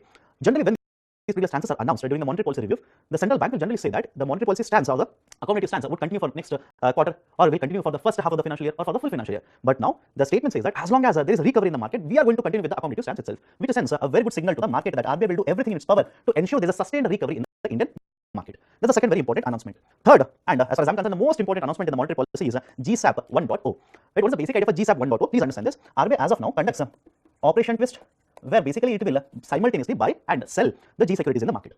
RBI also conducts open market operation, OMO, which is an Indian version of quantitative easing itself. Generally, in the open market operation, follow this very carefully, RBI either sells the G securities in the market or repurchases the G securities. But more importantly, as the situation demands, either RBI will sell or repurchase. For example, if RBI wants to promote growth, then generally what does RBI do? It will infuse liquidity in the market. It will increase liquidity in the market. Under this particular increasing liquidity, one of the ways that RBI can simply do it is by repurchasing the G securities. That is, imagine you are a bank, you are holding on to these particular G securities. You purchase them, you have these particular G securities.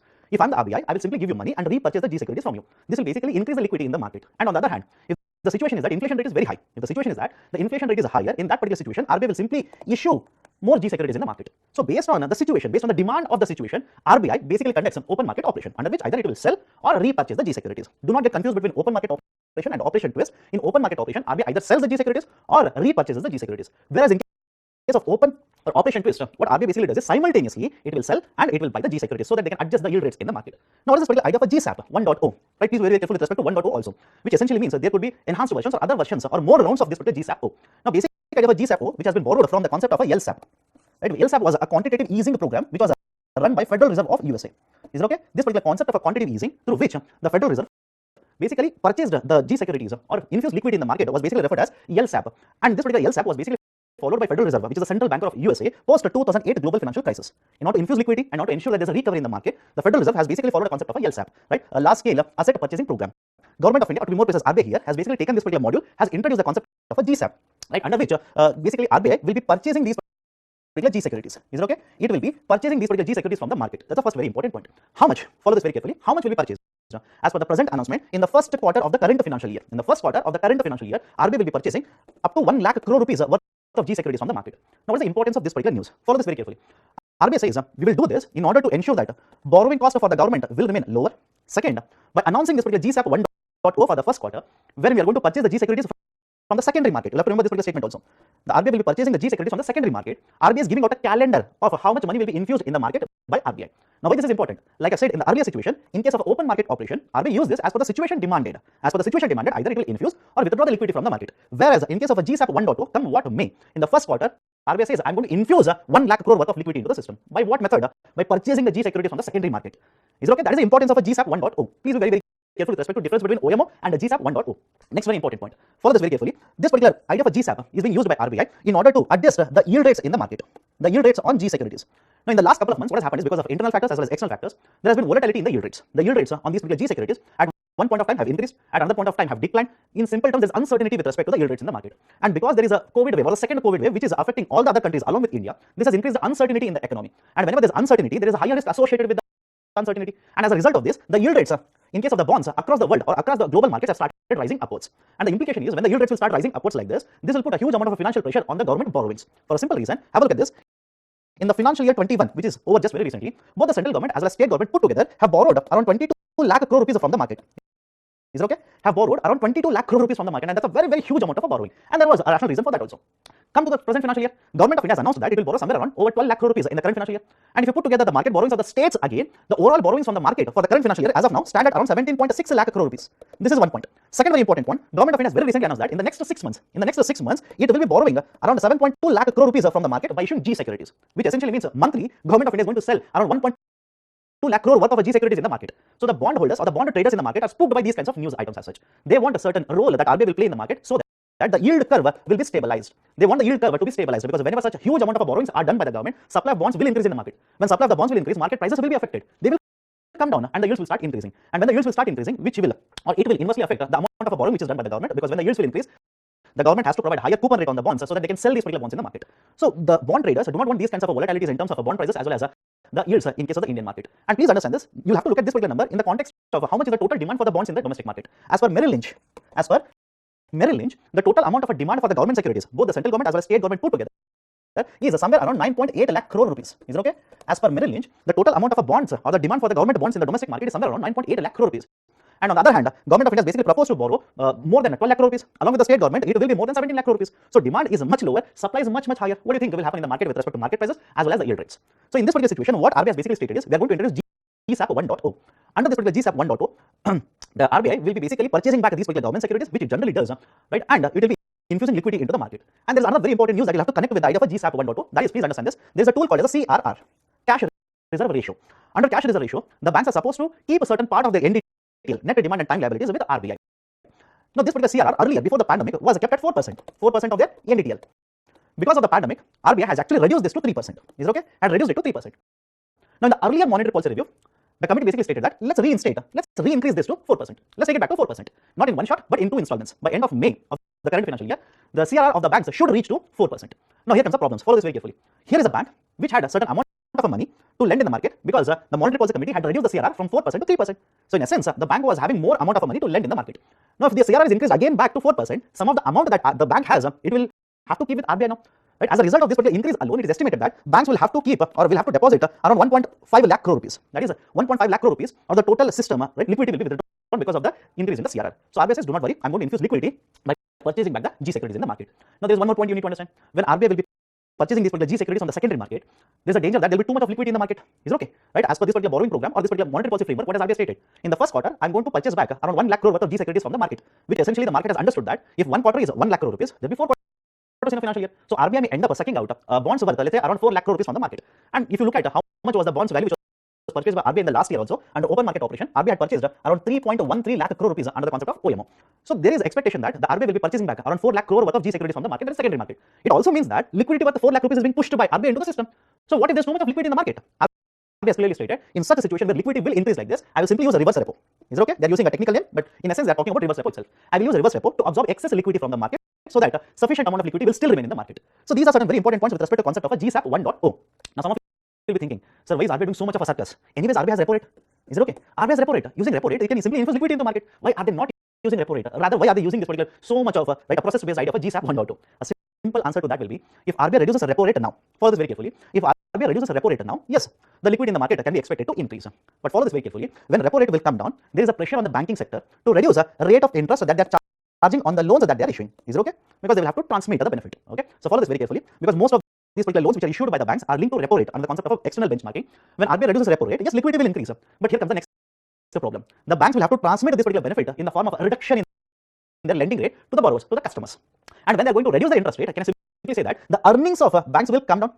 The earnings of banks will come down because they are charging lesser rate of interest. Now, in this particular situation, what the banks are forced to do? In this situation, when they are reducing the lending rate like this, they will be forced to reduce the interest rate on deposits. Is it okay? They will be forced to reduce the interest rate on deposits. But already, because inflation rate is more than 5%, follow this, because inflation rate is more than 5% on one side, there is a taxation on some of these particular instruments of, let's say, 30%, and the rates of interest which are offered by the banks are somewhere in the range of, let's say, 5 to 6%. Because of all of this, the real interest rates, real earnings rate or real rate of returns for these kind of depositors already has entered into negative territory. In essence, they are not earning anything when you connect their earnings with inflation as well as the taxation rate. In this situation, you want the banks to reduce the interest rates on these particular deposits. Don't you think this will further have a negative impact on deposits which are collected with the banking sector? That is the precise reason why RBI has not reduced the repo rate. Apart from one more reason, inflation rate. Inflation rate, as per RBI estimates itself, will remain more than 5% for the first half of the current financial year. So that is also one more very important reason. So this is the discussion with respect to GSAP 1.0. Very, very important. Please be very, very careful. Next, there's a concept of PPI, prepaid instruments. Now, what is the idea of prepaid instrument? Let me give a very simple example. If you have visited to any mall, if you have visited any of these particular, let's say, tourist places, generally the banks are issuing a card called as travel card. A concept of a travel card is a prepaid instrument itself. If you have a wallet, e-wallet to be more precise, in Oxygen, right, app or MobiKwik app, that is also a type of a prepaid instrument only. So basic idea of a prepaid instrument is this. RBI is managing or regulating prepaid instruments. Under prepaid instruments, what we generally say is there is an issue of an instrument either physically or otherwise, but the money that has been kept under this particular instrument is already fixed. Is okay? The amount of money which is loaded onto this particular instrument is already fixed. That is called as a prepaid instrument. Now, third very important point here, follow this very carefully. Prepaid instruments are of three types: closed system PPIs, semi-closed PPIs or semi-closed system PPIs, open system PPIs. Closed system PPIs, for example, if you visited KFC, they have a card on which you can preload the amount and you can gift this particular card to someone else. If you visited any of these particular malls, they have a card, gift cards on which you can simply load certain amount and gift it to someone else. What is the basic idea of a closed system PPI? The amount that is loaded is fixed and the amount for which purpose you can use is already fixed. Once, imagine you have taken a card, PPI card from a shopping mall and you have gifted to your friend. You have loaded, let's say, amount of 2,000 rupees onto this. Your friend can simply use this particular PPI only in this particular mall. He cannot use it to withdraw cash from the ATM. He cannot use it from any other merchant or seller in the market. That is the basic idea of a closed system PPI. What is semi-closed? Part of this, right? The idea of a closed system will be carried on to the next also. Best example for this are e-wallets, MobiKwik or Oxygen wallets, so on and so forth. Under this, the amount is transferred into these particular wallets. You can use this particular money which is present in the wallets to purchase from any other vendor in the market also. But there are certain restrictions with respect to how much amount is not transferred. Can you transfer this particular amount from one bank account, right, from this particular e-wallet? Can you receive it from the bank account, so on and so forth? Again, there's a concept of a KYC. If you have full KYC, generally under PPI, RBI will allow a maximum deposit value of up to 1 lakh rupees, which has been doubled to 2 lakh rupees right now. So understand this. Third type, right, we have taken care of the closed system, semi-closed system. Third one is an open system of PPI. Best example for this is a travel card which is issued by the banks as such or other financial institutions. You can simply use this particular travel card to purchase any kind of goods or services from any vendor in the market. That is called as an open system PPI. Now please understand this. Earlier with respect to e-wallets, understand this very carefully. Earlier with respect to e-wallets, there is a problem of interoperability. That is the e-wallets, the service providers such as MobiKwik as well as the Oxygen, the option was given to them whether they want to allow the idea of interoperability, which essentially means if I have an e-wallet in either of these, whether can I receive the amount from a bank account or can I transfer the funds from this e-wallet to another bank account or from this e-wallet to another e-wallet. That's the basic idea of interoperability.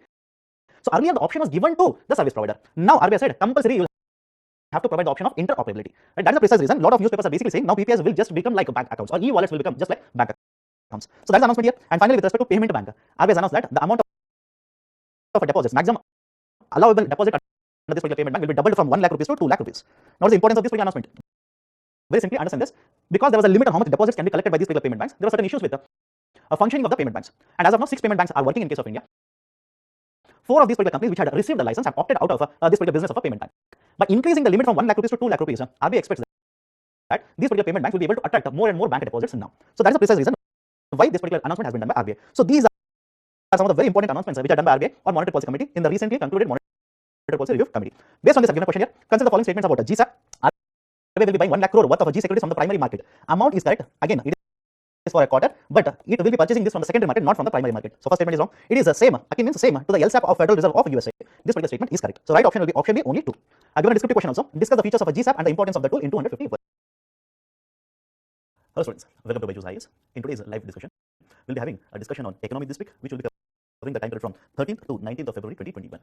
And in this particular live discussion, we'll be taking certain very important articles which have appeared in various business-related newspapers, and we'll be analyzing these particular articles. For this particular discussion, I've taken the articles from newspapers such as Hindu, Indian Express, Livemint, Financial Express, Business Line, etc. Let's start the discussion. The first article is related to the concept of operation twist. Now, before looking at what factual information has been provided in the article, what is this idea of an operation twist? And please understand, very often this particular terminology has been mentioned in the newspaper, and there is a very high expectation of questions on this kind of a concept, especially of the ideas which are conducted by RBI. Now, what is this idea of the operation twist? Understand this. In case of the economy, or let's say the market, RBI basically auctions. I'm using the term auctions here. RBI auctions as well as repurchases the government securities. Is it okay? Government of India, in order to meet certain expenditure requirements that is basically given in the budget estimates, will sell these particular G securities, which are nothing but the debt instruments issued by government, and collects a certain amount from the market. Now, generally, the auctioning process of these particular G securities and the repurchasing of these particular G securities is done by Reserve Bank of India. It uses a platform which we have already mentioned in earlier videos, eKuber platform. Remember the name. eKuber platform is used by RBI to auction these particular G securities to market participants and collect the money and transfer it to government. Now, generally, what we say is either RBI sells the G securities or repurchases the G securities, and whenever any one of the two functions is done, we use the term open market operation (OMO). stands for open market operation, under which either RBI will sell or repurchase the G securities as per the requirement. For example, if RBI wants to promote growth, in order to promote growth, RBI needs to push higher liquidity in the market, and one of the ways of pushing higher liquidity in the market is purchase or repurchase the G securities which are present in the market and supply the money to the investor. And on the other hand, if RBI, let's say, wants to control inflation, in that particular scenario, RBI will go on using many tools. One of the tools is sell these particular G securities, suck out the liquidity from the market. Now, in the present situation, what is the idea of an operation twist? Have a look at this. Under operation twist, RBI simultaneously, you have to remember the term simultaneously, RBI simultaneously will sell some types of G securities as well as purchase some types of G securities. Now, what kind of G securities are sold and bought under operation twist? Under operation twist, RBI sells short-term G securities and repurchases or buys the long-term G securities. Now, why this is done? Have a look at this very carefully. In case of the market, there is a technical term called as coupon rate and yield rate related to these kind of debt instruments. Do not get confused between both of them. Coupon rate generally means interest rate, and it simply specifies or it simply represents what is the rate of interest provided on a certain instrument. For example, if I issue a bond to you, let's say worth 100 rupees, and if I offer to you 8% rate of interest, this becomes coupon rate on this particular bond or debt instrument. But yield rate specifically refers to how much is your actual earning. Is it okay? How much rate of interest you've actually earned on this instrument is the concept of a yield rate. Now, what is the basic difference here? The basic difference is, have a look at this. I've sold the bond to you at 100 rupees, and let's say you'll hold on to this for a period of 1 year, and I will pay 8% rate of interest. So, coupon rate was 8%, and how much I want? 8%. But what if you sell this particular bond to your friend at 97 rupees? Just a hypothetical number. You sell the bond to your friend at 97 rupees. For this particular third person, that is your friend who has bought this particular bond, his investment is how much? 97. But he will earn interest of how much? 8 rupees. So, on the investment of 97, he is earning 8 rupees. So, don't you think his interest rate earning will be much higher than 8%? So, have a look at this. In this situation, though coupon rate is 8%, yield rate will be more than 8%. So, in simple terms, have a look at this relation in the market. Just remember this particular correlation. Whenever the market prices of the bonds will increase, yield rates will come down. Opposite. Whenever the market prices will increase, yield rates will come down, and when market prices will fall down or come down, yield rates will increase. That is the basic correlation here. Now, why you should understand this particular correlation and what is the importance in the Indian economic context? Whenever, if I say Government of India is issuing the bonds, for example, in this particular article, it says Government of India wants to issue bonds to the tune of more than 30,000 crore rupees. And out of this, right now, RBI is basically going for operation twist for more than 10,000 crore rupees. Again, not required for UPSC. What you need to understand simply is this. When Government of India will issue these particular bonds, can I simply say that if the yield rates in the market are lesser, then Government of India can issue these particular bonds and raise money by promising lesser rate of interest? Is it okay? If yield rates in the market are lesser, then the RBI can issue the bonds, that is the G securities of Government of India, and collect the money by offering lower coupon rate, lower rate of interest. In simple terms, whenever yield rates in the market will come down, interest rates in the market will come down. This will help in Government of India's revenue collection or raising of revenue, because large amount of expenditure that is incurred, it is budgeted by borrowings from the market, and one of the very important sources of borrowing for Government of India is to issue G securities. So have a look at this. Whenever Government of India wants to issue the bonds, obviously it wants lesser yield rates in the market, and whenever RBI conducts this kind of a operation twist, it is expected that the yield rates will come down. Now, simply ask, sir, how operation twist is connected with the yield rates? Let me give a very simple example here. What generally RBI does, generally under open market operation, like we have discussed, either sell or repurchase the G securities. But under operation twist, RBI simultaneously sells short-term G securities and purchases the long-term G securities. Now, have a look at this. The basic economics says whenever the supply of some commodity increases, the market price should start coming down. Is it okay? When supply increases, market prices should automatically start coming down. When demand for certain commodity increases, market prices should increase. So, when I say RBI will purchase a long-term G securities, obviously the demand for these particular G securities in the market will increase. When demand increases, what do you think will happen to market prices? Market prices should start increasing. And when market prices increases, what do you think will happen to the yield rate on these particular G securities? Yield rates should start coming down. And generally understand this, in case of the economy, whenever the lending rates are decided, one of the very important factors that will affect these lending rates or interest rates in the market is the yield rates on the long-term G securities. For example, 10-year G securities which are issued by the government. So that is a very important concept related to operation twist. Now, what information has been provided in the article? RBI will be conducting operation twist worth 10,000 crore rupees on February 25th, and basically under this, it will be purchasing securities which are maturing on or in 2025, 2029, and 2033. So these are long-term bonds which RBI will be purchasing, and on the other hand, it will be selling short-term G securities. Obviously, short-term means which will have a maturity period of up to 1 year. So these particular instruments which will be sold by RBI with a short-term tenure will have maturity in the month of November as well as in the month of February 2022. So these are certain very important points related to concept of operation twist. Now, based on this, I give my question here. Consider the following statements. Under operation twist, RBI sells a long-term G securities. I have not written G securities, but read it as G securities, and purchases a short-term G securities. Exactly vice versa. So this particular statement is wrong. With operation twist, the yield rates on the long-term bonds are expected to come down. Yes, this particular statement is true. So right option is option B. Only 2 is true. Last article is with respect to concept of Regulations Review Authority 2.0. Now understand this. In 1999, RBI had set up a Regulations Review Authority RRA 1.0 or 1.0. This particular authority was set up and they had given certain terms of references. And the authority gave recommendations. As a result of this, some of the systems within RBI have been simplified. Now, second RRA 2.0 has been set up by the RBI. And this article basically provides information related to that. First point, it is headed by Mr. M. Rajeshwar Rao. He is the Deputy Governor of RBI. It is headed by Mr. M. Rajeshwar Rao. And this particular RRA 2.0 has been set up in order to simplify the process of the regulation of various entities which will come under the regulation of RBI. Okay, different terms of references have been provided. That is not important. Basic idea is this particular RRA is expected to provide recommendations so that the effectiveness of regulation of RBI will increase. Some of the data that is reported by various entities which are regulated under RBI, reporting mechanisms will be reviewed. If there are any laws, any provisions which are redundant, they will be asked to be withdrawn, and we will try to simplify various procedures so that the effectiveness of regulation will increase. So these are different terms of references which have been provided for this particular regulation review authority. Okay, so these are certain points which have been provided in this particular article. Beyond this, other information not necessary, not required for UPSC. Next important article, just factual information here, is with respect to ARCs. In the Monetary Policy Review Committee, basically the RBI governor announced that they will be setting up a new committee to look into functioning of ARCs. ARCs are basically asset reconstruction companies, which will play a very important role in the insolvency resolution process. Now, please understand, in recent times there have been certain issues with the functioning of ARCs. So, what governor basically stated that a new committee will be set up, and this committee will look into the functioning of ARCs and give recommendation to RBI. Now, please understand the factual information provided in the article here. Following this, RBI has set up a 6-member committee. Okay, it has set up a 6-member committee which has been given a tenure of 3 months from the first sitting. Right, so this is a 6-member committee which has been given a tenure of 3 months from the first date of sitting, and it will be headed by Mr. Sudarshan Sain.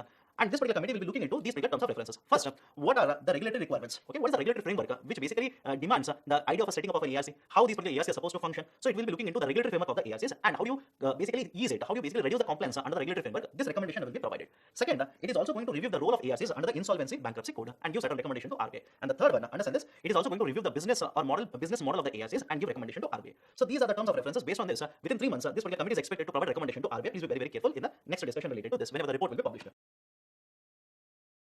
Hello students, welcome to Byju's IAS. In today's live session, we will have a discussion related to some of the very important articles related to Indian economy that have appeared in the various newspapers during 20th to 26th March 2021.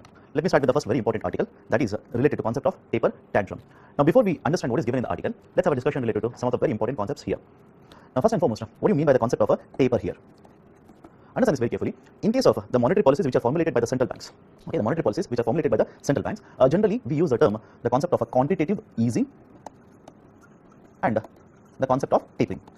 Now, in case of India, we may not be using this very frequently, but in case of USA, generally these kind of two terms are used whenever the Federal Reserve of USA goes for unconventional monetary policy, which has been done by USA many of the times. For example, in the recent times itself, post 2008 global financial crisis also, the same thing was done by the Federal Reserve there. Generally understand this, whenever I use the term quantitative easing, it's an unconventional monetary policy. Same thing with respect to tapering also. But what is the meaning of this? Whenever I say quantitative easing, through unconventional means or in an unconventional time period, the Federal Reserve is increasing the money supply in the system. Now, if you ask me why they are increasing the money supply, answer is very simple. The economy is in a slowdown or in a recession. At this particular point of time, it is the duty of the central banker to infuse liquidity in the system. And one of the very important tools generally that these particular central banks use is reduce the lending rate. For example, in case of USA, we use the term Federal Reserve rate. So they will reduce it to a very, very low level so that there is too much of money supply or higher money supply in the system. And whenever there are growth shoots, that is basically there are indicators that the economy is recovering, what generally happens is the Federal Reserve here will start withdrawing this particular liquidity from the market. Is it okay? Whenever there is requirement of recovery in the economy, they will infuse more liquidity. And when there are growth shoots, there are certain macroeconomic parameters which are indicating that there is going to be higher economic growth rate in the coming quarters. At that particular point of time, the Federal Reserve will start withdrawing this particular liquidity from the system. And the policy that they use is basically referred as a concept of a tapering. Tapering basically refers to narrowing of money supply in the system. Now, why are we discussing all of this? Right? Why are we discussing the Federal Reserve policy in the context of UPSC? For a simple reason, there is something called as taper tantrum. Right? There is an effect called as a taper tantrum, and this particular taper tantrum will definitely have an impact on the Indian economy. That is the precise reason why we are discussing this. Now, what is this impact that I am actually referring to? Before I tell you, follow this particular concept very carefully. In case of the market, the governments will sell the bonds. Is it okay? The governments will sell the bonds. In case of USA, when they sell the bonds, we call them as treasuries. In India, we call them as G securities or government bonds. In case of UK, they call them as gilt. Now, what is the connection here? Whenever these particular bonds are sold in the market, these particular bonds offer a rate of interest which is called as coupon. For example, let's take a very simple example. If government of India has issued a bond worth 100 rupees, coupon rate is let's say 6%, which essentially means annually you're going to earn how many rupees? 6 rupees on this particular bond. But please understand, the market prices of the bonds will keep on fluctuating. Why? I'll explain that just in a couple of minutes. So understand this very carefully. The market prices of these particular bonds will keep on fluctuating based on the demand in the market. If the demand for these particular bonds increases, the market prices of the bonds will increase. And if the demand for these particular bonds decreases, market prices will decrease. That's a very simple logical argument. But understand this, why this particular demand is increasing or decreasing. Let me give a very simple example here. You are an investor in the market. You are an investor in the market. Now you have multiple options. You can invest in the shares. You can invest in the bonds. That is basically you can invest in the debt market or equity market. Now generally what happens is, follow the explanation here, whenever there is too much of a risk in the market, whenever the economy is going into a downturn, whenever there is a crisis in the economy, investing in the stock market is risky. So in this particular period of time, what investors prefer to do is basically move their investments from the equity market into the bond market. And as a result of this, what will happen? Within the bonds also, they prefer to invest in G securities. Why? Whether you want to invest in a corporate bond or a government bond, government bonds will have a higher safety. And whenever there is a portion of a higher safety in volatility, investors invariably wish to invest in these kind of G securities. But what is the impact of this? When they invest or purchase more and more G securities, the demand for these particular G securities increases. Market prices will increase. So have a look at this. So because of the demand in the market, whether there is a higher demand or lower demand, the prices of these particular bonds will keep on varying like this. And what is the importance? When the prices of these particular bonds will vary, there is another term or a technical term I will throw at you now. There is something called as a yield rate. Now what is this yield rate? Yield rate is annual rate of return. Is it okay? Yield rate is annual rate of return. Right? What do you mean by annual rate of return? Imagine you're holding a bond, you're not selling that in the market, you purchase it at 100 rupees at a coupon rate of 6%. So annually how much returns you will receive? 6 rupees. But if you sell it to someone else, when there's a very high for these particular bonds in the market, obviously you are going to sell it at a higher price, let's say 101 rupee. So the second person who has purchased the bond from you, he has invested how much? He has invested 101, and on this he is still going to earn 6 rupees only. In essence, what I'm trying to say is the market prices will change, but the coupon will not change, coupon will remain the same. Because the market price has changed, coupon remains the same. The rate of return earned by the second investor or the person who has bought the bond from you, his returns will come down. So that is the basic idea for yield rate. Even if you don't want to remember this, simply remember one statement here. The market prices are inversely related to the yield rate. Whenever the market prices will increase, yield rate will come down. Whenever market prices will come down, yield rates will increase. Now, is the story okay so far? One, we have discussed the concept of a quantitative easing, quantitative tapering, which is generally followed in case of USA. And second, we have discussed the concept of a yield rate and the government bonds, market prices, and the connection with the yield rate. Now, what is the connection of all of this with Indian economy? Let me come to the main story here. Very recently, in USA, follow this very carefully. Very recently, in case of USA, the yield rate on government bonds or treasuries started increasing. Is it okay? The yield rate on the treasuries in USA started increasing. Now, as a result of this, there was a certain effect of this on the Indian economy. What happened? Some of the investments came into India. Now, there is a taper tantrum or there is a tapering policy which is being followed in the USA. That is basically, in case of a USA, since there is a recovering growth rate, the Federal Reserve has understood too much of liquidity will lead to inflation. Is the explanation okay here? Too much of liquidity in the system, when the growth is going to increase, will yield to or will lead to inflation. So what they have done, they started withdrawing the liquidity, or they have given indications that they will withdraw the liquidity. And as a result of this, what has happened in case of Indian economy, there is a tendency that the FIIs, foreign institutional investors, or FPIs, foreign portfolio investments, they will start withdrawing their funds, start moving away towards the USA or other markets. Why? Whenever there is a recovering economy, it essentially means GDP growth rate is going to improve, and at this particular point of time, the private sector will be performing much better in these particular economies. And as an investor, foreign investor, rather than investing in India in rupees, you would feel much more comfortable investing in USA in terms of dollars and earning higher rate of returns. So what you will do is start withdrawing the funds from India. As a result of these particular withdrawal of the funds, there is volatility created in the stock market, and there is also volatility created in the forex market. In case of the stock market, usually the stocks or the shares will take a hit. In case of forex market, since they are going to sell rupees and withdraw dollars from Indian economy, rupee will start depreciating, dollar will start appreciating. At this particular point of time, usually it is the central bank. Usually it is the central bank which will come to the rescue and stabilize the exchange rate. But more importantly, the second very important point here that you need to make a note of this is, generally it has been seen that whenever the yield rates of the treasuries in USA will start increasing, concurrently, simultaneously, it has also been seen that many of the times the yield rate on government bonds in India will also start increasing. Is it okay? I'll repeat the statement here. It has been seen that many of the times whenever the treasuries yield rate will start increasing in USA, the yield rates on government securities in India will also start increasing. Right now, what is the reason? I'll give you two reasons. One, there is a fear or there is a concern that there would be a second COVID wave, and that will definitely have certain impact on the growth performance of the economic activity in India. Second, very recently, NSO, National Statistical Office, has come out with second advanced estimates with respect to Indian economy. And what they've said, in the first advanced estimates, they had said that in the current financial year, Indian economy was about to shrink at 7.7%. But now they have revised it upwards and they have said that Indian economy will be shrinking at 8%. Higher shrinkage will be experienced in the Indian economy right now. So there is a concern about economy. There is a concern about how well the Indian economy will do at this particular point of time. If you are an investor in the market, what will you do? Will you invest more in the stock market, or will you shift your investments from the stock market to government bonds? And that is exactly what has happened. More and more investments have got shifted to government securities or government bonds, as a result of which, when the treasury yield rates are increasing in USA, the government yields in case of India also have increased. Now, what is the impact of this? You will say, sir, yes, understood. This is the story. But why should we read this? What is the impact? Here is the impact. These particular yield rates generally will affect the interest rates in the market. Is it okay? These particular yield rates will generally affect the interest rates in the market. Very recently, in case of India, what has happened is, to control the pandemic or the impact of the pandemic on various sectors, RBI, through various measures, has ensured that the lending rates in the market will come down. Now, because of this spike in the interest rates or spike in the yield rates in government securities, there would be a spike in interest rates also. As a result of this, the borrowings in the market will get affected. Second very important reason, Government of India has proposed that it will borrow 12 trillion rupees for the next financial year, financial year 21 and 22. And if the yield rates on the government securities increase, can I simply say that the burden of interest payment on the Government of India will also increase, because they are going to borrow at this particular higher yield rate. That will put a much larger pressure on the finances of the Government of India. So these are certain very important points related to this particular topic as such, and that is the reason if you see the headline, public finance, private sector at a taper tantrum risk. So this is the discussion. Based on this, I've given an MCQ here. The term Fed tapering, often appearing in the newspaper, is associated or refers to quantitative easing policy of RBI? No. Again, I'm using the term Fed tapering here. B, quantitative easing policy of Federal Reserve? No. In quantitative easing, generally there is an increased money supply, but when I say tapering, the money supply has to become narrower, has to reduce. C, unconventional monetary policy of Federal Reserve to reduce the money supply. The third option is the right one here. Let me give you another descriptive question. Current wave of quantitative easings is the age of competitive depreciation and beggar thy neighbor monetary policies elaborate. Now, I borrowed this particular statement from Mr. Urjit Patel. Mr. Urjit Patel, in one of his speeches, basically used this particular statement. What is the meaning of this? Many countries, to address their own concerns, for example, USA, to address the concern of the growth rate, use these kinds of quantitative easing, which are unconventional monetary policies. But because they are using these kinds of unconventional monetary policy and they are reversing that with, let's say, the Fed tapering, there is a depreciation which is felt in India, or the Indian currency will depreciate, and there is an impact on the Indian economy also. The concept of a beggar thy neighbor basically means when a particular country makes a policy to address some of the concerns within the country, the effect of this will be felt by other countries. Right? That is the basic idea of a beggar thy neighbor. So you'll have to explain this in 250 words.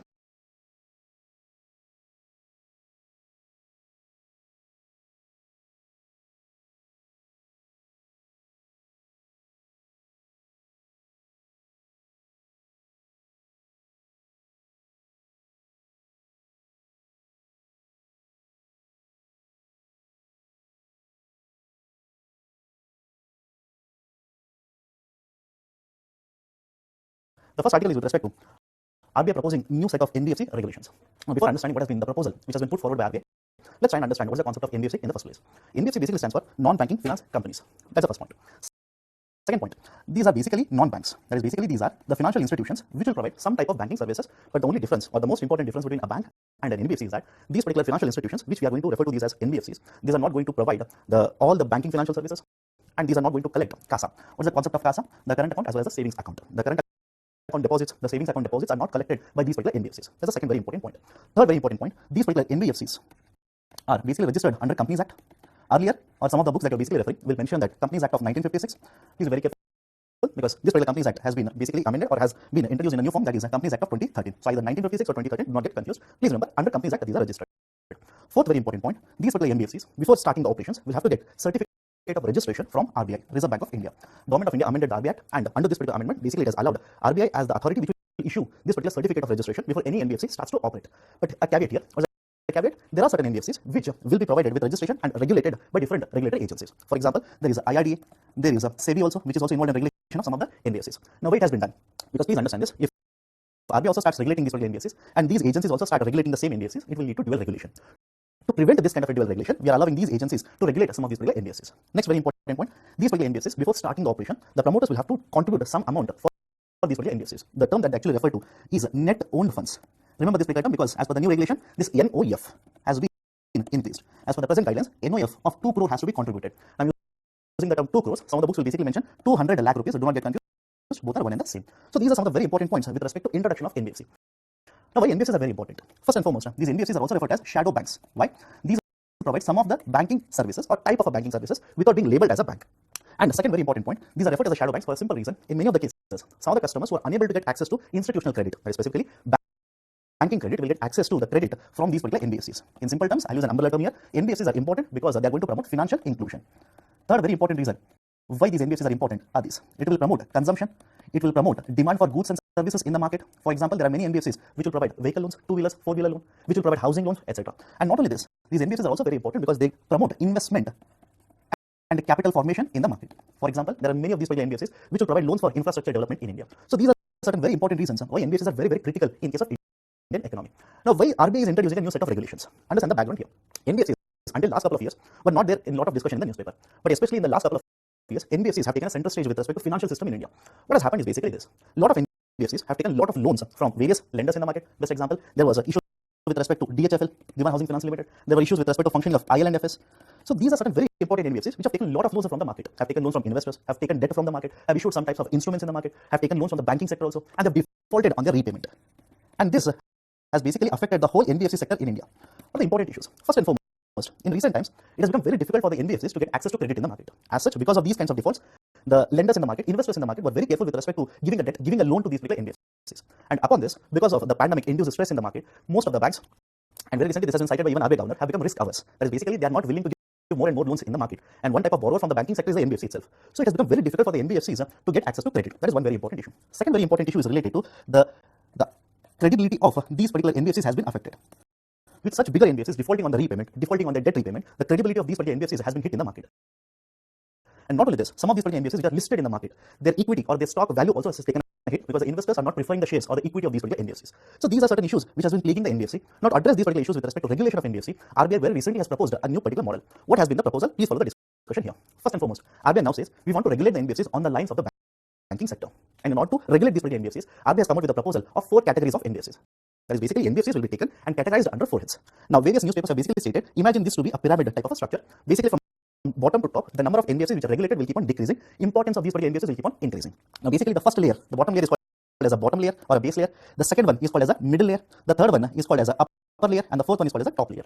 As of now, majority of these particular NBFCs, as per the proposal of RBI, will be falling in the base layer. More than 95% of these particular NBFCs will be falling under the base layer, and only around 25 to 30 NBFCs will come under the upper layer. And as per the RBI proposal, as of now, no NBFCs have been kept under the topmost layer or the top layer, and rest of the NBFCs will basically fall under the middle layer.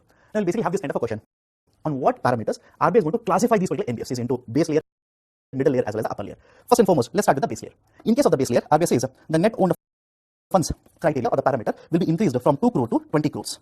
This is the first very important categorization or parameter. Second very important parameter is the concept of NPAs. In case of NPA classification earlier, if there is any repayment overdue for the period of 180 these particular assets were classified as non-performing assets in case of NBFCs. Now, RBI's proposal basically winds it down or reduces this particular number to 90 days. And if you know the concept of NPA, even in case of banking sector, if any loan or the debt repayment is overdue for a period of more than 90 days, even there also it is classified as a non-performing asset. Third very important parameter with respect to the base layer is those particular NBFCs which are non-systemically important. Please remember this, non-systemically important NBFCs will be kept under this particular base layer. Now, what do you mean by non-systemically important NBFCs?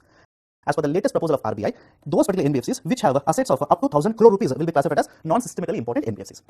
As of now, understand this, as of now, those particular NBFCs with an asset of up to 500 crore are non-systemically important NBFCs, and over 500 crores, so these will be classified as systemically important NBFCs. RBI proposes that will increase this particular threshold from 500 crores to 1,000 crores. And as per new proposal, more and more NBFCs, over 9,200 NBFCs will fall under this particular criteria and will be part of base layer. Now, next, with respect to middle layer, the regulations which are proposed by RBI will be much more strict, much more stringent compared to those particular regulations which are applicable for NBFCs falling in the BL. In case of ML, those particular NBFCs which are systemically important NBFCs which are deposit taking as well as non-deposit taking will be categorized in the EML. Not only this, even the exposure norms, that is basically the lending issues or lending of the loans or investment issuance of these particular NBFCs, the norms have been changed. Now, with respect to UL, RBI basically has proposed that top 10 NBFCs which have the highest asset size will by default fall under the UL category, and based on certain parameters such as size of these particular NBFCs, interconnectedness of these particular NBFCs, based on these particular parameters and among other parameters, these particular NBFCs which are 25 to 30 NBFCs will be kept under the UL category, and the regulations which are applicable to these particular NBFCs will be much more stringent compared to the remaining two classifications of NBFCs. For example, any NBFC which will be part of the UL, they will have to maintain a capital, justification common equity tier 1 capital of 9%, and not only this, they will also have to abide by certain leverage ratios. So these are certain very important proposals which has been put forward by RBI to regulate these particular NBFCs. Now, what is the importance of this particular regulation? What would be the outcome? Various experts have basically stated that with this new regulation, the investor confidence in the NBFCs is going to increase, and it will make it easier for these particular NBFCs to get access to credit in the market. However, having said so, various experts have also raised concerns with respect to this particular new regulation model which has been proposed by RBI. One of the very important concerns which has been raised by various experts is this: RBI already is stuck with many of these particular banks which they are regulating, and despite RBI regulating these particular banking institutions, we have seen over a period of time many of the banks incurring losses, many of the banks defaulting on the repayment, many of the banks falling into crisis. Now, in addition to this particular regulation of the banking sector, RBI is saddled with regulation of NBFCs also. How will they be able to successfully regulate NBFCs when there are issues in the banking sector already? So these are certain very important points with respect to this particular article, which is very, very important with respect to UPSC exams. Now, based on this discussion, I've given a question here. Consider the following statements. First statement: NBFCs are registered under the Banking Regulation Act. This is wrong. These are registered under the Companies Act. Second statement: the deposits in the NBFCs are covered by DICGC. For those of you who do not know the concept of DICGC, it basically stands for the idea where the deposits which are kept in the banking sector are provided with insurance coverage. DICGC basically stands for Deposit Insurance and Credit Guarantee Corporation. This is a subsidiary which is owned by RBI, and the deposits up to 5 lakh rupees in the banking sector, for example, in a commercial bank, are basically provided with the insurance under the concept of a DICGC. Now, with respect to the statement given here, this statement is wrong. Deposits in the NBFCs are not covered under DICGC. So both the statements are false. So right option will be option D. Both are false. The next article is with respect to RBI setting up digital infrastructure fund. What are the important points? First and foremost, earlier RBI announced setting up of Acceptance Development Fund, ADF.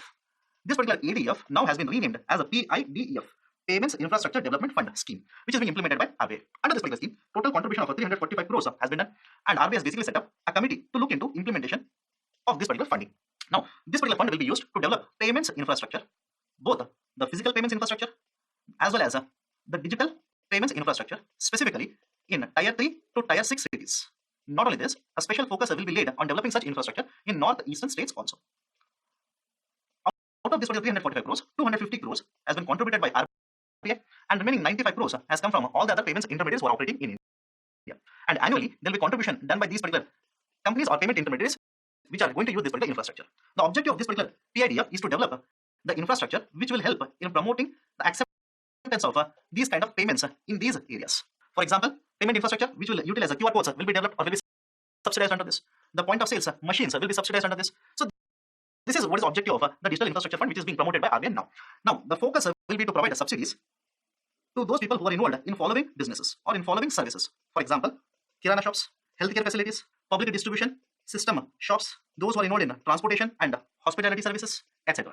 And RBI basically says that even under this, the primary focus will be on those particular entities which do not have any kind of infrastructure to accept the payments as of now. Now, as per RBI statement, annually 30 lakh digital points of transaction will be created under this particular scheme. Not only this, different types of infrastructure will be subsidized at different rates. For example, if it is a physical POS, then the subsidy which will be provided will be 30% to 50%, and in case of a digital POS, then the subsidy will be between 50% to 75%.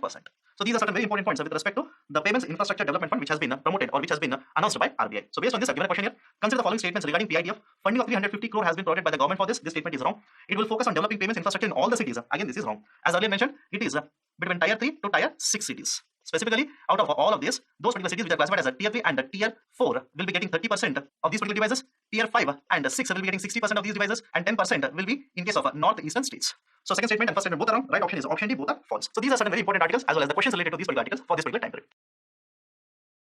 Next article with respect to DSIBs. Now, what is the idea for DSIB? DSIB basically stands for Domestic Systemically Important Banks. In the year 2014, understand this, RBI for the first time introduced the concept of Domestic Systemically Important Banks. Now, what is this idea of a SIB? I'll use the short form rather than reading out the full expansion as such. The basic idea of a SIB is these are the banks.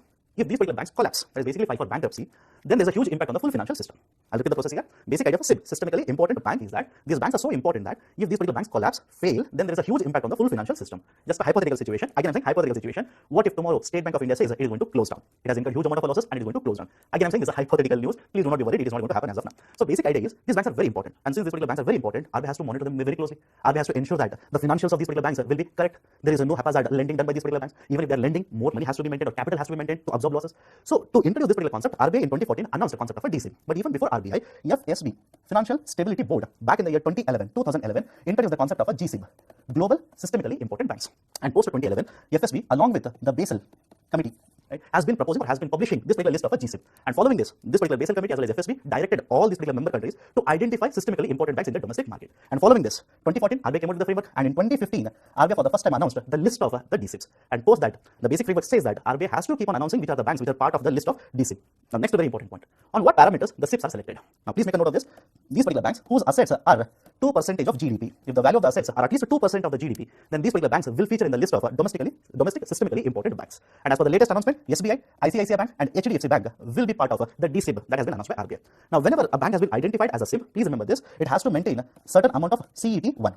What is this particular concept of a CET1? CET1 stands for Common Equity Tier 1 Capital. I'll repeat the statement here. CET1 stands for Common Equity Tier 1 Capital. You don't have to mug up the whole concept of a CET. Just suffice if you understand that under Basel, the banks are supposed to maintain certain capital.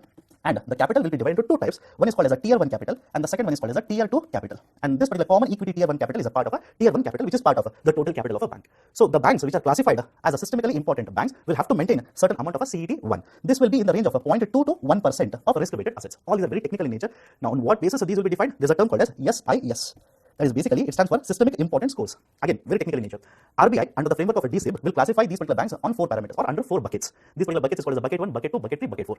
Now, these particular classifications are done based on this particular SIS. And the banks will be classified based on their SIS, and based on the SIS, how much CET they are supposed to maintain, that will be given by RBI. So this is a basic discussion with respect to the concept of a DSIB. Please remember the names of the banks. UPSC could simply ask this in the prelims. Now, based on this, I've given a question here. Consider the following statements. World Bank publishes the list of the GSIBs. Please make a note of this. Wrong. It is a FSB. In consultation with Basel Committee, which will publish the list of GSIBs. Second, banks whose assets exceed 2% of GDP are considered in the list of GSIBs. Absolutely correct. So based on this, option B, only 2 is true, is the right option. Next, certain updates, right? Government of India basically in the budget announced a concept of a DFI, Development Finance Institution. Basically, Government of India has called this as a NABFID, that is a National Bank for Financing Infrastructure and Development. What are the updates here? This particular NABFID will have the total capital, approved capital of 1 trillion rupees. But out of this, 20,000 crore rupees will be coming from one, Government of India as of now, and the second by IIFCL, India Infrastructure Finance Corporation. So out of this particular 20,000 crore rupees, 10,000 crore will come from Government of India. Right? Basically, Government of India said that we might submit supplementary grants in the budget, and we'll get this particular 10,000 crore rupees allocated from the budget. And another 10,000 crore rupees will come from IFCL, and later this will be merged into NABFID. That's the first point. Second, over a period of time, the private investors as well as the Government of India might increase the contribution to 1 trillion rupees. That's the second very important point. Third, understand this. In addition to this, as per the framework, as per this particular article, within this particular framework of NABFID, there is also provision which deals with a private DFI. That is owned by the private companies. But as of now, the article basically says initially this will be set up by Government of India. Later, after a certain number of years, the ownership of Government of India in this will be reduced, and the ownership of the private sector enterprises or let's say private sector participants will be increased, so that this DFI will become a private DFI. So these are certain important points provided in this particular article with respect to DFI. And the last article for this particular discussion is the PLI scheme. Again, we have discussed PLI scheme in the earlier videos also. PLI basically stands for Production Linked Incentive Scheme. Under this, Government of India wants to promote domestic manufacturing, and in order to promote domestic manufacturing, under PLI scheme, Government of India is providing incentive in the range of 4% to 6%. And basically, Government of India stated that from 1st April, we are going to launch this particular PLI scheme covering some of these particular producers, such as white goods. Now, do not get confused with respect to the term white goods here. The term white good basically refers to those particular electronic goods. which are used on day-to-day basis in the households. And generally, again I'm using the term generally, not always, as the color of these particular goods are white, these are called as white goods. For example, washing machine, fridge or refrigerator, so on and so forth. So on those particular producers who are producing white goods, these will be covered under this particular PLI scheme, and Government of India has allocated more than 6,000 crore rupees for these particular producers. Now as a result of this, what is expected in the next 5 years, that is basically the coverage of this particular scheme, the overall production will increase by 1,68,000 crore rupees. Again, increase, not just the production, the overall production is going to increase by 1,68,000 crore rupees, and the contribution to exports will be more than 64,000 crore rupees, and direct tax collection and GST collection by Government of India is going to increase by 11,300 crores and 38,000 crores respectively. So these are certain points which have been provided in this particular article with respect to PLI scheme.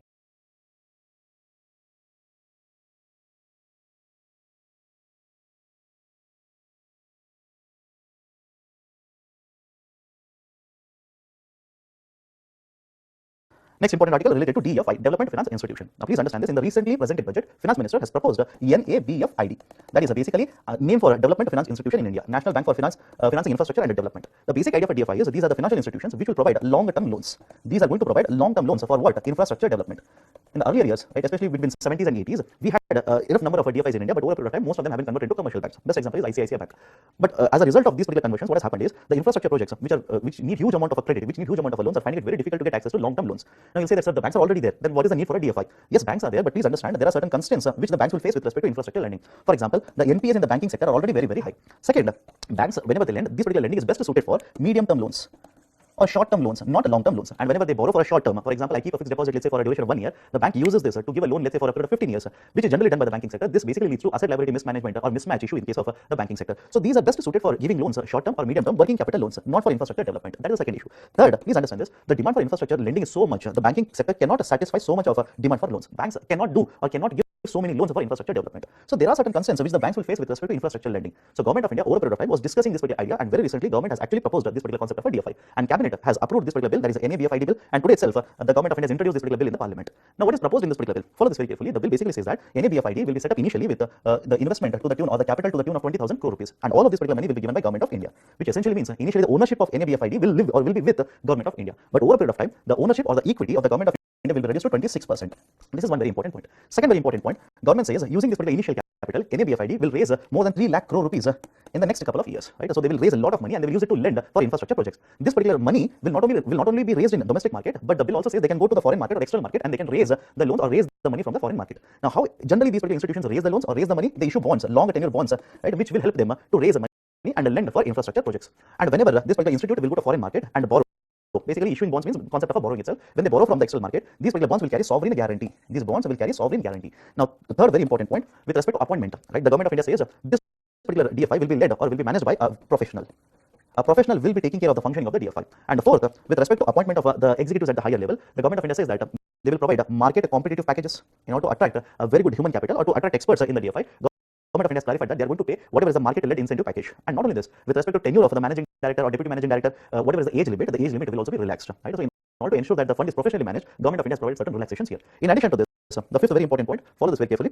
In addition to all of this, Government of India has stated that the bonds which will be purchased, the bonds which are issued by the DFI, which will be purchased by the investors, certain tax exemptions will also be provided to these particular bonds as such. Okay, so these are certain very, very important points related to idea of a DFI. Now, what is the advantage of setting up of a DFI? As already mentioned, in case of India, the infrastructure projects require huge amount of money. Right? For example, take NIP itself, National Infrastructure Pipeline. Very recently, Government of India has extended the number of projects which are covered under NIP. Now, the number of projects are more than 7,400 projects as such. So, the requirement of infrastructure will be very huge, and they want a long tenure loans. So, to a certain extent, again, I'm saying to a certain extent, that this particular demand can be met. Now, I'm using the term to a certain extent. The counter argument is Government of India set up only DFI, one DFI, or proposed one DFI. Do you think only one DFI will be able to provide all the loans or the long-term loans that are required for the infrastructure projects in India? There is a doubt related to that. To this point, the Government of India said initially will start with one government-owned DFI, and the bill also provides for private sector-owned DFIs in the later stages. Right? So this is one very important advantage related to the DFI here. The second very important advantage is, understand this, in case of the India, there is a certain concern with respect to the functioning or the viability of the bond market. That is, in case of the bond market, there are many investors such as pension funds, investment funds, etc., who wish to invest, but these kind of a good rating or good credit rating bonds availability is lower in case of India. Rather than saying all of this, I'll simply use the term, the bond market in case of India does not have too much of a depth, or the maturity is very, very less of a bond market in India. Now, with the setting up of a DFI, what is expected is this will enter the bond market, issue the long-term bonds, and attract these kind of long-term investors in the market. So this will promote the functioning of the bond market in India. So these are certain important points related to the concept of a DFI here. Now, based on this, I've given a question here. Consider the following statements regarding NABFID. It will be borrowing the funds only from the domestic market. No, the proposal says they can borrow from the domestic market as well as from the external market also. Second, NABFID will be set up with the Government of India owning majority stake and minority stake with the private sector. Please understand this. As of now, the document says 100% ownership will be with the Government of India. So even the second statement is wrong. Right option is option D, neither one nor two.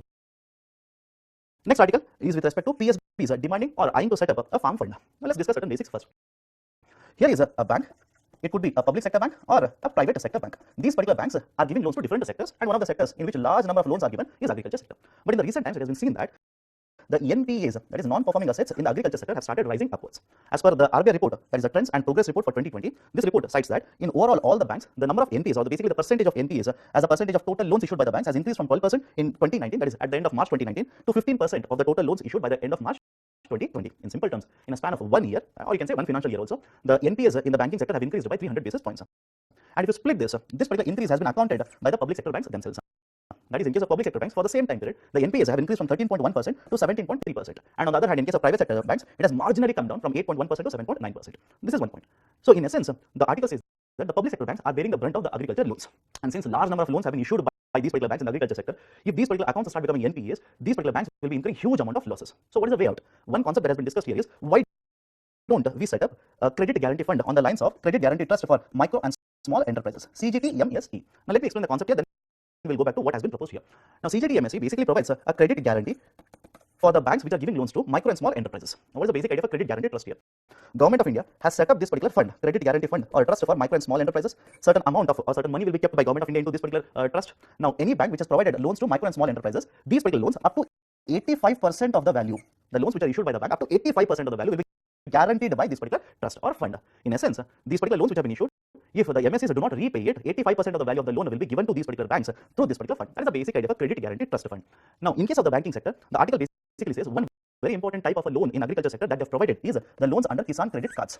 And the total value of the loans under Kisan Credit Card is said to be around 7 trillion rupees or 7 lakh crore rupees as per the recent records. This particular 7 lakh crore rupees comprises of 40% of the total agriculture loans issued by the banking sector. So, the issue here is, even if 10% of this particular value, that is the KCC loans which have been issued, KCC stands for Kisan Credit Card Loan, even if 10% of these particular loans become an NPA, that value would somewhere be around 60,000 crore rupees to 70,000 crore rupees, and this would put a huge burden on the banking sector. So, the demand of the PSBs in simple terms is they want around 70,000 crore rupees funding from Government of India, not in a lump sum, over a period of 3 years, and this particular funding will be used to set up a credit guarantee trust. Is it okay? They will use this to set up a credit guarantee trust fund, and the loans which are issued under KCC would be covered by this particular credit guarantee trust fund, so that even if these particular loans, let's say up to 10% of these KCC loans become NPAs, the banking sector can get this particular money from this particular fund, and this will reduce the burden of NPAs, also reduce the financial burden of the banking sector. So, this is what is discussed in this particular article. Based on this, I've given a question here. Consider the following statements. The question is on Kisan Credit Card. Under KCC, only the farmers with land holding are eligible to get loans. Please remember, this statement is wrong. If you read the objective statement for the KCC, Government of India says not only the farmers who have the land, even those particular farmers who are sharecroppers, right, so on and so forth, can also get the loans under KCC. First statement is wrong. Second statement, KCC scheme also provides for insurance of the KCC holder. This particular statement is correct. Different types of insurance as a product are provided to KCC holders. Yes, the statement is true. Right option is option B. In addition to this, one concept that has been discussed with respect to KCC, the loans in agriculture sector, so on and so forth, is the idea of the prompt repayment initiative, PRI, and the second one is the idea of the interest subvention. Now, understand this, when the loans are issued under this particular KCC up to 3 lakh crore rupees, there is a concept of interest subvention. What do you mean by interest subvention? Generally, in case of agriculture sector, the loans are issued at an average rate of around 9%. Now, this particular 9% is the rate of interest charged by the bank on the agriculture loan. But Government of India says, I will provide, let's say, around 3% out of this in the form of interest subvention, which simply means the 9% fully will not be charged on the borrower. Rather, 3% interest out of this will be paid by the government to the bank. So, this particular effective rate of interest will come down to 6%. Now, if the borrower promptly makes a repayment, further there is an incentive of 2% provided here also. So, this particular rate of interest will further come down to 4%. So, this 2% is a prompt repayment initiative, and this 3% is the concept of interest subvention, which is generally associated with agriculture loans. Next article is with respect to PSB privatization laws. First and foremost, in the budget for financial year 22, the government has announced that it will be privatizing 2 public sector banks. Is it okay? It will be privatizing 2 public sector banks. But here comes the problem. These particular 2 public sector banks are under the regulation of Bank Nationalization Laws. Okay, Bank Nationalization Act. Although I'm using a general statement here, to be more precise, the actual laws are Banking Companies Acquisition and Transfer of Undertakings Acts of 1970 as well as 1980. And when these particular banks are under these particular laws, there are certain restrictions which will be faced by the new buyers in the market. For example, there is a restriction with respect to voting right. Have a look at this. Under Bank Nationalization Laws or these particular banking companies acts of 1970s and 1980s, anybody who is not the government, will have a maximum right of voting of 10%. Is it okay? Whatever could be the amount of shares that is held by this particular third party, or let's say apart from the government, whatever could be the number of shares that are held by them, the maximum voting right that will be given to them will be capped with a ceiling of 10%. Now, when you privatize these particular banks, when you put them right to a private buyer, don't you think these restrictions will hinder the sales of the PSBs? In addition to this, there are also restrictions with respect to foreign ownership, etc. So, what is the Government of India trying to do here? They are basically thinking of bringing these particular PSBs, rather keeping them under these particular nationalization laws, they want to shift them to Banking Regulation Act of 1949, and that automatically will bring these particular banks under Companies Act also. Is it okay? So, objective is to transfer to shift these particular PSBs from nationalization laws or nationalization act to Companies Act. And once these particular banks are brought under Companies Act, it will become very easy for government of India to privatize, sell off these particular banks in the market. And another issue is, rather than taking approvals for every different provision like this, every different problem like this from the parliament, once these particular banks are shifted from the Bank Nationalization Act to the Companies Act, it will be much easier for government of India to make changes and sell off these particular two public sector banks to the private buyer in the market. So this is the basic discussion which has been happening with respect to the PSBs. Now why this is important? It is important for a simple reason. So far, these particular PSBs have not been privatized. Understand this very carefully. So far, these particular PSBs have not been completely privatized. We have seen two rounds of nationalization, and after 1991, there has been no nationalization. But more importantly, there has been no complete privatization of the PSBs, and that is the precise reason Government of India will be very careful as to conduct this particular privatization and ensure that none of the provisions under different laws will hinder this particular process. So that is the discussion related to this article. Please expect a question on this particular idea for retrospective taxation in this year's prelims, as well as the means also. Next one, the concept of a NUE, that stands for New Umbrella Entities. Now, what is this particular idea for new umbrella entities? First and foremost, understand this. There is a term called as payment settlement systems.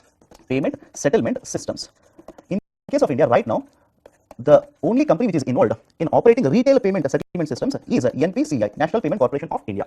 Now, what is the basic idea for payment settlement system? RBI basically says the payment settlement system could be a digital payment settlement system or a paper-based digital or a paper-based payment settlement system. Right? For example, in case of paper-based, a check or a draft is an example of a payment settlement system, whereas in case of digital transactions such as transfer through NEFT, RTGS, etc., are nothing but the examples of digital payment settlement systems. But more importantly, both of these right now are operated by RBI.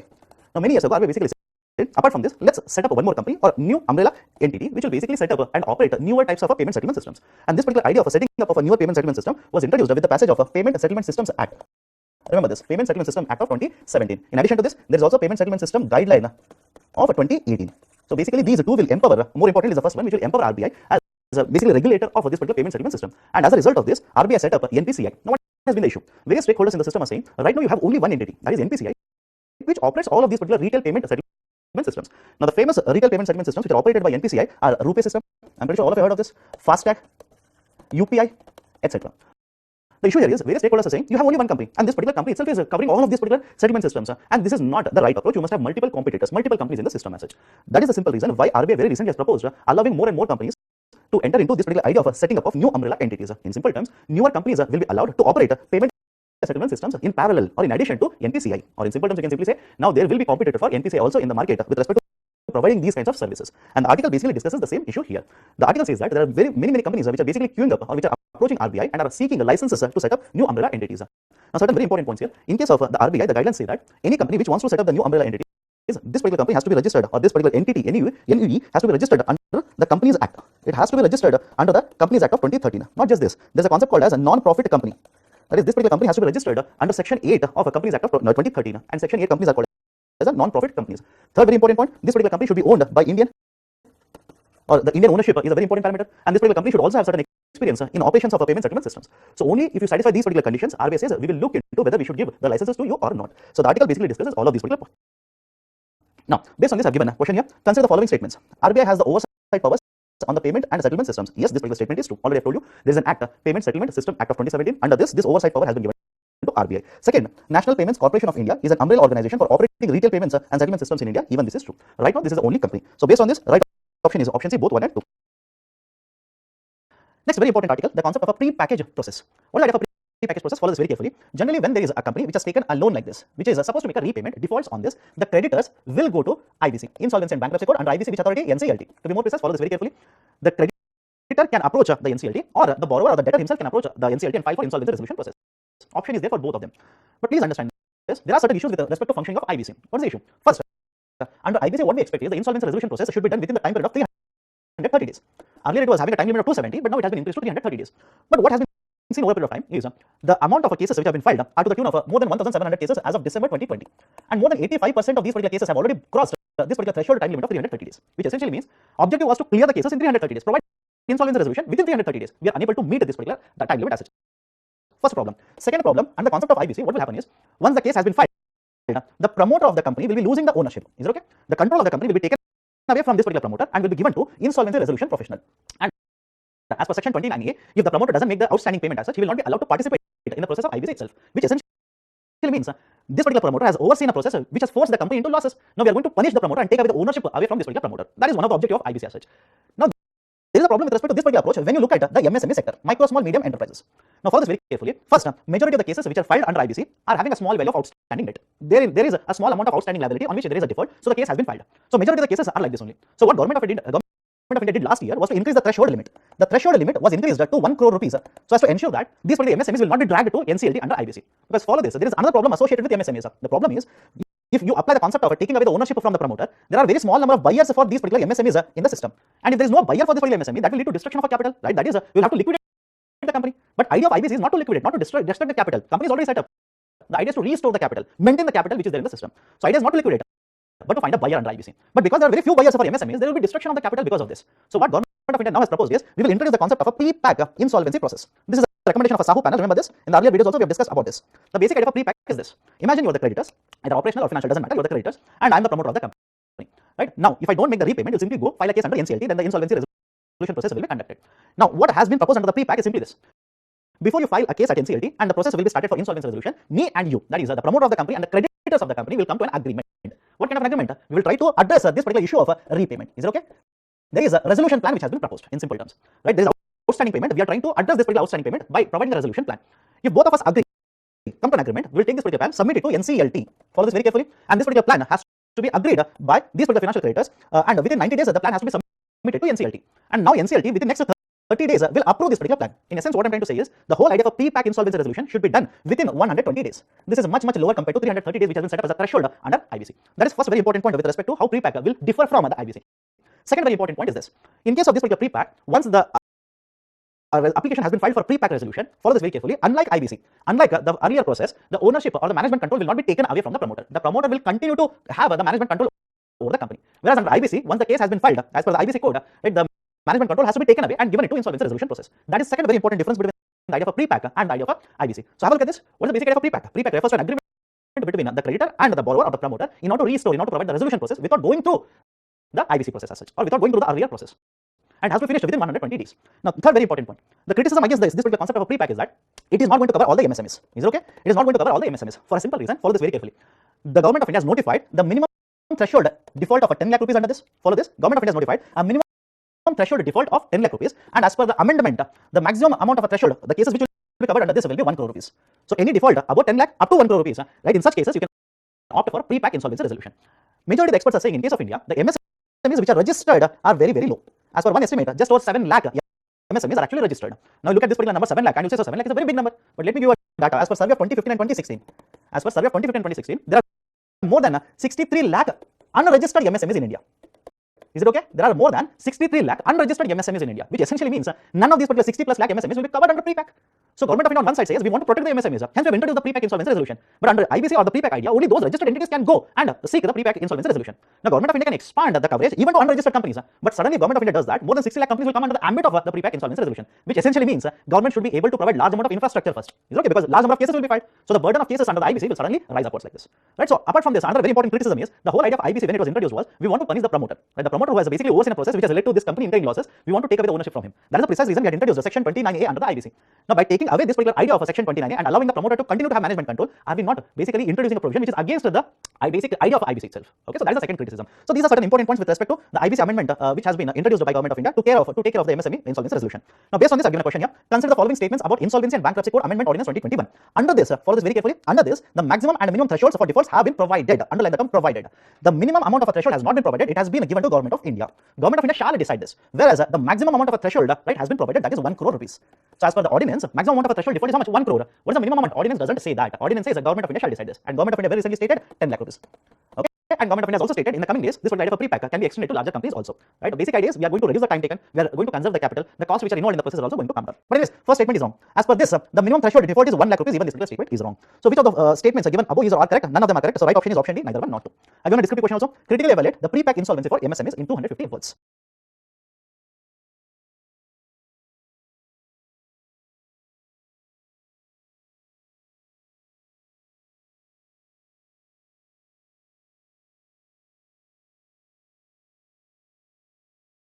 Next article, SFBs are two universal banks. Many of these particular SFBs want to become universal banks. Now some of you will have a doubt, sir, what is the SFB, what is the universal bank here? Simply understand this. RBI in the last couple of years has been promoting a concept of a differentiated banks in India. Now, whenever I use the term differentiated banks, please understand these are banks only, but the type of services that are provided by these particular banks, there is a limited range of services, right? For example, there is a small finance bank, there is also payment bank. Now, if you've heard of these two, these are nothing but the examples of the differentiated banks itself. On the other hand, when I say universal bank, right, best example, Canara Bank, right, Punjab National Bank, ICICI Bank, right, State Bank of India, these are examples of universal banks. What's the basic difference here? The differentiated banks, as per RBI mandate, will have to provide limited number of services, limited range of services, whereas in case of universal banks, they will have a wide range of services to provide and generate revenues from the customers, right? So that is the basic difference between a universal bank as well as the differentiated banks. Now, in case of the Indian economy, as of now, there are 10 small finance banks which are actually operating. Okay, 10 small finance banks. And if you want to convert right, these SFBs into universal banks, generally RBI says you will have to meet two criteria. One, you will have to have a capital of minimum 500 crore rupees. That's the first criteria. Second, you will have to have a banking experience of at least 5 years. Is it okay? To transition into universal banks, two criteria. One, a minimum capital of 5,000 crores and a minimum banking experience of 5 years. Now, these small finance banks are saying that we are meeting both the criteria. Let us transition to the universal banks. Now, why they are appealing? Why they are requesting for RBI to allow them to transition like this? There are particular reasons. One, as a small finance banks, they are bound by the mandate that is given by the RBI to them. What do you mean by mandate here? Have a look at this. Small finance banks are supposed to maintain a capital adequacy ratio of 15%. Okay, capital adequacy ratio of 15%, which essentially means there is a huge requirement of a capital that's supposed to maintain under the Basel guidelines. Whereas, right, if you compare that in case of the universal banks, the capital adequacy ratio requirement is 9%. Right, for private sector commercial banks, it is 9%.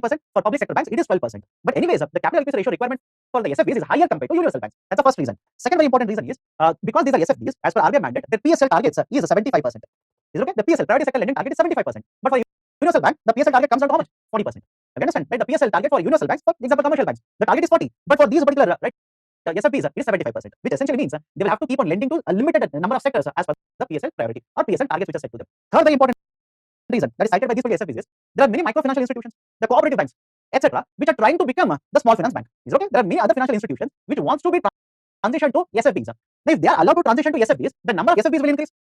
Already there is a very limited market for these particular SFBs to acquire the customers. Now, within this particular very small market, more competitors will enter. That will basically affect their market position, their revenues, their earnings, etc. So these SFBs are saying, okay, then in that particular scenario, let us transition to the universal banks.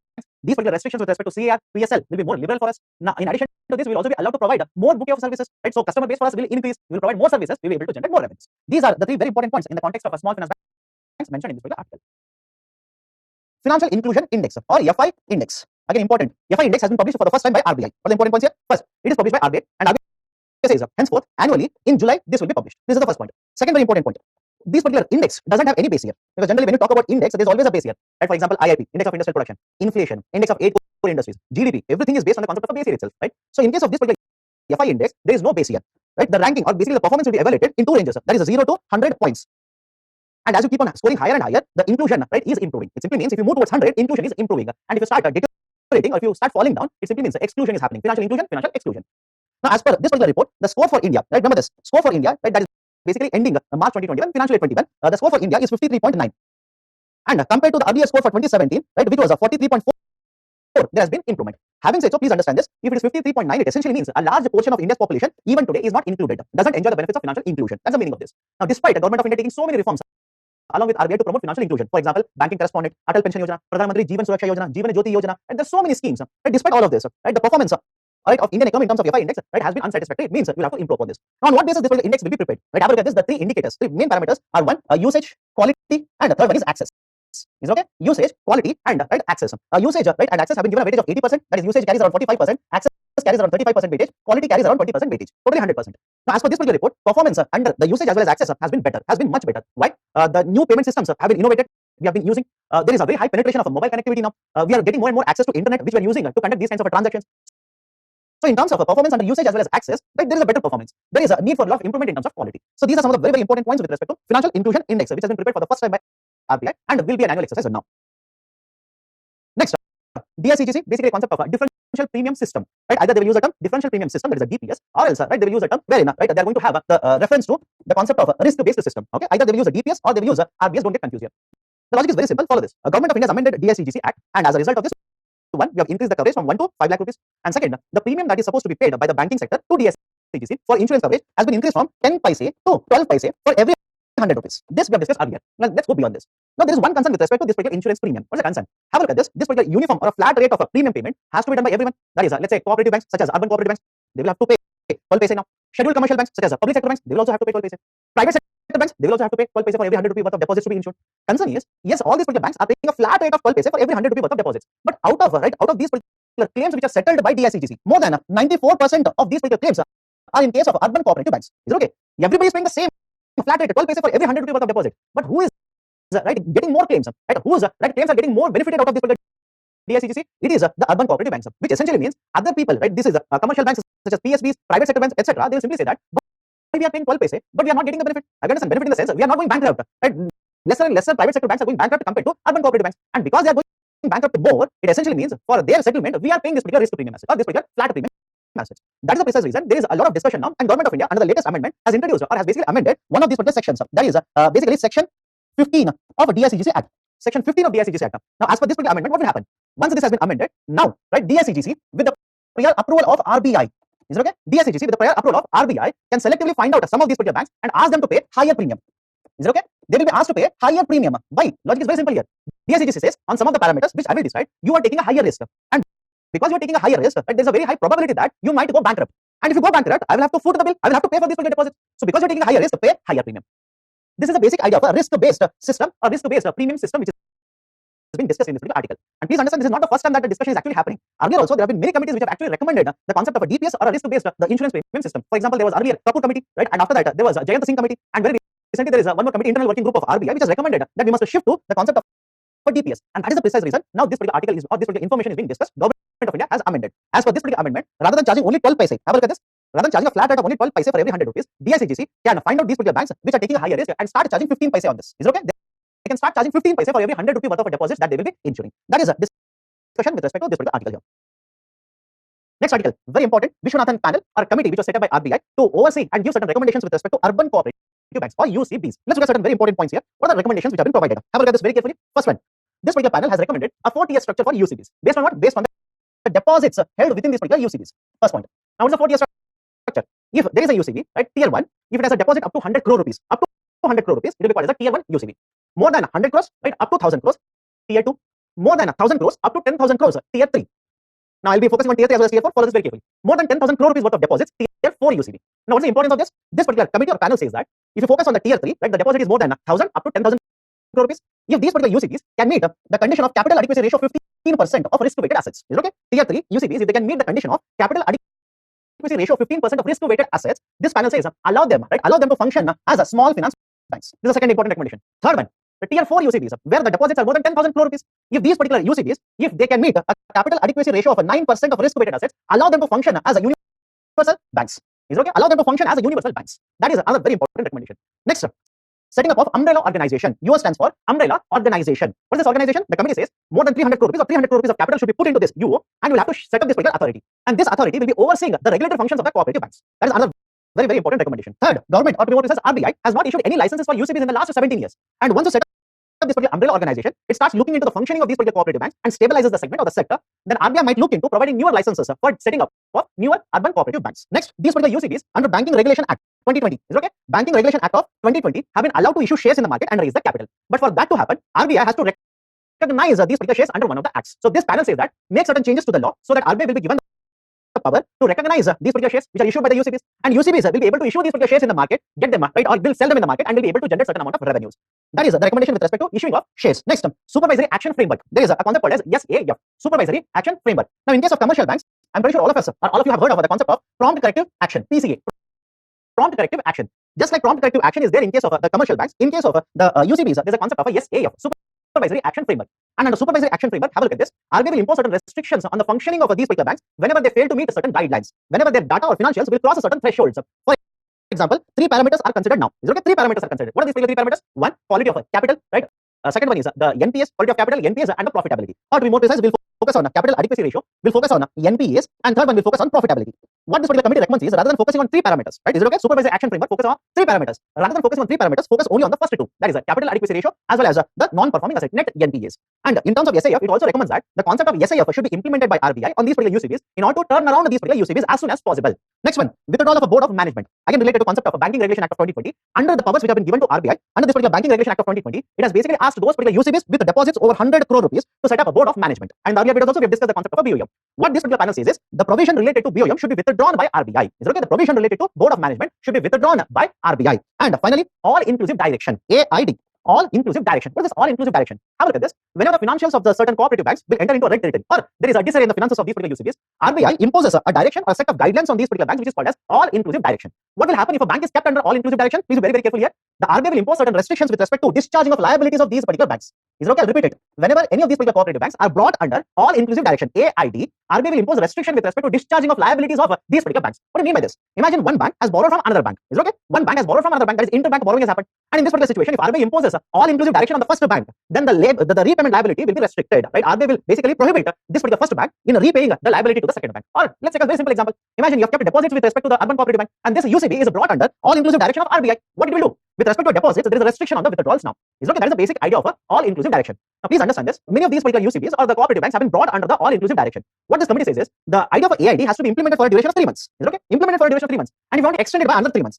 But please do not keep on bringing this particular idea of AID and keep on enforcing AID on these particular UCBs. It makes no sense whatsoever. So understand this, right? Impose AID for a duration of 3 months or extend it by another 3 months. That's it. Please do not keep on bringing the AID on these particular cooperative banks, because the committee says there are many of these particular cooperative banks on which all-inclusive direction has been imposed for many, many years now, and that will basically hinder the activities in the cooperative banking sector. In addition to this, the panel also recommends that in any of these particular cases where the board of the cooperative bank doesn't come out with a resolution plan, RBI should take a very stringent action against this particular board and supersede the board of this particular cooperative bank. And if it is necessary, RBI should not basically be hesitant in the process of merging of these particular cooperative banks with other cooperative banks, so that the financial stability will be maintained. So these are some of the very important recommendations of a Vishwanathan committee, which was set up by RBI to look into urban cooperative banks here. This is a discussion related to this article. Based on this, I've given a question on supervisory action framework. First statement: it was introduced by RBI to regulate the payment and small finance banks. Wrong. Cooperative banks. It is based on 3 parameters: profitability, capital adequacy ratio, and the NPS. Statement is true. So right option will be option B. Only 2 is correct.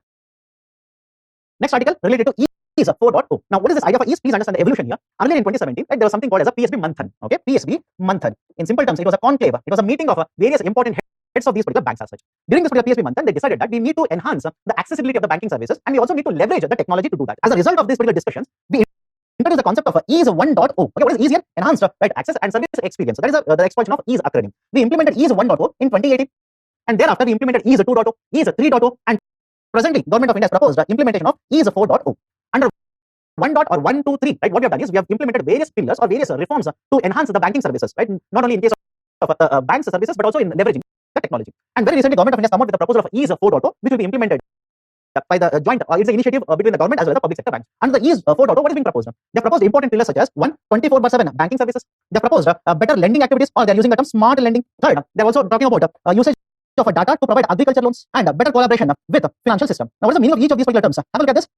With respect to concept of a 24/7, under this particular document, it says that we will have to promote digital banking services or digital tools to promote banking services in case of the other areas. With respect to smart lending, they're saying that we need to use data analytics and provide better lending activities or focus on some types of products which will enhance the lending activities of the banks. For example, they're talking about dialer loan. Right? There's a concept called as a dialer loan, which is covered under the concept of smart lending as well as in case of agriculture sector also. And in terms of collaboration of financial system, right, they're talking about collaborating with NBFCs to provide loans in the market, providing better types of services within this financial system as such. So this is the basic idea for ease 4.0. Please do not worry about the rest of the information that has been provided in the article. They're not talking about ease 4.0, right? In fact, the first couple of the paragraphs in this particular article for that particular concept, any of these particular articles, they're talking about ease 4.0, and rest of the information is about idea for NMP, idea for asset, idea for, let's say, NPs in the banking sector, which is not relevant, right, for UPC from this particular article as such.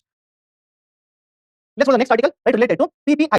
That is a prepaid instruments. Okay. Now, what is the concept here? Earlier, RBI had 3 types of a classification or 3 classifications of prepaid payment instruments, PPIs. These particular 3 classifications were 1, closed system PPI, semi-closed system PPI, and open PPI. Okay, there was 3 type of a classification that was used by RBI. Now, what RBI has done very recently, rather than following 3 type of the PPIs, it has reduced the classification. It has introduced a new classification where now RBI says PPIs will be classified under 2 heads. One is a small PPI, and the second one is full KYC PPI. This is the first point. Second, no company will be allowed to operate or issue PPIs without authorization of RBI. You are not allowed to issue the prepaid payment instruments without getting the license or the authorization from RBI. That's the second point. Third point, what is the basic difference between both of these particular PPIs? First and foremost, PPI stands for the instruments which are issued by the companies which are registered under Companies Act of 2013. They will get the authorization from RBI, and they will issue these particular prepaid payment instruments. And the basic idea for prepaid payment instruments is example of a mobile wallet, example of a gift card where money is loaded, etc.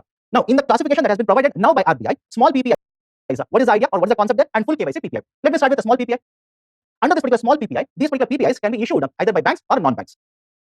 Is it okay? Either by banks or non-banks. Second, right, to give these particular PPIs, issue these particular PPIs, certain data has to be collected by the issuer of the customer. Third, these particular PPIs can be used only for purchasing purposes. Is it okay? You can use these particular PPIs to purchase certain goods or services in the market. Now, these particular PPIs will not be allowed to transfer the funds from one account to another account. It will not be allowed to use for cash withdrawals. Remember this. And next very important point, right? You can load cash onto these particular PPIs, but at any point of time on annual basis, the amount which is kept in this particular PPIs shall not cross more than 1.2 lakh rupees. And on monthly basis, you are not allowed to load cash beyond 10,000 rupees. These are some of the points with respect to small PPIs. What about full KYC PPI? To issue these particular PPIs, the issuer first has to collect all the KYC related information from the customer. Is it okay?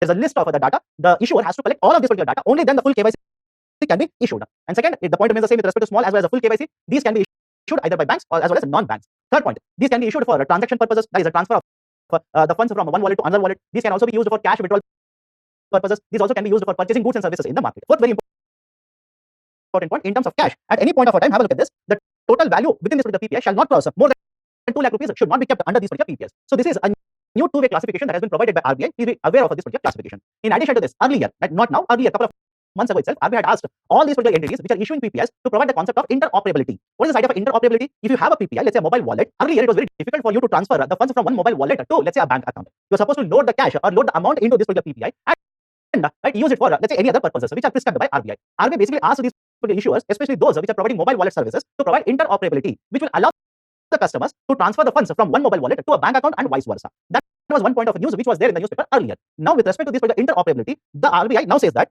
the board approved policy for interoperability has to be introduced by the PPI issuer. Right? So these are some of the very important points with respect to PPIs. Next article is related to one more scheme, Pradhan Mantri Jan Dhan Yojana. Now, please understand why I picked up this particular article. Pradhan Mantri Jan Dhan Yojana very recently has completed 7 years. Okay, it has completed 7 years. And suddenly in the UPSC, he might ask you the evaluation of this particular scheme. Now, with respect to objectives, right, please have a look at it. We have already covered in the earlier videos also. Pradhan Mantri Jan Dhan Yojana was one of the very important schemes that was rolled out by Government of India to achieve multiple objectives. One very important objective was financial inclusion. Okay, financial inclusion promotion. Right, one, financial inclusion. Second, we wanted to cultivate the habit of savings. Right, the household savings should be promoted. Households should be allowed access to basic banking account.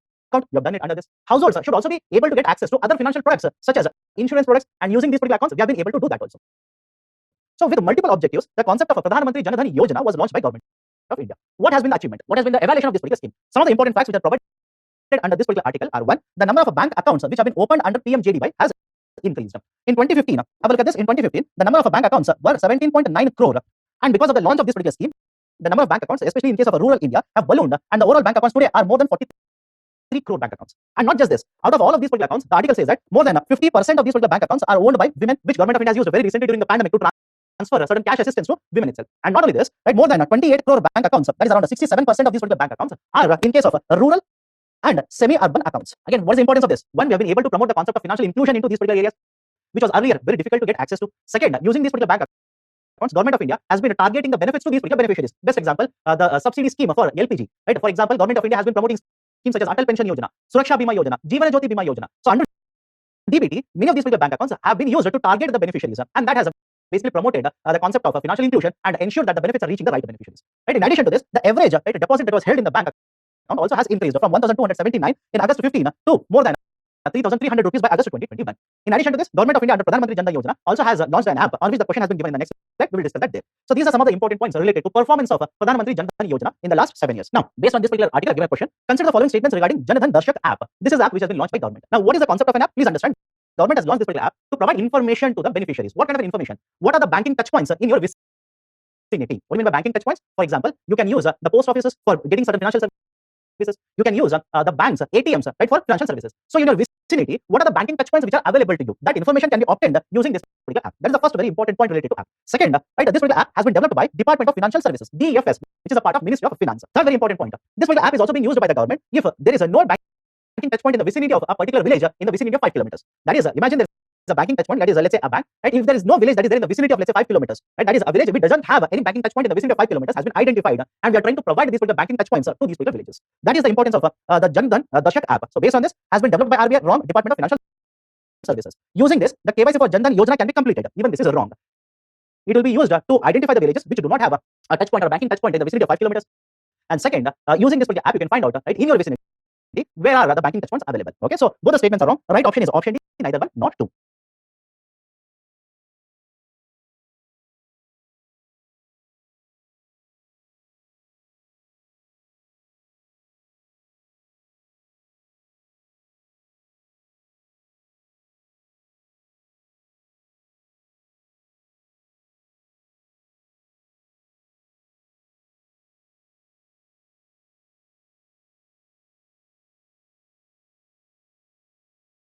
The first article that I want to discuss is the concept of account aggregators, or in the short, AA.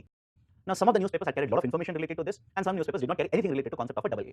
Now, for UPSC exams, this becomes very, very important. Why? Let's try and understand the concept now.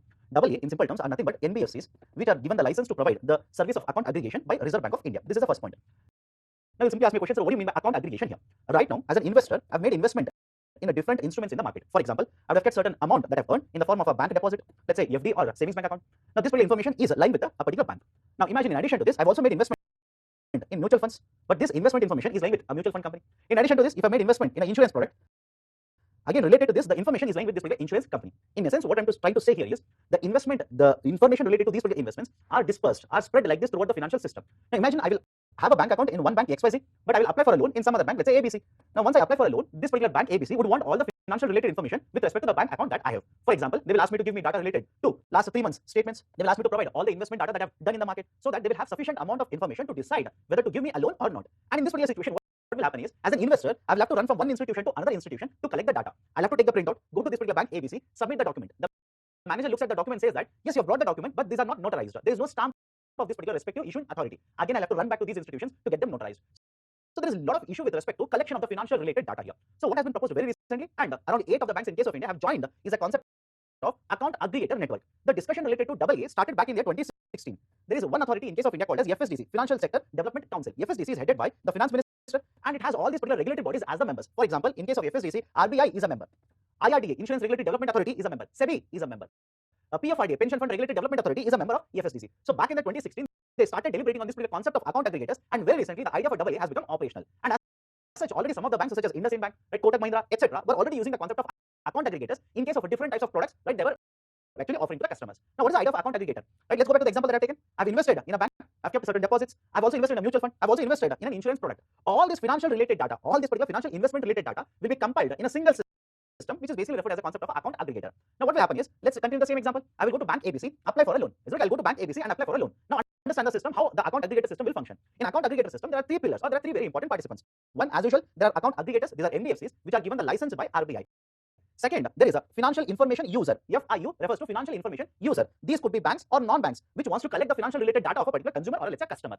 In addition to this, there is a financial information provider, FIP, which is also a bank or a non-bank. So please don't get confused here. Banks and non-banks will act as a dual roles, or they will have a dual role here. They will act as a FIUs, financial information user, and they will also act as a financial information provider. For example, in this case, ABC is a bank which is asking for information. It will collect information, hence, right, basically it becomes a financial information user. And after it collects information, it will decide whether to give a loan to me or not. On the other hand, another bank where I've kept the deposits, this particular insurance company where I've made investment, or the mutual fund company where again I've made investment, will become the financial information providers. So there are 3 entities, or there are 3 stakeholders, or the 3 pillars within the concept of account aggregation. One is account aggregators, second one is financial information users, and financial information providers. Now, how the system will work? Let's start with an example. I will approach this particular bank. A customer will approach a financial information user, and let's say will ask for a loan. Now, what this particular FIU, financial information user, will do, it will give basically an information request to account aggregator, AA, account aggregator. They will send the information request to AA. Now, the AA, before sending the request to financial information provider, will send a consent request to the customer. Is it okay? It is a customer consent oriented. Means what? As a customer, I can always control what kind of information, what duration for this particular information. So, what information and what is the duration of the information to be provided to financial information user. For example, in this particular case, I can restrict, let's say, last 3 years financial data related to my account to be given to this particular FIU, that is a bank here. So, have a look at this.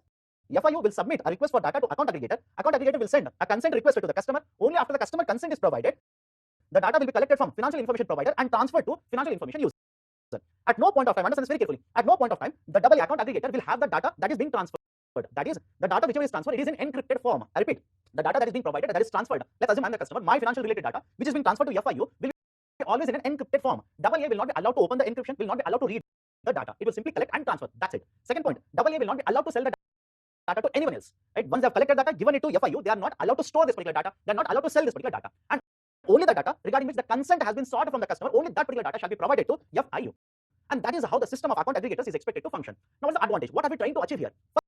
First, very important benefit, this particular customer need not have to run from one bank to another bank, stand in line, collect the data, that is a photocopy of his own account information. Nor is he required to log on to his banking account, that is internet banking account, get the data from the internet banking account, not required now.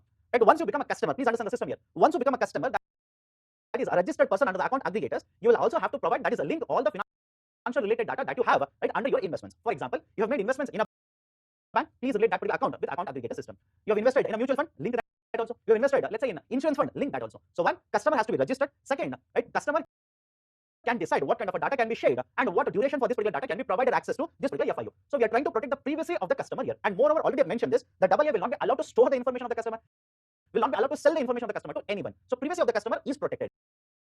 Second, it will make it much easier for the customer to provide this particular financial related data whenever it is requested, rather than running from bank to bank, getting the data notarized, and all of these issues will be addressed. On the other hand, for a bank or other financial institution, what is the benefit here? Earlier, there was always a concern for the bank whether the data that is provided, that is a photocopy that is being provided by the customer, whether it is a genuine or a counterfeit or a fake data that is being provided. Again, for that particular purpose, they used to go for a counter checking of this particular data. For example, imagine you apply for a loan in case of ABC Bank. ABC Bank will ask you, right, the monthly salary slip of let's say last 6 months. You will submit the bank data. Now, how will the bank ABC come to know the data that you have submitted is a genuine one? So they will send someone to respective bank where you have a bank account to counter check whether you have actually received this much amount of salary or not. So that requirement will be not now. That requirement will not be useful anymore. Why? Here is a financial institution which is registered, which has been given license by RBI. This is going to collect the data directly from the financial information provider and transfer it to your FIU. So there is a question of a counterfeit data or fake data, right? So there is a genuineness that is attached to this particular data. Second, rather than banks providing the printouts of all of this, now everything is being transferred in a digital form. So cost related to transfer of information is also expected to come down. And so these are some of the advantages that have been associated with the bank. And most importantly, follow this very carefully. Most importantly, now this particular data can be utilized by the bank to assess whether the borrower is a genuine borrower, whether he is a credit-worthy borrower, whether it is a company such as MSME. The banks will come to know whether they are going to receive the amount in the next coming months based on the last pattern or the pattern of data, let's say for last 1 year.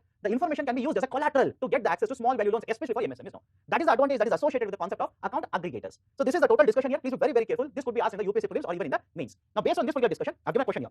Consider following statements regarding account aggregators.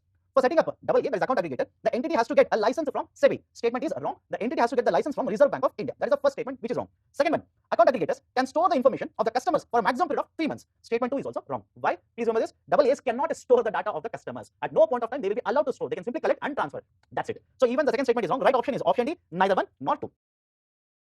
A linkage that has been proposed between India and Singapore. First and foremost, understand this. The central bankers of both of these particular countries. First, India, the central banker is Reserve Bank of India. Second, in case of Singapore, it is MAS, Monetary Authority of Singapore. So Reserve Bank of India and Monetary Authority of Singapore have proposed to link two payment systems. One, UPI, and the second one is Pay Now.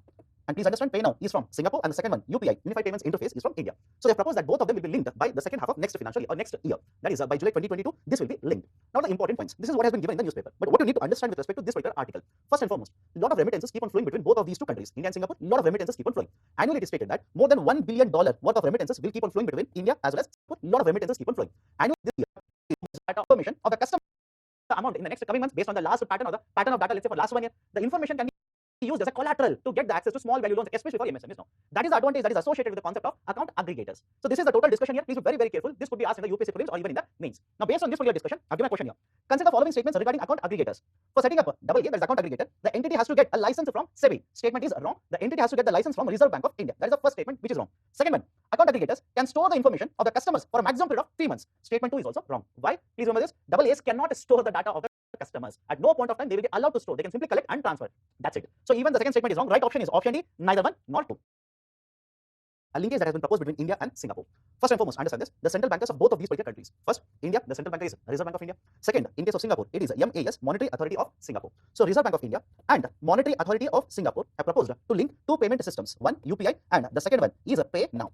And please understand, Pay Now is from Singapore and the second one, UPI, Unified Payments Interface, is from India. So they propose that both of them will be linked by the second half of next financial year or next year. That is by July 2022, this will be linked. Now the important points. This is what has been given in the newspaper. But what you need to understand with respect to this particular article. First and foremost, a lot of remittances keep on flowing between both of these two countries, India and Singapore. A lot of remittances keep on flowing. Annually it is stated that more than $1 billion worth of remittances will keep on flowing between India as well as Singapore. That's the first point. And currently, if you want to transfer, let's say from India to Singapore and vice versa, that is from Singapore to India, there is generally a process which is followed. For example, for basically transferring between these two countries, you will have to use NRE account, non-resident deposit accounts.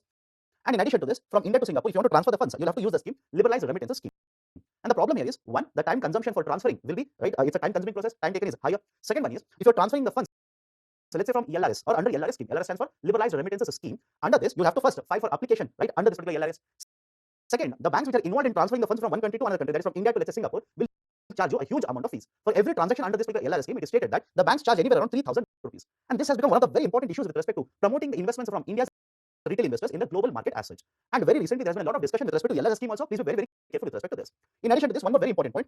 In the year 2019, RBI came out with a study with respect to the cross-border transfers like this. And the title of the report was called as Payment Settlement Systems. Under this particular report, RBI stated that right now, most of these particular remittances are formal, are using formal routes. Formal channels are being used to transfer these particular remittances. But the cost associated, that is the charges which are associated with these particular usage of formal channels, are on a higher side. The best example I just now quoted in terms of LRS, if you want to invest in a global trade, if you want to invest in, let's say, global market, let's say purchase a security from outside India, you have to use LRS scheme. And if you use LRS scheme, transfer funds from one country to another country. you'll be charged a hefty charges or you'll have to pay a huge amount of fees here. So this may basically promote the usage of informal channels. This may basically promote informal channels which are not secure, right? Wherein there is a lot of security issues. For example, what do you mean by informal channel? Earlier, what used to happen is, imagine here is a person ABC is working outside India and he needs to send some remittances back to his home in India. So either he can use the official channels and send and pay the charges. And because the charges are on a higher side, he will use, let's say his friends who are visiting India, he'll simply hand over the remittances, hand over the money to them and ask them to pay. Or else they were dependent on, right, the money laundering concept or hawala transactions, or they were dependent on other travelers who were traveling from this particular country back to India. These are nothing but informal channels. And in case of informal channels, there is no security. There's a lot of issues with respect to whether the funds will be transferred in reality or not. So RBI basically stated that we need to look into these particular charges and reduce these particular charges. So more and more formal channels will be utilized for transfer of funds or cross-border transfers. And in this particular regard, this agreement which has been signed or this particular proposal which has been given by RBI becomes very, very important. Now, what is the importance of this? These two apps or these two platforms will be basically linked, and once these are linked, transferring funds from India to Singapore and back from Singapore to India will become very, very easy. And the time consumption for the transfers will be reduced. Charges which were earlier paying will be very, very low now, and this is going to promote the trade or basically promote the concept of convertibility of rupee. That is one advantage. Second, Indians now will be finding it much easier to trade in terms of, let's say, investing in the foreign stocks which are listed, let's say, in the Singapore stocks. That kind of a trade will be promoted. So remittances will also be promoted. So these are some of the objectives which are associated with the linkage between the UPI as well as the pay now. Now, beyond this, what you need to understand, how the funds will be transferred. Once the linkage has been established from India to Singapore, you want to transfer the funds. Unlike earlier system where you're supposed to be onboarded onto the new platform, now you can simply transfer these particular funds using UPI and using the mobile number of the other person who is living in Singapore. So only mobile number will be sufficient to transfer the funds from UPI to pay now. And vice versa, that is from pay now to UPI. How the funds will be transferred? We are going to use VPA. We are going to use the VPA address and transfer the funds from Singapore to India. So this kind of the concept has been proposed, right, with the linkage of UPI and pay now. Done. So these are some of the very important points related to the first article here. Please be very, very careful. Now, based on this, I've given a question. Which of the following are likely to happen? Underline the term likely to happen with India and Singapore linking UPI and pay now. First, fund transfers done by Indians across the globe will become cheaper. Please be very, very careful. Underline the term globe. The linkage will only provide the access to the Singapore market. But if you want to further transfer the funds from India to USA, you have to use official channels such as LRS route. So only the funds between India and Singapore, these particular transfers are going to become faster and cheaper, not across the globe. Okay, first statement is wrong. Second statement, will drive the customers towards more usage of informal routes for remittances. No. With the introduction of this particular linkage, cost of transferring the funds is going to come down. Time taken is going to come down. It is going to be much cheaper to transfer the funds. So rather than using informal routes, now it is expected that more and more formal routes such as UPI, Pay Now route will be used for transfer of remittances. Second statement is wrong. Third one, promote more investments by retail investors under LRS, liberalized remittances scheme. Will it promote? Yes. Why? With this particular linkage, we are expecting funds to be transferred at a much faster pace, right? And retail investors will utilize the LRS scheme under which they are allowed to take out around $2.5 lakh on annual basis and invest outside India. We are expecting this to increase this kind of an investment. Only the third statement is true. So right option in this case will be option A, only 3. NARCL, that is the concept of a bad bank. Now, what are the important points here? The concept of NARCL, that is the idea of a bad bank, has been discussed by the government for many, many years now. And in the recently concluded budget, government of India finally announced that they are going to set up a bad bank. Now, the question is, what do you mean by bad bank and why this becomes very important? First and foremost, there are a lot of non-performing assets in India. You will agree, I will agree to this. Right? NPAs, right, to a very great extent, are hindering the growth in the banking sector, are hindering credit growth in the banking sector. Now, to resolve this particular the government of India as well as RBI have taken a lot of reforms under the concept of 4R. And now the government of India says one very important measure that we are going to introduce under this particular concept of 4R is the idea of a bad bank. Now, in case of a bad bank, what happens is, let's assume a simple example here. Imagine there are 3 banks, A, B, C. And by the virtue of using the term bank, what is the specialty? Where are they experts? The ABC are experts in collection of deposits and lending loans. Okay, they are experts in collection of money and giving loans. But what happens over a period of time is they have given loans. Some of these loans will not be coming back to the bank, and that is the idea of NPA, non-performing asset. And once these accounts become NPAs, these particular banks, rather than being focused on the lending activities, will have to focus on recovery of these particular NPAs. And these are not experts in this particular field, so their attention will get diverted. Now they'll have to be focused more on recovery of non-performing asset. Manpower will get diverted. Finances will have to be incurred, or expenditures will have to be incurred by the bank, and they will also have to keep on following the provisioning norms as mandated by RBI. Some capital will get stuck up because RBI says if any of the NPA is classified as a loss-making NPA, then make a provision of 100%. That is whatever is outstanding debt, you will not be able to recover it. So make an allocation of 100% so they can absorb this particular loss. So have a look at this. Banks are experts in collection of deposits, issuing loans. But rather than focusing on this, they are focused on the issue of NPA. So what is the proposal of a bad bank? Bad bank essentially will transfer or will basically take over these particular bad assets from the banks. Is it okay? The bad bank will take over the bad assets, that is NPAs from the banking sector. And this particular bad bank has been named as NARCL. Okay? This has been named as NARCL, National Asset Reconstruction Company Limited. And NARCL basically will have one more arm of it, one more unit within this, that is called as IDRCL. IDRCL stands for India Debt Resolution Company Limited. Okay, India Debt Resolution Company Limited. What is the proposal? First, the public sector banks as well as private sector banks have invested in this particular bad bank, and 51% of ownership right now is with the public sector banks. Once these particular public sector banks as well as private sector banks will transfer these particular bad assets, that is NPAs, to NARCL, NARCL will basically allocate it to IDRC, that is India Debt Resolution Corporation Limited. And this particular IDRC will basically restructure this particular company or the asset, will try to sell it off in the market, get the recovery, and make payment to a particular bank from which this particular bad asset has been transferred to NARCL. That is the proposal that has been given by the government. And in regards to this, Government of India stated that it is going to allocate more than 30,600 crore rupees worth of guarantees. Is it okay? Government of India is going to allocate more than 30 or 30,600 crore rupees worth of guarantees. What is the concept here? Let's take an example here. Here is a bank, let's say ABC. ABC has an NPA. This NPA will be transferred to asset reconstruction company, that is NARCL. And when this particular asset will be transferred, the ARC has to pay a certain amount. It has to guarantee a certain amount for purchasing this particular asset. Generally, in case of India, on an average, whenever these assets are sold to ARC, the value of the asset, that is basically at what value they are purchased, it is at 20% of the value of the asset. That is, if the asset value is 100 crore rupees, ARC will purchase it from the bank ABC at 20 crore rupees. Now, this particular 20 crore rupees will be broken down into two components. One is security receipts. Remember the term here? Yes, sir. Security receipts. And the second one is basically a cash payment. One is a security receipt and the second one is cash payment. That is earlier, out of the total money that is guaranteed or the price at which ARC is going to purchase the asset from ABC, out of that 5% will be paid in the form of a cash and remaining 95% will be paid in the form of security receipt. This has been changed by RBI. Now, any ARC, including NARCL, whenever they purchase the asset that is NPA from the bank, the ARC has to pay 15% of the agreed value in the form of a cash and remaining 85% has to be paid in the form of security receipt. Now, with respect to these security receipts itself, there is certain uncertainty. It is dependent on what value will be generated by ARC when they will sell this particular asset in the market, get the money, pay back to the bank and deduct a certain amount of charges. That is the model of ARC. Now, to improve basically the confidence of the market on this particular model of resolving NPAs, Government of India has basically assured that if there is no recovery or if there is under recovery with respect to the security receipts, that is, the bank recovers a very lesser amount of money compared to what it was guaranteed under security receipt, then the difference will be paid from taking the money out of this particular 30,600 crore rupees. That is, Government of India shall pay the difference.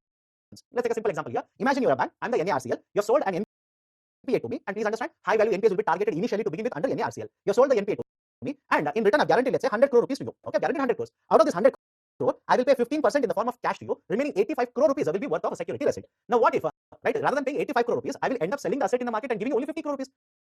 So initially you received 15, and now, right, after the selling the asset, you receive 50 crore rupees. So I guaranteed 100 crores, but you ended up receiving only 65 crores. Right? So there is under recovery of 35 crore rupees. This 35 crore rupees, right, will be paid out of this particular 30,600 crore guarantees. Right? This has been announced by the government so as to increase the confidence of the market under this particular mechanism to resolve the bad assets or NPAs as such. Let's go to the next article. Fraud loans now can be transferred to asset reconstruction company. What is the newspaper article? Simplify this. Every bank at every point of time or at certain points of time would declare that certain accounts are fraud accounts. Now, how fraud happens, you don't have to worry about it. The banks are declaring that there are certain loans that they are given which can be classified as fraud accounts or fraud NPAs. Now, what RBI has allowed now is these particular fraud accounts could be sold, could be transferred to asset reconstruction companies. As of earlier, until very recently, only those particular accounts, that is the assets which are stressed assets, that is in case of which the repayment is due for more than 60 days, and those assets which are classified as NPAs would be transferred or were allowed to be transferred to asset reconstruction companies. And in the recent times, the number of fraud accounts within the banking sector has actually increased. As per this particular article itself, between financial year 19 to financial year 21, the total number of fraud accounts which have been declared by or which have been disclosed by the banking sector are more than 3.9 lakh crore rupees. Okay, more than 3.9 lakh crore rupees. So the fraud accounts which are accumulating losses to the banking sector have increased. And remember this, whenever any account is declared as a fraud account by the banking sector, it has to make 100% provision. Is it okay? It has to make 100% provisions for this particular account. For a simple reason, if it is declared as a fraud account, it is very difficult for the bank to recover this amount.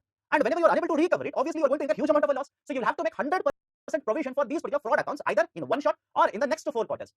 That is, once you declare any account, any loan as a fraud account, either in a lump sum amount, make 100% provision to absorb the loss because of this, or in the next 4 quarters, make provisions in order to absorb the losses because of fraud accounts. These are certain very important points. Now, what is the advantage? Why RBI has allowed the transfer of these particular fraud accounts to ARCs? Some of the advantages that you can associate with respect to this particular decision are: one, now it will help the banking sector to clear its account books. Is it okay? By transferring this particular fraud accounts to ARCs, the account books of the banking sector will become much more clean. That's the first advantage. Second advantage, until now, as earlier mentioned, the banks were supposed to make 100% provisions if an account is declared as a fraud account. Now, if you are able to transfer this particular fraud account to an ARC, this requirement of making provisions will not be there.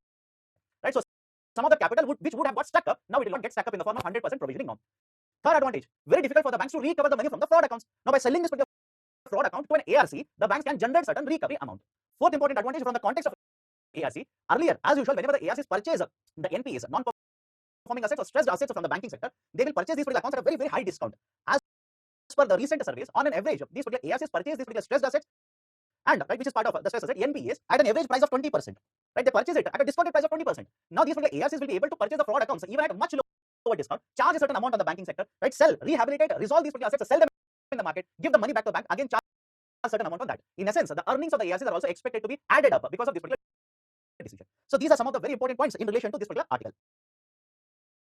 Let's go to the next article. Micro ATMs. What do you mean by micro ATMs? We'll come back to the article. What do you mean by micro ATMs? They say that a picture is worth 1,000 words. So here I'm giving a picture to you of a micro ATM. Micro ATM essentially is a handheld device. Okay, it is a point of sales device which is also fitted with a fingerprint machine. Right, this is an example of a micro ATM. What's the concept here? You have conventional ATMs. What do you mean by conventional ATMs? You must have seen bigger machines, bigger automated teller machines, right, which are installed by banks or let's say third-party financial institutions. Right, so there are conventional ATMs.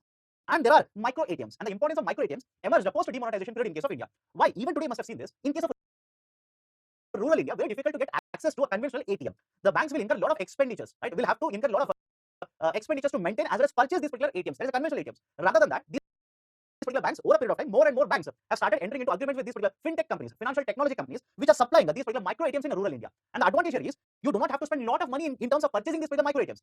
And the another advantage is the cost of operations will also be very, very low compared to a traditional ATM. The micro ATM cost of operations are very, very low, and that is the precise reason large number of banking correspondents is okay.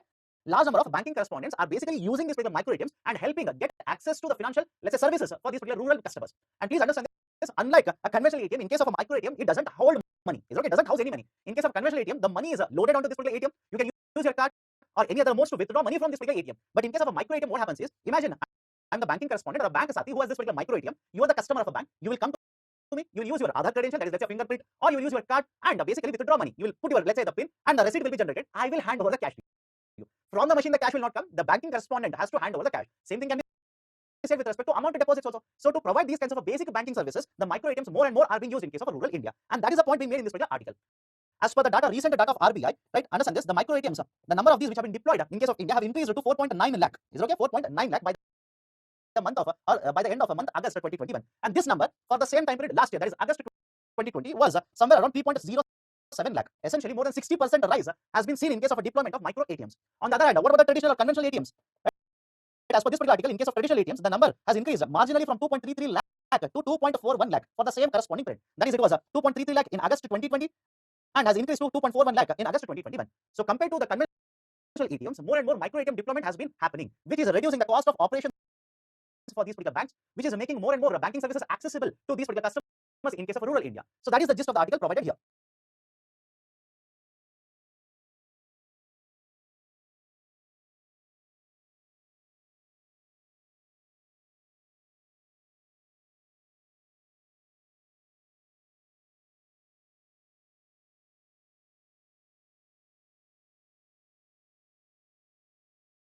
Very recently, RBI has basically removed or suspended the board of two of the NBFCs of a Shree company. Now, understand the concept here. Within this particular Shree group of companies, there are two NBFCs, non-banking financial companies. One is a Shree Infrastructure NBFC, and the second one is a Shree Equipment NBFC. What has happened is, these two NBFCs have taken loans from the market. Is okay? They have borrowed from the market. They have issued debentures, they have issued bonds, short-term, long-term arrangements have been made. Through various sources, they have borrowed from the market. And what do NBFCs do? They will basically lend.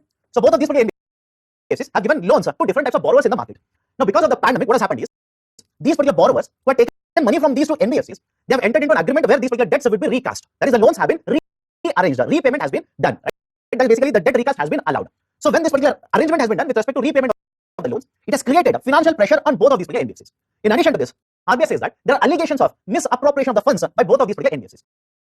So what RBI did was, it initially investigated and very recently announced that we are going to basically remove the board of both of these particular NBFCs, and we are going to appoint a person to look after these particular NBFCs. And second, we are going to take them to IBC, Insolvency and Bankruptcy Court, so that the debt recovery can be done.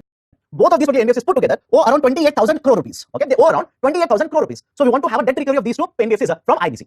Now, what are the important points you need to understand this particular article? Do not mug up the sequence. Do not mug up the story. Story is not important. For UPSC, the concepts are important. For example, what is the connection between an NBFC, non-banking financial company, and IBC? Because most of the books that if you have read, they basically say under IBC, Insolvency and Bankruptcy Court, it will handle the insolvency resolution of corporates and retail borrowers. Is okay. They will handle the insolvency resolution of the corporates as well as retail borrowers. True, but not completely. Why? To begin with, when we launched the concept of IBC many years ago, we started with insolvency resolution of corporates as well as retail borrowers. But over a period of time, we realized that we need to have insolvency resolution framework, a unified framework for the banking institutions, NBFCs, microfinancial institutions, in simple terms, financial service providers, FSPs. And that is the precise reason Government of India introduced the concept of financial resolution deposit insurance bill, which was withdrawn by the government. Now, you cannot have the IBC as a unified framework on one side and a fragmented framework for, let's say, financial institutions on the other hand. So what Government of India did was, they introduced basically a provision within this particular IBC, as per which, if you're a financial service provider, not including banks or excluding banks, if you're a financial service provider whose assets are over 500 crore rupees, then you can be dragged to IBC. Is okay? Or the insolvency resolution of this particular the financial service provider is allowed to be conducted under Insolvency and Bankruptcy Code. This is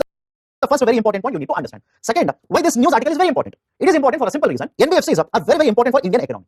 There is a particular reason why these are referred as the shadow banks. Why? Apart from the banking sector, it is the NBFCs which will also give a lot of credit, which will also issue a lot of loans in the market. They have specialized institutions to lend in infrastructure development.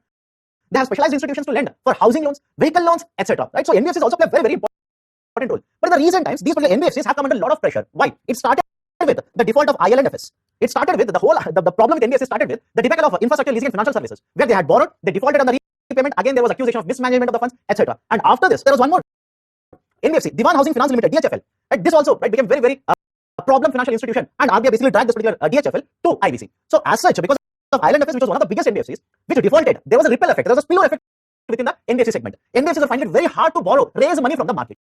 And after that, there was a crisis in DHFL. Now, there's a crisis with respect to these two NBFCs. So that is the importance of this particular newspaper article. NBFC, you have to connect that with this particular article wherein RBI has basically moved over or has removed the boards of these two NBFCs and has appointed a person to oversee the functioning and has dragged it to IBC. Done? So these are some very important points with respect to this particular newspaper article. Very recently, monetary policy review has been conducted by RBI, or to be more precise, monetary policy committee. What are the important points? I've given 5 points here. Out of these particular 5 points, my focus will be on the third as well as the fourth, because the first two as well as the last one are just factual information. First one, the policy rates have been kept unchanged. That is a repo rate as well as a reverse repo rate. There is no change here. Repo rate has been kept at 4%. Reverse repo has been kept unchanged at 3.35%. No change in this. Second very important point, the RBI or the MPC has announced that it will continue with the accommodative stance in the monetary policy. That is, it will continue to take measures or steps in order to promote liquidity, continue to promote growth in the economy. Third, very important, RBI has announced that it will be discontinuing the GSAP. What is GSAP here? In earlier videos, we have discussed the concept of a GSAP. GSAP in a nutshell stands for Government Securities Acquisition Program. Understand this, GSAP is a type of open market operation under which RBI comes out with a timetable as to how many G securities or what is the worth of or the value of G securities that RBI will be purchasing from the market. And why this is important? Please understand this. Earlier, the state governments as well as the central government, in order to borrow more from the market, were issuing a lot of these particular securities or bonds in the market. And whenever there is so much of issue, right, in the market, or the bonds are issued in large quantities in the market, especially by the government, it will have certain impact on the yield rates in the market. And the bond traders were concerned about huge borrowings by the government like this, to give certain assurance, to provide certain assurance to bond traders, and to provide certain smooth movement with respect to yield curve of the G securities.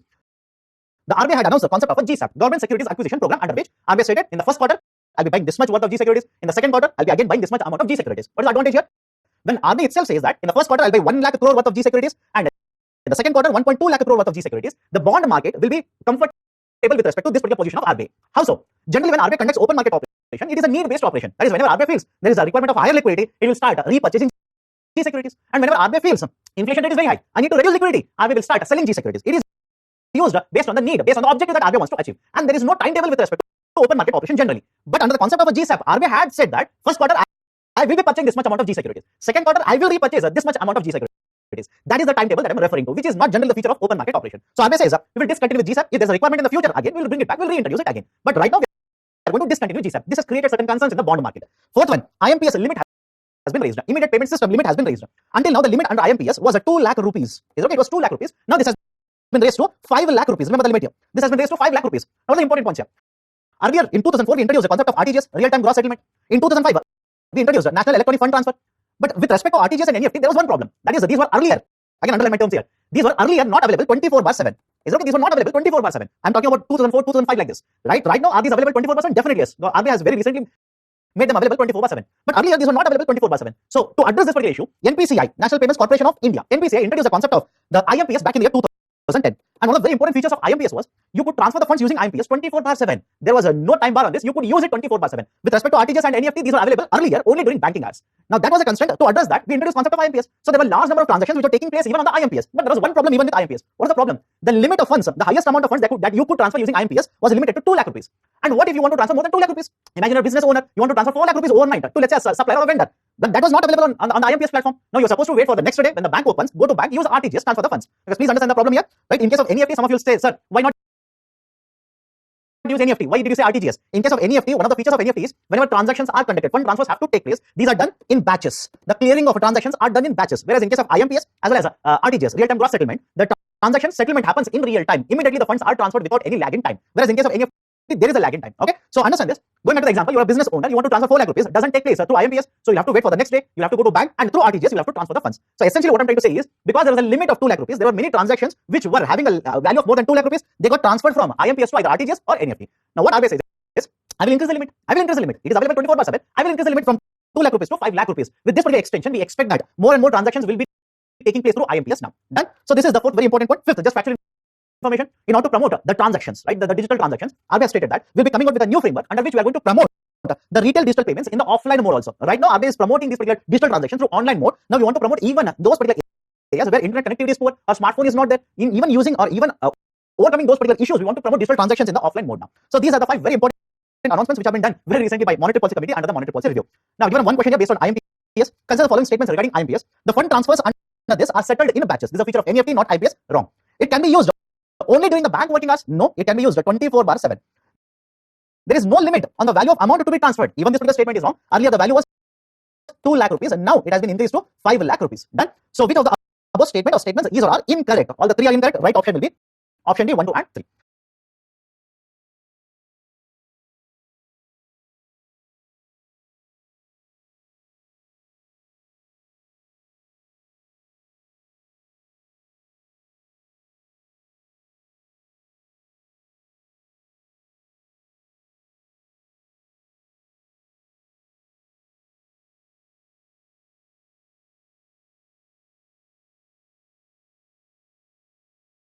Concept of card tokenization. Now, don't worry about what is given in the article here, but the concept of tokenization for UPSC exam, especially for prelims as well as mains, will be very, very important. In the last couple of years, we have seen that Reserve Bank of India has taken various measures to protect the interest of the customers, or to be more precise, the card holders in the economy. And what do I mean by card holders here? When we open a bank account, the bank will give us a debit card. Most of us, we also have a credit card. So there is always a concern that what if the data, that is the details of the card, are leaked somewhere, or there's a data theft, etc. There could be a potential misuse of the details of the card as such. So to protect the interest of the card holders now, RBI has mandated that from 1st January 2022, that is basically next month, there is a concept of a card tokenization that every bank or every service provider must follow. Now question is, sir, what do you mean by card tokenization? Generally, there are two concepts of tokenization. One is a device tokenization and the second one is a card tokenization. Now the basic idea for device tokenization, which has been approved by RBI from 2019 in case of India, is you must have seen certain mobile phones which have NFC capability making the payments. That is basically the wave pay. So certain places or in certain businesses, the mobile phones or the smartphones, right, will be used to make the payment without using any card or without using any input data as such. So that is the idea for device tokenization, which has been made popular by RBI now. But in addition to this, many of the times there is also issue with respect to the data of the debit card as well as the credit card. For example, let's start with an example here. Most of us have made a shopping using, let's say, a e-commerce website, either it is Amazon, Flipkart, whatever it is. And majority of these particular cases, generally at the end of the transaction, the company will ask us to make a payment. Either it is a cash on delivery, which most of us don't prefer because of pandemic now, and another option for you to make a payment is, let's say, using the card. And generally in case of these particular websites, or let's say the e-commerce suppliers or service providers, they will ask us to save, right, or they will ask us if they can save the card details in their app, so that next time when I make a transaction, it becomes very easy for me. I don't have to input or I don't have to provide all the details all over again. That is basically the card number will be stored, right? The expiry date of the card will be stored. What is the name on the card will be stored, etc. So generally these kinds of card details are stored in these particular e-service or e-commerce service providers. Now there is always a concern or there is a threat of, let's say, stealing of this particular data, or if there's the hacking of the website or a particular company, these card details might be misused, or there could be one company which has solely been set up just to get the data of the customers. For example, there have been instances where new services have been launched. The customers, when they use these particular services, they have been asked to store the data, right? It has been made compulsory, and after a couple of months, the company shuts down and misuses the card data which has been stored earlier of the customers. So in order to protect the customer's interest or the card holder's interest here, RBI has made the concept of card tokenization compulsory now from 1st January 2022. And when I say it is made compulsory, it is not for the customers, right? For a customer, it is optional. Either I can choose to use a tokenization or I might not choose a tokenization. But for other companies, especially let's say service providers, now the RBI says you will have to provide the concept of a tokenization. Now, what do you mean by tokenization here? Imagine here is a card, and in case of a card, either credit card or debit card, there will be sequence of numbers, 16-digit numbers like this. So generally, rather than providing these particular numbers, in case of a service provider, let's say Amazon, now there will be a token generated which will basically be representing this particular card detail. That is, let's say there is a 16-digit number of a card that I have. Right now, if I want to purchase from Amazon and want to make a card payment, I will have to provide the 16-digit number to the Amazon company, or for that matter, even Flipkart, Google Pay, etc., whatever these particular apps are doing. So argument here is, rather than providing all the 16 numbers or all the 16 digits now, which will be stored with the service providers, these particular digits will be replaced with a token. That is, a random number will be allocated which will represent this particular card detail. And the website such as Amazon henceforth will not be storing the card detail, rather it will be storing the token. Now how do you generate a token? Let's say starting from next month, I will log on to the website of Amazon, I will make a purchase, I want to make a payment. RBI says first time is okay. When you enter or when you basically are using this particular system for the first time, you will have to give the card details to Amazon company, and it will not be storing these particular details. I can understand this. It will not be storing these particular details. But what is the use of these particular card details? It will send the card details, let's say, to the card provider, let's say Visa company, and now Visa company will send this particular detail to the respective bank where I've got the bank account. Now if the bank account, the bank basically verifies that yes, this is the respective card of this particular card holder or the account holder. Once the verification is done, a token will be generated, and this token will be provided to the Amazon company. And next time, please understand this. Next time, whenever I make a purchase from Amazon, the Amazon will not be using this particular card detail. Rather, it will be using this particular token as such. They will basically send the token information to Visa company. Again, Visa will send it to bank, and once the bank confirms it, right, now the fund will be transferred to Amazon company. What is the advantage here? Advantage is, at no point of time, once the tokenization is done, at no point of time, we are going to provide the details of our card to this particular company, let's say Flipkart or Amazon. We are not going to provide. And the first step, right, or in the first instance, when we provided it, those companies will not be allowed to store this particular data. Now, some of you simply say, sir, what if I've already provided the data to them? RBI says next year, when the tokenization will be implemented, all the earlier data which has been collected by these particular companies, the data will be purged or deleted. They will not have the earlier data with them. But more importantly, please understand this. RBI says this particular token is one device specific. Is okay. This particular token is a device specific and the service provider specific. That is, in this example that I've explained just now to you, I've generated a token for one card, let's say ICICI card that I have, and I've used the Amazon app to do it. So this particular token will be only specifically applied when I use the mobile that I used to generate the token. The token will be applicable only to make purchases from the Amazon. Now, what if I'm using another card, let's say of SBI? Will this particular token be useful there? No, I will have to generate a token all over again. Now, what if this particular token is stolen? Right? Some of you simply say, sir, just like card details, even the token which is stored in the system can be hacked, can be used by someone else. That is the reason I said that it is a device specific. That is, let's say I've used a phone. Only using this particular phone, I can use this particular token in the future.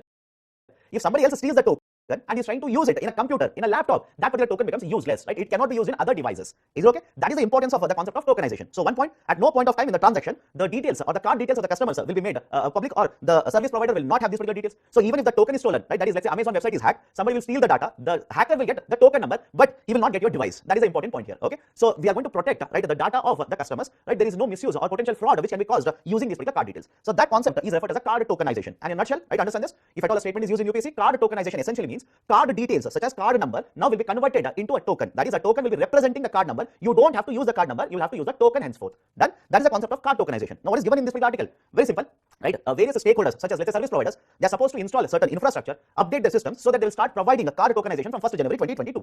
But majority of the stakeholders now are asking RBI to extend the deadline so that they will have more time to put all these particular systems in place. And that is what, right, even the headline of the article says. Rest of the information in the article is not important. Focus only on the concept of card tokenization. Is okay? Now, I've given a question on this. Consider the following statements regarding card tokenization. The customers will have to create a token for every transaction that they conduct. Read the statement very carefully. The customers will have to create a token for every transaction that they conduct. Statement is wrong. In the earlier example that I had taken, I used ICICI card and I generated a token in the Amazon app. Now, if I want to make a payment through this ICICI account, right, which card has been used earlier, and I'm purchasing anything in the future, let's say from Amazon, I don't have to generate token again and again. First time is required. Once the token has been generated, your mobile phone, your card number, and the Amazon, all of them are connected now. Right? Next time, using the same mobile phone, if I want to order something from Amazon, I don't have to generate a token. The same token which is already generated can be used. Okay. So first statement wrong.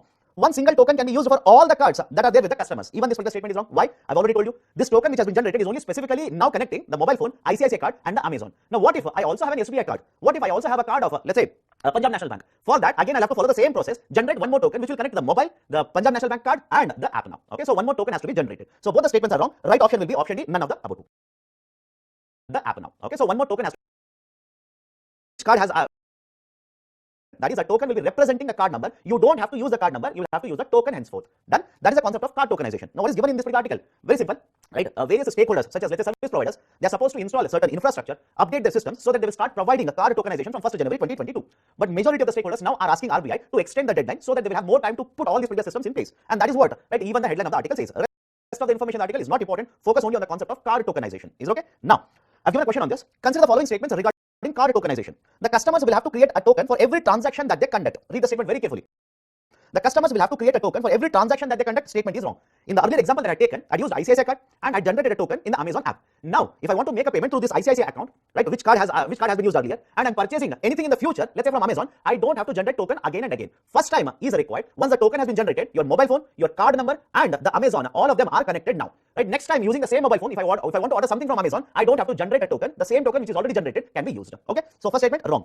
One single token can be used for all the cards that are there with the customers. Even this particular statement is wrong. Why? I've already told you. This token which has been generated is only specifically now connecting the mobile phone, ICICI card, and the Amazon. Now, what if I also have an SBI card? What if I also have a card of, let's say, Punjab National Bank? For that, again, I'll have to follow the same process. Generate one more token which will connect the mobile, the Punjab National Bank card, and the app now. Okay. So one more token has to be generated. So both the statements are wrong. Right option will be option D. None of the above two. So next article, prompt corrective action for NBFCs. Very, very important. Right? In case of Reserve Bank of India, please understand this. Right? RBI basically takes care of the NBFCs. Okay? NBFCs are registered with RBI. Now follow this very carefully.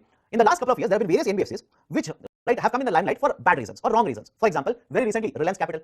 Before that, IL&FS, Shree Group of Companies, etc. So the depositors, or let's say the customers, have invested money in these particular NBFCs, but these particular NBFCs, right, are lacking in terms of, let's say, their the appropriate decision making, or there is a misuse of the funds, etc. So in order to improve the regulation over these particular NBFCs, RBI has announced a methodology called as a prompt corrective action, which is the same as in the banking sector. Is okay. In case of banking sector, there is a methodology, prompt corrective action. The same methodology has been introduced by RBI, which will come into force from 1st October 2022. Now, what is the side of a prompt corrective action?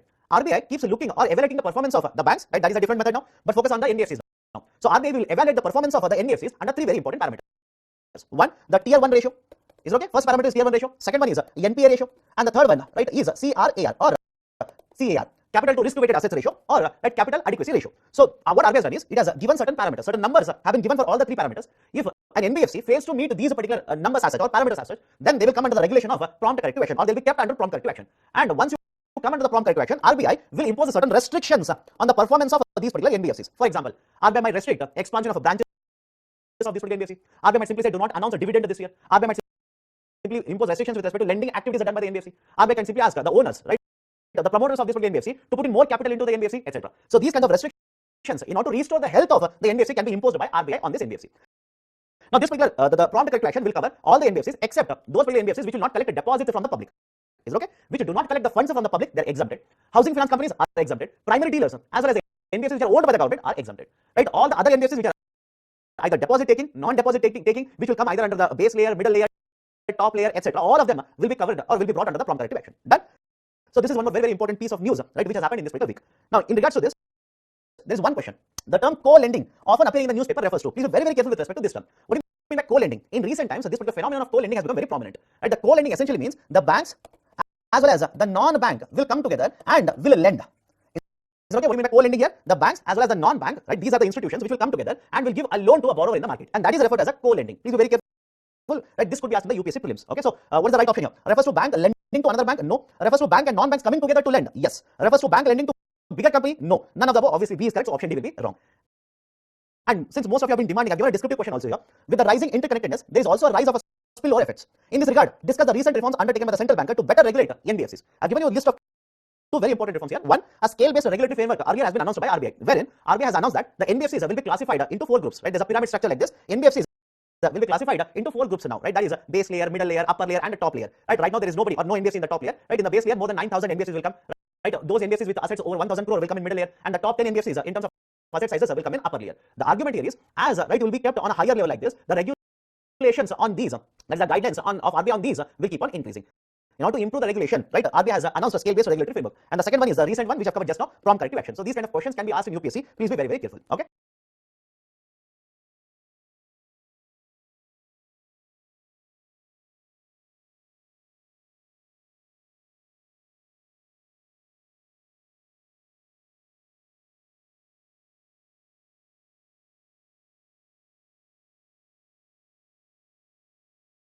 RBI raising certain issues with dual structure in the bad bank. Let's try and understand certain important basic points first. Government of India in the last year budget announced a concept of bad bank. That is basically they announced NARCL, National Asset Reconstruction Company Limited, and this particular NARCL was supposed to overtake the non-performing assets, okay, from the banking sector, resolve these particular non-performing assets. Now the process that was actually prescribed by the government in the budget was there will be two entities actually. One, there will be NARCL which will purchase the NPAs from the banking sector. Then there is one more operational entity, that is IDRCL, Indian Debt Resolution Corporation. Okay, that is just mention Indian Debt Resolution Company. So there were two entities prescribed like this. In the first NARCL, 51% would be owned by public sector banks, and in the second, 49% would be owned by the government-owned entities, that is the public institutions as well as the public sector banks. The concept that was proposed was NARCL will purchase the NPAs from the banking sector, transfer these particular NPAs to IDRC. IDRC will oversee the resolution of these particular NPAs. Is it okay? I'll repeat it again so that you understand what is the problem here. First, the banking sector have got NPAs. They will sell these particular NPAs to the bad bank, that is the NARCL, and the NARCL will transfer these particular NPAs to another operational entity, that is the IDRC, which will oversee the resolution of these particular NPAs. Now, what is the problem with this particular structure? As per RBI's reports, the one law that basically deals with the asset reconstruction companies is SARFAESI Act. Is it okay? The law that deals with ARCs is the SARFAESI Act, Securitization and Asset Reconstruction, Financial Enforcement of Security Interest. So basically, there is this particular act. This act will provide the power to RBI, and using this particular power, RBI oversees the functioning of asset reconstruction companies or ARCs. As per the SARFAESI Act provisions, if you want to have an ARC, then the ARC should be the single structure which will purchase the NPAs, and it should be the same entity which will basically oversee the resolution of these particular NPAs. Is okay? Both the purchasing of NPAs as well as the resolution of NPAs should be overseen by the same structure. You cannot have dual structure like this wherein one entity will purchase and another entity will resolve this particular NPA. So RBI looked at this and basically said, no, I will not allow this particular structure to take place, or I will not allow this to function. And that is the precise reason the public sector banks, is okay, the public sector banks, which are basically the majority stakeholders in NARCL, have stated that they have given a proposal to RBI wherein NARCL will continue to purchase, they will purchase the NPAs from the banking sector, and they basically enter into a contract with IDRC. Is okay, they will enter into an agreement with IDRC and will basically ask IDRC to oversee the resolution of the NPAs. Essentially, right, this is a principal agent relationship. I'll repeat the statement here. Essentially, what they have proposed is a principal agent relationship. Now, what do you mean by principal-agent relationship here? Whenever you talk about principal and agent relationship, principal will give the power to agent to do some activity. Is it okay? The power to do this particular activity is given by the principal to the agent, and that relation is called as a principal-agent relationship. And that is what the public sector banks are proposing now. They are simply saying that the principal will be NARC, which will purchase, and that is the responsible party to resolve these particular NPs. But on behalf of the NARCL, they will simply give this particular duty to the IDRC company. Then that has been the proposal that has been given by the public sector banks to the RBI. Now you have to wait and see whether this particular proposal will be accepted, and we will go ahead with setting up of the bad bank in India. Then so this is the gist of the article provided here. Now based on this, I'll give a question. Consider the following statements. NARCL is completely owned by the union government. Statement is wrong, by the way. Okay, NARCL 51% is owned by the public sector banks, and remaining 49% basically is owned by the private sector entities. So first statement wrong. Second statement, NARCL is incorporated under Banking Regulation Act of 1949. Even this particular statement is wrong. Why? NARCL is set up under Companies Act. Remember this. NARCL is established under Companies Act, and they have basically applied for functioning as an ARC. To get a license to function as an ARC, they have applied to Reserve Bank of India. So these are some of the important points here. Remember, so both the statements are wrong. Right option will be option D. None of the above two statements are correct. Offline payments. Earlier in one of the monetary policy reviews, RBI came basically come out and stated that they would be promoting the offline payments now, and they discussed certain basic aspects related to offline payment. And many of you have basically raised the same question. So if you're saying offline payments, how the offline payments are done? Let me give a basic idea here. Let me show you. Exhibit 1. Have a look at this. Many of you must have heard of *99#. This is one service which has been launched by NPCI in 2012. Is okay? 4 years after launching the idea of a UPI, NPCI launched *99# service, which basically provides the concept of offline payments. And in case of this particular service, what is basically the process? Imagine I have a feature phone. Feature phone essentially means what? It's not a smartphone, right? You must have seen Nokia 1100. That is an example of a feature phone. So in this particular feature phone, which understand this becomes very important for a simple reason. More than 50% of phones used in India. In fact, as per one survey, 57% of phones used in India are feature phones itself. So if you have a smartphone, making a digital payment is very easy for you. But what about those particular people who have feature phones? Don't you want to include them in the payment system? Definitely yes. So what was the proposal given by NPCI in the form of *99#? Imagine I have a feature phone. I also have a bank account. Using the bank account as well as the feature phone, now I'll be allowed to make transfers. How? Either I can use a UPI ID. I'll have to generate it, by the way, right? So whenever I'm going to use the UPI, I'll have to first set up an UPI ID, and I will be using this particular UPI ID to transfer funds to, let's say, my friend who also has an UPI ID. I'm pretty sure most of you are using, right, any of these particular apps such as, let's say, Google Pay or Phone Pay or even Paytm for that matter. You would have generated certain UPI ID. So have a look at this. First, I will generate UPI ID. Using that, I would transfer the funds from one account to another account. That feature is available under this particular service. And for this, you don't require internet connectivity. Understand the difference here. I'm talking about offline payments. Offline payments essentially mean what? You would not require internet connection. Is it okay? Right? You will not require internet connection. Without internet connection, can you transfer funds? Yes. Right? The best example is this particular service. So you can use UPI ID, transfer funds from one account to another account. Or else, you can use the account number plus IFSC code of a bank. You can transfer funds from your account to your friend's account. Or you can simply use the mobile number, which is linked to the bank account. Your mobile number should be linked to your bank account, and your friends or the receiver's mobile number should be linked to the bank account. Using this, you can simply transfer funds using this particular service. Now, although this was launched with much fanfare, even today, a lot of services or a lot of users are basically using digital payments. The number of users who are actually using this service are very, very low. Now, RBI simply says that I'm going to promote offline payments. Understand this? The RBI now says that we are going to promote offline payments also. And in the context of offline payments, they are basically saying that, one, you can use either your mobile phone, or you can be issued a card using which you can make an offline payment, right? Or you can use NFC connectivity or NFC technology to make a transaction. But please understand, generally when you talk about digital transaction or basically payments like this, either this could be a remote payment. There are two types. Either this could be a remote payment, or it could be a payment done in vicinity. Is it okay? Face-to-face or vicinity payments. Remote payment essentially means what? The buyer and seller are far away, right? You could be sitting in some place, seller is sitting in some place, and even after that you will make a transaction, right? For example, using Google Pay, you will make a transaction. But in case of vicinity transactions, where there is a face-to-face transaction, the buyer and seller are supposed to be there in near each other or in vicinity of each other. And the proposal of the offline transactions which has been proposed by RBI now, it is basically promoting the payments under vicinity mode. Is okay? It is not remote mode, it is vicinity mode. That's the first one. Second, RBI now says you can use a mobile phone. Okay, you can use a mobile phone, or a card can be issued to you, or you can use basically NFC connectivity technology to make payments. These are offline payments, essentially meaning you don't require internet connection to make these particular payments. Third, what is the value of the transaction? What is the maximum value of the transaction allowed? As of the proposal given by the RBI or the announcement done by RBI, per transaction, maximum amount allowed will be 200 rupees. Per transaction, maximum amount allowed will be 200 rupees. And using this particular methodology, you can basically load maximum amount of 2000 rupees into any of these particular instruments that you are using. For example, let's take a very simple example. Imagine a card has been issued to you. Using this particular card, you can waive it and make a payment. But within this particular card, what should be the maximum amount you can load at one point of a time? Maximum amount you can hold in this particular instrument will be 2000 rupees. Beyond this, you will not be allowed to store. And the next, fourth important point, once the funds are over, once the amount is over in this particular instrument, right, you will be allowed to load amount again, but only using online methods. Is it okay? Only using online methods. Now, to transfer funds into your instrument, you will not be allowed using offline methods. You will have to transfer using online methods itself. And please understand, there is one more term here. In the context of offline payments, there will be no additional factor authentication. Remember this. There will be no additional factor authentication. Now, what do you mean by additional factor authentication? Let me give a very simple example. All of you are having Gmail accounts. Now, imagine you're using a different mobile phone or a different laptop, or you're opening your Gmail account using a different device. And just knowing that you're using a different device, the Google or the Gmail will send you a confirmation code. They basically say that this is your registered mobile phone. Please, right, use this particular mobile phone and choose the code which is displayed on the page right now. Right, I'm pretty sure all of you have used it. Or else, let me give you another example. Imagine you're making a transaction, you're paying, right, let's say to Swiggy, or you've ordered something on Amazon, you're making a payment there, or you're using Flipkart and you're making certain payment there. When you're about to make the payment, the bank whose card you're using will send you something called as OTP, one-time password.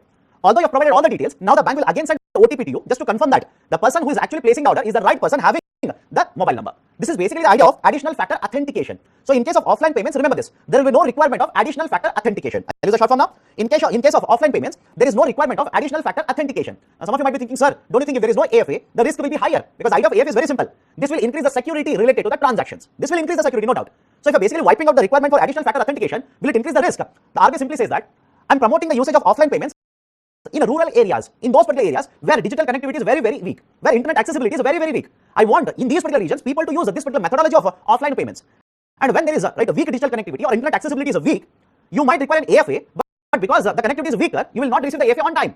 And that makes transactions much more difficult to be completed. And that is the precise reason in the context of offline payments, absolutely no requirement of additional factor authentication. Done? And remember this, what are the objectives? Why is RBI promoting all of this? Basically to ensure that because large number of people are using feature phones, they will also be included and they will also be able to make these kinds of payments. And second one, in certain remote areas, accessibility to internet is a problem. Is it okay? Digital connectivity is a problem. So even in these particular areas, the account holders will be able to make these particular transactions. So these are some of the reasons which have been cited by RBI. Now one additional point I just want to make in the context of this particular service, *99# is this. This could be asked in the UPSC prelims. Please make a note of this. Using this particular *99#, which is also referred to as a USSD. Remember this also.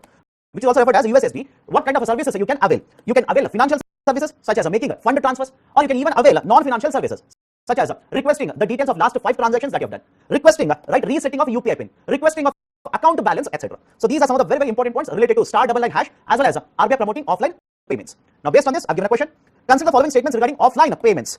Can be done only in a proximity or a remote locations. Okay, remember this, it cannot be done in remote locations. It can be done only in the vicinity or proximity. That is, the buyer and seller both have to be near each other. Okay, first statement wrong. There is no limit on value of payment to be done under this. Again, statement is wrong. Right now, per transaction, the maximum limit is 200 rupees. Okay, so both the statements are wrong. Right option will be option D. Next article related to UPMS. What is this UPMS? Unified Presentment Management System. Okay, Unified Presentment Management System. Now, what is this UPMS? Important points. Let's focus on this. First and foremost, this has been developed by NBBL. Okay, this is developed by NBBL. And what is this NBBL? NPCI Bharat Bill Pay Limited. Okay, NPCI Bharat Bill Pay Limited. This is developed by them. First point. Second point. Right, what is this particular concept of a unified presentment management system? Right, under this particular system, the NPCI basically states that, or NBBL basically states that we are going to develop a system where customers can provide standing instructions. Customers can provide standing instructions, and the billers in the market. Right, for example, what do you mean by billers here? What do you mean by standing instruction here? Imagine you have taken a loan from a bank. So monthly, you'll have to make certain amount of payment, right? Equated monthly installment. Rather than you going physically and making payment, or you monthly transferring funds into your loan account, you can simply request the bank to create a standing instruction, which essentially means, let's say, 5th is the due date where you're supposed to make the EMI payment. So on every 5th, is okay? Every 5th, the EMI amount will be debited from your account and automatically will be credited into the loan account. Right? So this particular process is called as a standing instruction. In the same way, you can create a standing instruction for making a payment of, let's say, life insurance. You can create a standing instruction for making, let's say, school fees of payment. You can make a standing instruction for paying, let's say, for mutual funds, etc. And that will be provided now under the Unified Presentment Management System. That is under UPMS, these kinds of billers in the market, such as schools, that's corporate entities, schools, mutual fund companies, etc. Right? They will create this particular demand for money, and UPMS, right, with your consent, you will have to sign into this. With your consent, will retrieve this particular bill and bring it to your notification. Right? Basically tell you that, okay, this particular amount you will have to make a payment. That will be provided under the concept of Unified Presentment Management System. Done? Now what is the advantage here? Already, right, as per the NBBL, already more than 50% of the payments which are done, especially for let's say mutual funds like this, are having standing instructions. But now under this particular UPMS, it will provide even the banking sector or corporate billers like this, right, basically, which will help them, right, in providing the notification or basically telling the customers that the payment is pending like this, because the system will automatically retrieve or collect the information from these particular billers, send it to the customer like this. Second advantage that NBBL says is, generally what happens is, sometimes, right, whenever the due date is very, very near, or I'm making a payment on the due date itself, there is a scope of a double payment like this. I will make a payment, there's a delay in confirmation, again I'll make a payment, and many of the times so the funds will get stuck up because of this particular issue of double payment. All these particular issues which are faced by the customers will be resolved through the concept of UPMS. Done? So these are some of the points related to the new system which has been proposed or which has been introduced by NBBL. Now, in the context of this, they are basically using one very interesting statement which can be used in UPSC mains exam. They're simply saying that the UPMS, okay, UPMS will make right the payments democratic, right? Or they will simply say that it will democratize the payments in India. Now, whenever you come across this particular term democratize in the context of economy, don't be baffled, don't get confused. Okay, he's asking something from polity here. Absolutely no. Whenever they're using the term democratization in the context of economy, they're simply saying that now this is right available to everyone in the market. Is okay? They're trying to ensure that it is available to everyone, all the people in India. For example, have a look at the descriptive question I've given here. Discuss the measures taken in India to democratize the financial services. I'm not talking about payments here. I'm talking about financial services. That is, in the last couple of years, RBI as well as Government of India has taken various measures, introduced various schemes which will promote accessibility of financial services to the needy people, or which will ensure that financial services are accessible to even the people living in rural India. For example, Atal Pension Yojana, Pradhan Mantri Jeevan Jyoti Bima Yojana, Pradhan Mantri Jeevan Suraksha Yojana, Pradhan Mantri Jan Dhan Yojana, banking correspondence, etc. All of them are basically democratizing the financial services to the rural people as such. Right? So basically, they're asking you to write about these particular reforms. Right? But tricky term will be this: democratization. Aadhaar enabled payment systems. Henceforth, I'll be using the short form of this, AEPS, for the discussion. Now, before looking at what measures have been announced very recently by NPCI in the implementation of AEPS, let's understand the concept first. Aadhaar enabled payment systems, essentially, as the name suggests, is a type of a payment system utilizing unique identification number which has been issued to all of us. That is, under the concept of AEPS, the funds can be transferred, funds can be deposited, that is, cash can be deposited, cash can be transferred, withdrawn, you can take a mini statement of your bank account, etc., using your Aadhaar number itself. Now, some of you might be thinking, so how do I use my Aadhaar number to get all of this particular information? Let me give you a very basic sequence here. First and foremost, your account number should be seeded or should be connected with your Aadhaar. Done. That is the first point. Next, in the concept of banking, you must have come across the idea of micro ATMs, banking correspondence, or bank sathis, etc. In rural India, imagine here is a person, this particular account holder wants to withdraw certain amount of funds from his account, or he wants to find out the balance in his account, wants to find out other type of information related to account, such as mini statement. In such situation, he can simply approach the banking correspondent, who will have the point of sales machine or POS machine, or else micro ATM. He should provide the bank account number as well as the Aadhaar number, which is connected with the bank account. And after providing both of these particular details, the customer will be asked to provide either the proof, that is the iris scan, or else the fingerprint scanning will be done. And this will be used as a password, and customer can basically conduct the banking transactions now. Under the Aadhaar enabled payment systems, the facilities which are provided are basically cash withdrawal, cash deposits, mini statements, right, etc. Now, over a period of time, there have been a lot of transactions which have been conducted under AEPS itself, especially post the lockdowns which have been imposed or post the pandemic. AEPS system has been used to conduct a lot of cashless transactions. It has been helping a lot of customers, especially in rural India, who find it very difficult to go to all the way banks to conduct these particular basic banking transactions. As per the data given in the article itself, for the month of December in 2021, 9.6 crore transactions worth more than 25,000 crore rupees have been conducted through AEPS. Now, what is the advantage of AEPS here? One, remember this will promote cashless banking transactions. This will provide basic banking facilities in a rural part of India where you may not be able to set up brick and mortar branch facility in all these particular villages. It will help in covering large amount of a population within this particular banking system, and Government of India using AEPS can provide the subsidies to these particular people, can provide Manrega entitlement to these particular people, etc. These are the advantages which are associated with AEPS. Now, what is given in the article? NPCI, which has set up or operationalized AEPS, has come out with certain standards or has come out with certain norms, and the information regarding these particular norms have been provided in this particular article. You don't have to mug up all of these particular norms, but essentially concept of AEPS becomes very, very important for your exams. Now, before I tell you some of the important norms here, there are two terminologies in the context of AEPS. One is issuer bank, and the second one is called as acquirer bank. Is it okay? One is issuer bank, and the second one is acquirer bank. What do you mean by this? Let's assume a transaction here. Imagine I'm an account holder, you are the banking correspondent, you will have a machine that is a point of sales machine or a micro ATM issued by a particular bank. Let's assume the machine that you have using or you have is basically issued by SBI, and I have an account in ICICI Bank. I will approach the banking correspondent, conduct let's say transaction. In this particular example, I have an account in ICICI Bank. This particular bank will be referred to as issuer bank, and the bank which has issued this particular POS machine or a micro ATM will be referred to as acquirer bank. Done. So remember these particular two terms. First and foremost, NPCI now says that the acquirer bank must ensure certain minimum number of transactions or authorized transactions are conducted by the account holders using AEPS in rural India. That is 5 minimum transactions in a particular village as such. Done. Again, not important for UPSC, just information here. And even the issuer bank now must ensure that the POS machines which are being used in rural India, per machine, a maximum of 5 transactions per customer shall be allowed per day. And third, the banking correspondents who will provide this particular service using the machine, these particular banking correspondents should have the additional factor authentication or double factor authentication, right, to enter this particular machine as such, or to enter into this particular machine. That is, imagine I'm a banking correspondent, I have this particular machine. Every day I will have to input my password so that I'll be allowed to use this particular machine. And one of this particular factor authentication shall be Aadhaar number itself.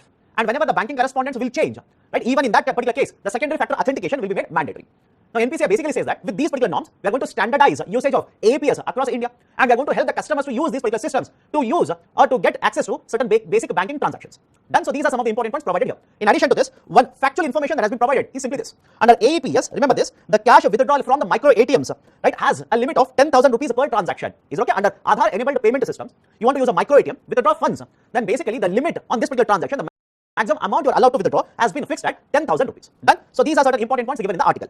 Now, given an MCQ here, consider the following statements regarding APS. Using this, government entitlements such as Manrega wages, social security protections can be disbursed. Statement is true. It facilitates interoperability. What do you mean by interoperability? Imagine, right, in the earlier example, I had a bank account in ICICI, but using that particular bank account, I could conduct transactions at a micro ATM, which was issued by another bank, that is SBI.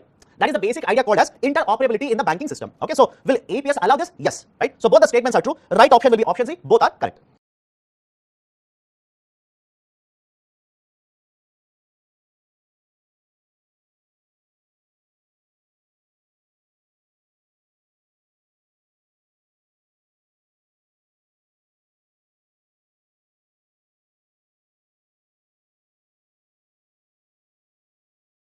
NBFC ICC. Now, what is this? RBI has basically revised certain eligibility norms for these particular NBFCs, and as a result of this, these NBFCs now can basically undertake factoring business. A lot of technical aspects here, understand one by one. First and foremost, what is this particular concept of ICC? ICC basically stands for a non-banking finance company, investment and credit companies. Is it okay? NBFC, ICC. Now, in some of the books that you're referring, this concept might not be mentioned. Why? In 2019, there were three different types of NBFCs. Even in RBI website, even today, that is only given. Right? Remember this. Until 2019, there were three different types of NBFCs. One, investment companies. Second one is asset finance companies. Right? And the third one is a loan company. Now, in 2019, RBI, in order to promote ease of compliance, merged all the three types of NBFCs into only one type of an NBFC. Is it okay? Right? And this particular new type of NBFC is the non-banking finance company, investment and credit company. NBFC, right? .ICC. Now, very recently, what has been done by RBI? Why this is in the newspaper? RBI basically says that those particular ICCs which have asset size of over 1,000 crore rupees, is okay? Those particular ICCs which have asset size of over 1,000 crore rupees now can basically apply to RBI and get a license to conduct a factoring business. Now, some of you will be scratching your head and asking, sir, what do you mean by factoring business? Right? Last week, if you remember, there was one descriptive question that I asked you with regards to MSME sector. Okay, in that particular descriptive question, I also had given some of the very important reforms that the government has introduced to provide relief to the MSMEs. And one reform, if you remember, is the concept of TREDS, Trade Receivables Discounting System. TREDS is basically a platform which has been set up by Reserve Bank of India. Now, the idea is very simple here. The idea of a trade credit, remember the term here, idea of a trade credit in another way is also referred as a factoring business. Now, you'll simply say, good now. Earlier, I did not understand factoring. Now, I will not understand even trade credit. Right? You made my life much more miserable. Let me give a very simple example. Imagine you're running an MSME enterprise.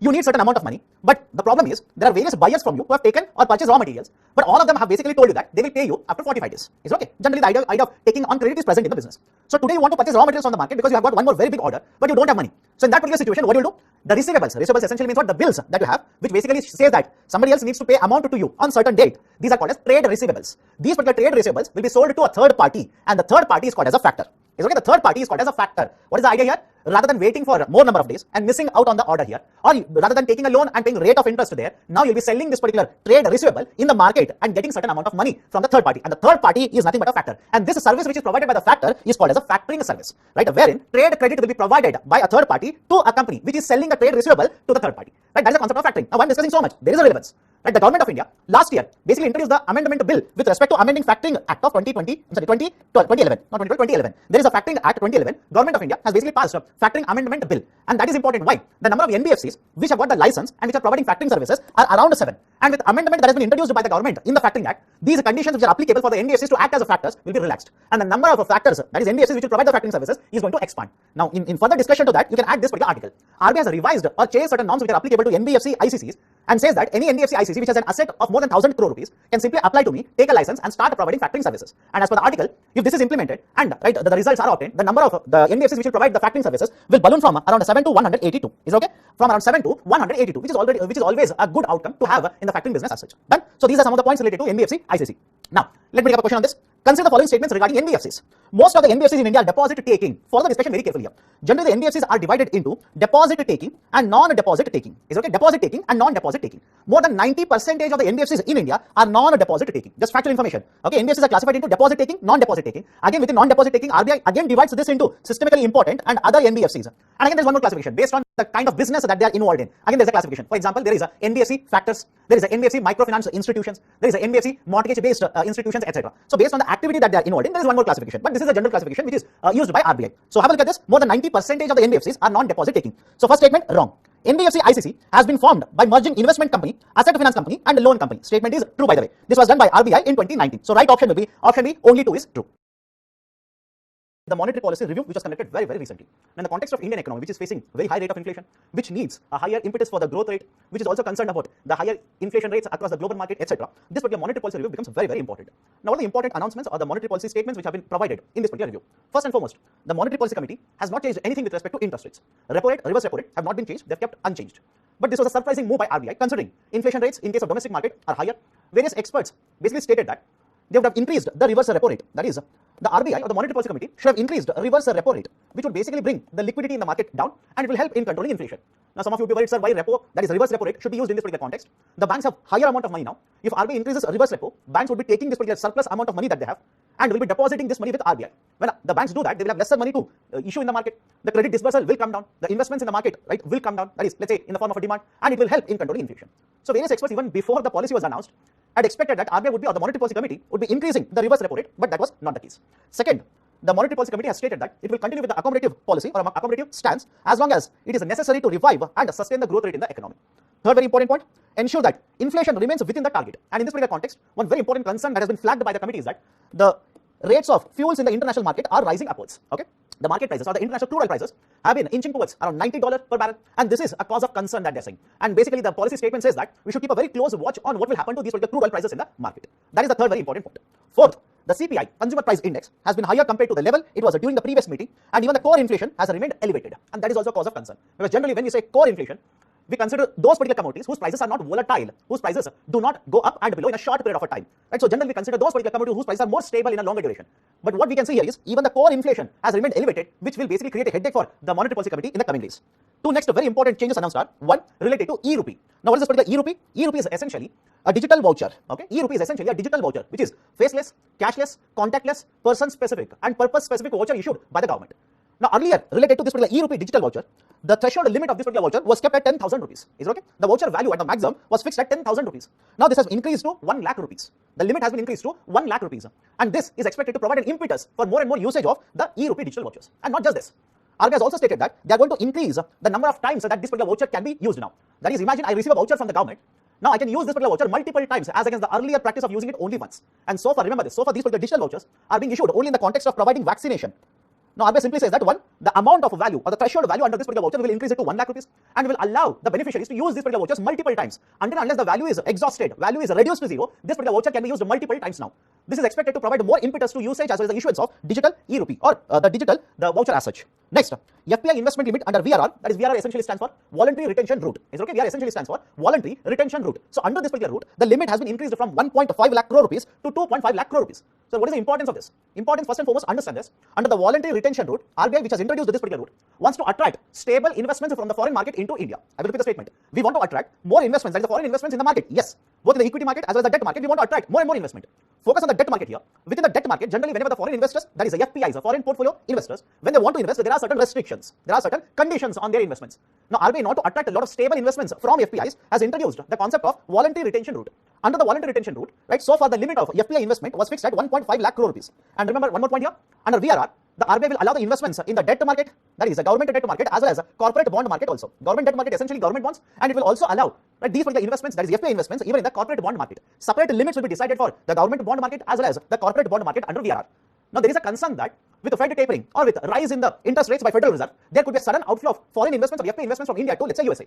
And in order to control this damage that would be caused by this particular Fed tapering practice, RBI has increased the threshold limit or the investment limit under voluntary retention route from 1.5 lakh crores to 2.5 lakh crore rupees. And the final important announcement, RBI has introduced the concept of trade receivables discounting system. Okay, trade receivables discounting system, which can be used by the MSMEs to increase the amount of liquidity or wherein they can sell the receivables to a financier in the market to receive money. And under this particular trade receivables discounting system, until now the threshold of transaction was fixed at 1 crore rupees. Okay, for the settlement, the highest value of transaction threshold was fixed at 1 crore rupees. Now this has been increased to 3 crore rupees. Again, the importance is very simple here. With increased threshold limit like this, now MSMEs can use the trade platform more and more for higher value of receivables discounting also. Right, so these are some of the very important announcements that has been done very recently by the Monetary Policy Review Committee. NBFCs and credit cards. Now, what is the discussion provided here? First point, currently NBFCs are not allowed to issue credit cards. Individually, they are not allowed to issue credit cards. So, what do you mean by individually they are not allowed to issue credit card? Imagine there is an NBFC A. This NBFC A alone will not be allowed to issue credit card. No way, RBI doesn't allow it. Whereas the same NBFC can join hands with, let's say, another bank, and right, these two entities together are allowed to issue credit cards. Is okay? Both of them together are allowed to issue credit cards like this. That concept is actually allowed, and RBI allows this one. Second very important point. There was one report last year by MasterCard and Niti Aayog. Okay? There was one report by MasterCard and Niti Aayog. And under this particular report, what they've stated is, there are a lot of barriers which are put on NBFCs to enter into a credit card market and individually issue credit cards like this. Rather than imposing the barriers like this, we should allow even NBFCs to individually issue the credit cards. And what is the argument put forward in this particular report? They say that in the last couple of years, the digital lending activity has actually picked up in India. Is okay? The digital lending activities has actually picked up. There are many fintech companies which are raising huge amount of loans, which have collected huge amount of investments from the market, and they're using these particular investments to target large number of salaried people, salaried earners in the formal sector. For example, have a look at this particular data here. There are 120 million formally employed Indians who do not have a credit card. But there are 120 million people like this. So these are the people, these are the customers to whom these particular fintech companies or the startups have been targeting and giving huge amount of digital loans to these particular borrowers. So looking at all of these particular points, what this particular report basically recommended was, why don't we reduce these entry barriers for the NBFCs rather than having a co-lending activity like this, wherein both, that is NBFC and a bank, is coming together to issue a card like this as a credit card. Why don't we allow only NBFCs to issue credit cards in the market? And that will basically help NBFCs to diversify, expand their customer base. It will also help us to achieve financial inclusion, etc. And that is what is discussed in this particular article also. The article basically says that recently there has been discussion between RBI as well as NBFCs, wherein the NBFCs are asking RBI to allow them individually to issue credit cards. And in the coming days, this particular issue might be resolved and NBFCs can be allowed to issue credit cards individually rather than having a tie-up with the banking sector like this. Done? Right, so these are some of the very important points with respect to article provided here. Now, based on this, I've given a question. Consider the following statements regarding Sachet portal. Now, this is not there in the current affairs. Mind you, this is not there in this particular article discussion. But when I was reading that report which has been published by MasterCard as well as Niti Aayog, that mentioned this particular Sachet portal in that particular report. So I felt, okay, because the report was published last year, and still it becomes very important for UPSC. So this particular Sachet portal is maintained by Reserve Bank of India. Remember this. It is maintained by Reserve Bank of India. So first statement has been set up by the Ministry of Consumer Affairs. Statement is wrong. What is the objective of this particular portal? The customers, right, will basically be allowed to file complaint or allowed to file information on illegal or fraudulent deposit schemes which are introduced by people or let's say by institutions in the market. So against these particular fraudulent schemes, you can file information, right, using the tabs which are provided in this particular portal itself. So second statement is true, first statement is wrong. Right option will be option B, only 2 is correct. Very important article that has created a lot of headlines is the inflation rate in the US market and the likely effect of that inflation rate on Indian economy. Because ultimately what you need to understand here is what is the effect of the US inflation rate on India. Because you are writing UPSC exam, so you need to connect to those particular dots. Now, first and foremost, how the inflation has happened in case of USA, that is a very interesting concept. Understand this. Generally, inflation happens because of either supply side or demand side factors. And if you have been watching the ETW very regularly, I'm pretty sure in the last 1 year, you must have heard me saying the same statement at least, let's say, 20 times. That is, inflation can be caused because of supply side as well as the demand side factors. Now, what has happened in USA? That is very interesting. During the pandemic, the overall production in the US economy fell down. Just like Indian economy, the production in the US economy also took a hit. The GDP growth rate registered one of the sharpest contractions in the history of USA. Not only that, more than 20 million jobs were lost. That is very, very important. More than 20 million jobs were actually lost because of the pandemic. Now understand what has happened after that. This is the first part of the story. Second part, the central bank, there's a Federal Reserve, and the government there, in order to provide an impetus to promote a recovery in the economy, started infusing huge amount of liquidity in the market. The central banker, through quantitative easing, pushed a lot of liquidity in the market. And the government there, just like government of India, gave a lot of subsidies, gave a lot of income support to the households. Second part of the story. Come to the third part of the story. Now, as a result of both of these, what has happened is, we expected that the US economy would recover very, very slowly and steadily. But in reality, what has happened is, the economy has rebounded. Is okay? The economy has rebounded, has recovered at a very, very fast pace. And whenever there is a huge recovery, a very fast recovery like this, what is the outcome? The demand for goods and services will start increasing in the market. Is okay? Then there's a recovery. That is, let's say people have money now, cheaper liquidity is available in the market. The demand for goods and services has rebounded, has increased very sharply in the last couple of months in USA. And when the demand suddenly rises up like this, the supply also has to increase. Is okay? The supply also has to increase. But the supply is not able to match with the demand recovery in the economy. Now, you understand this? This particular pain which is getting created in the US market is outcome of good economic situation. I can understand this. This particular pain which is getting created in the US economy, it is not because of certain bad issues in the economy, not because of certain bad events in the recent times. It is because of certain good outcomes or good performance of the economy. What do you mean by that, sir? Demand is very, very high. Demand is increasing. Because during pandemic, some people did not demand goods and services, they stored money. There was a pent-up demand. In addition to this, they were given a lot of support by the government in the form of financial support. Now, put together both of them, they are demanding more and more goods and services. And that is the precise reason, understand this, employment rate in case of US is actually increasing. I can understand this. The hiring process has actually picked up pace. But along with that, the demand is so high that the supply is unable to match the demand. And that is the precise reason why there is a very high inflation rate in case of USA. In fact, this particular same article says that the inflation rate that has been quoted for the month of January is a 40-year high. 40-year high. Very, very high rate of inflation. Now, initially when the inflation rate was slightly moving upwards like this, the experts as well as the Fed Reserve basically neglected it. Neglected in the sense that they stated that this is just transitory in nature. It is just a passing phase and nothing to be worried about it. They in fact stated that by the end of December 2021, right, as well as 2022, the inflation rate would start cooling down, nothing to be concerned here. But what has happened is, the inflation rate has started inching more and more upwards. Done? This is a story in case of USA now. But what is the impact on India? That is ultimately what you need to understand. What is the impact on India? Very simple. When inflation starts to raise or increase at a very fast back in USA, the Federal Reserve will not have any option but to hike the interest rate. In fact, in the recent times, the Federal Reserve had announced that they will increase the interest rate, but in the month of March. Now, if the inflation continues unabated like this, much sooner, even before the March, the Federal Reserve might end up announcing a hike in the interest rate. Now, in USA, the interest rates will start increasing, and as a result of this, what is the impact on India? The foreign institutional investors will start withdrawing funds from India and will start moving towards USA. That will create volatility in the forex market in India. First point. And the second point is, imagine here is the company in India. Here is a company in India. They want to borrow under the external commercial borrowing route, ECB route, from USA.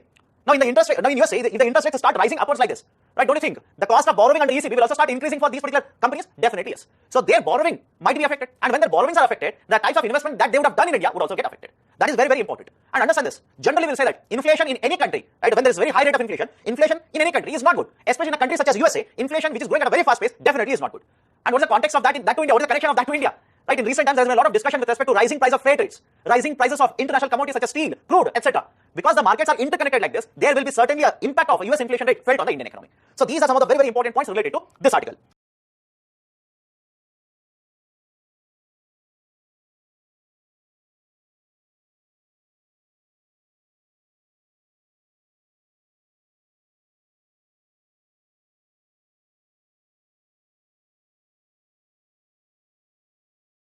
Neo banking. A lot of technical aspects have been provided in the article. The article headline is a Neo banking platform, Neo, raises 100 million in Series C. So should you read this particular article? No. Then you'll simply ask me questions, if I'm not supposed to read the article, why have you given it in the first place? For a very simple reason of this term, Neo banking. They have mentioned this particular term, Neo banking. Very, very new concept in India. You must have heard of payment banks, small finance banks, right? RRBs, cooperative banks, etc. To this particular growing list of the banks in India, there is a new term. Mind you, I'm using the term, a new term. It's not a bank. I'll come to that in a minute. There is a new term that you need to understand now. Concept of Neo banking. Neo banks are also referred as a challenger banks. Remember this. Neo banks are also referred as challenger banks. Why? In the last couple of years, especially post 2017, there has been a rise of the concept of neo banking in India. And these are giving a very tough competition, at least on the face of it, are going to give a very tough competition to traditional banking sector. And that is the precise reason these are referred as a challenger banks. Now you will start asking the question, sir, what do you mean by neo banking? First tell me that. Let's start. Neo banks are essentially fintech platforms or fintech firms which basically provide banking services through a platform or through app. Is it okay? I'll repeat the statement here. Neo banks are essentially financial technology firms or fintech firms, companies which are providing the banking services through a platform or through an app. But please understand this, these are not banks. These are not recognized as banks. Now you are confused. You will say, sir, just some seconds ago you said they provide banking services. Now you are saying these are not banks. How is that possible? Let me answer that. Here is a bank, let's say State Bank of India. With State Bank of India, this particular company, Neo, has had a tie-up. There is a tie-up or an agreement between both of them. And the banking services, right, which are provided by SBI, similar banking services are provided by Neo. But please understand this particular company which is quoted here, Neo, right, and there are many. There is EP5, Wazir, etc. Right, so there are many of these. Understand this. These are able to provide these kinds of banking services, such as, let's say, loans, only when they enter into a tie-up with a traditional bank. I can understand. Only when they enter into a tie-up with a traditional bank, they are allowed to provide these kinds of banking services. For example, if you look at this particular paragraph, Neo, this particular company, has had a tie-up with Yes Bank, ICICI Bank, SBM Bank, DCB, Equitas, Small Finance Bank. So only when they have a tie-up with these particular traditional banks. I can understand because traditional banks are present in the form of branches, in the form of digital banking services also. Whereas Neo will only provide these kinds of banking services in a digital platform or through an app. They do not have a physical branch. Remember this. These do not have a physical branch. These essentially provide these kinds of banking services. For example, one could be involved in providing loans, another could be involved in providing the forex reserves related services, that is exchange related services, etc. So there is a very limited type of a service, but these are banking services. And these are going to be provided by these particular fintech platforms after they enter into a tie-up or an agreement with a traditional bank like this.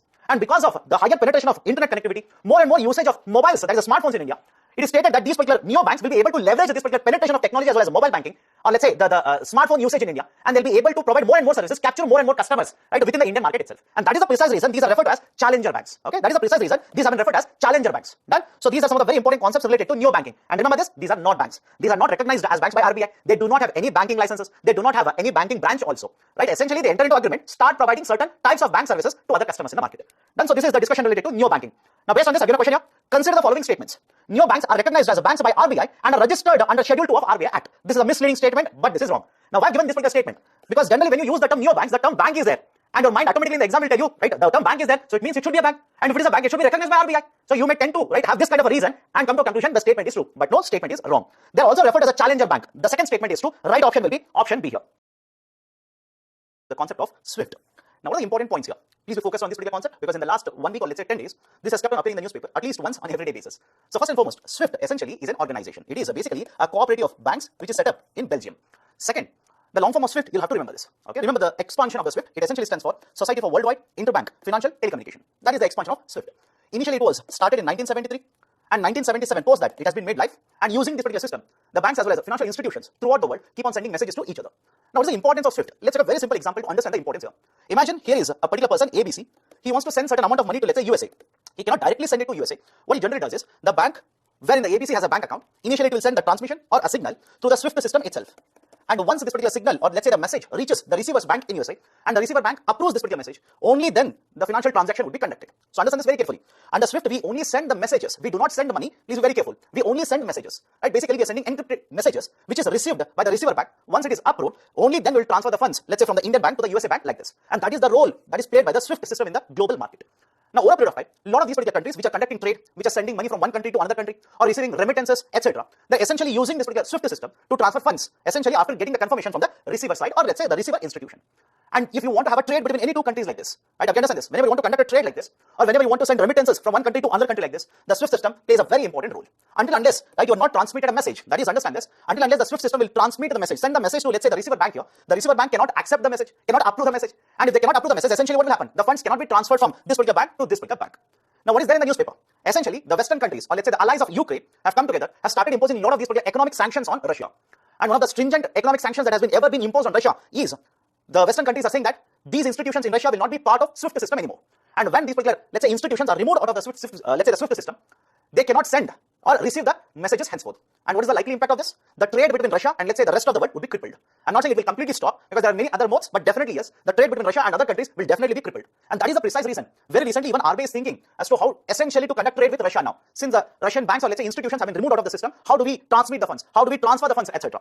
Right, so these are certain very important points. In addition to this, remember this, generally whenever a financial institution or, let's say, a bank is covered under this particular system, it is given a business identification code, BIC. Now, some of the books will use the term bank identification code, but if you visit the SWIFT website, it simply says it is a business identification code, BIC. And this particular BIC generally is either a 8-digit or 11-digit number, okay, 8-digit or 11-digit representation. And using this particular number, or let's say the BIC itself, you'll be able to transfer funds from one country to another country. For example, let's say hypothetically, here is a bank in India. I will go to this particular bank. I want to transfer, let's say, $100 to my friend who's sitting in USA. I will provide the bank account details of my friend. What is the name? I will provide, that is the account holder's name I'll provide. In addition to this, I will also have to provide what is the BIC of the bank where his account is there.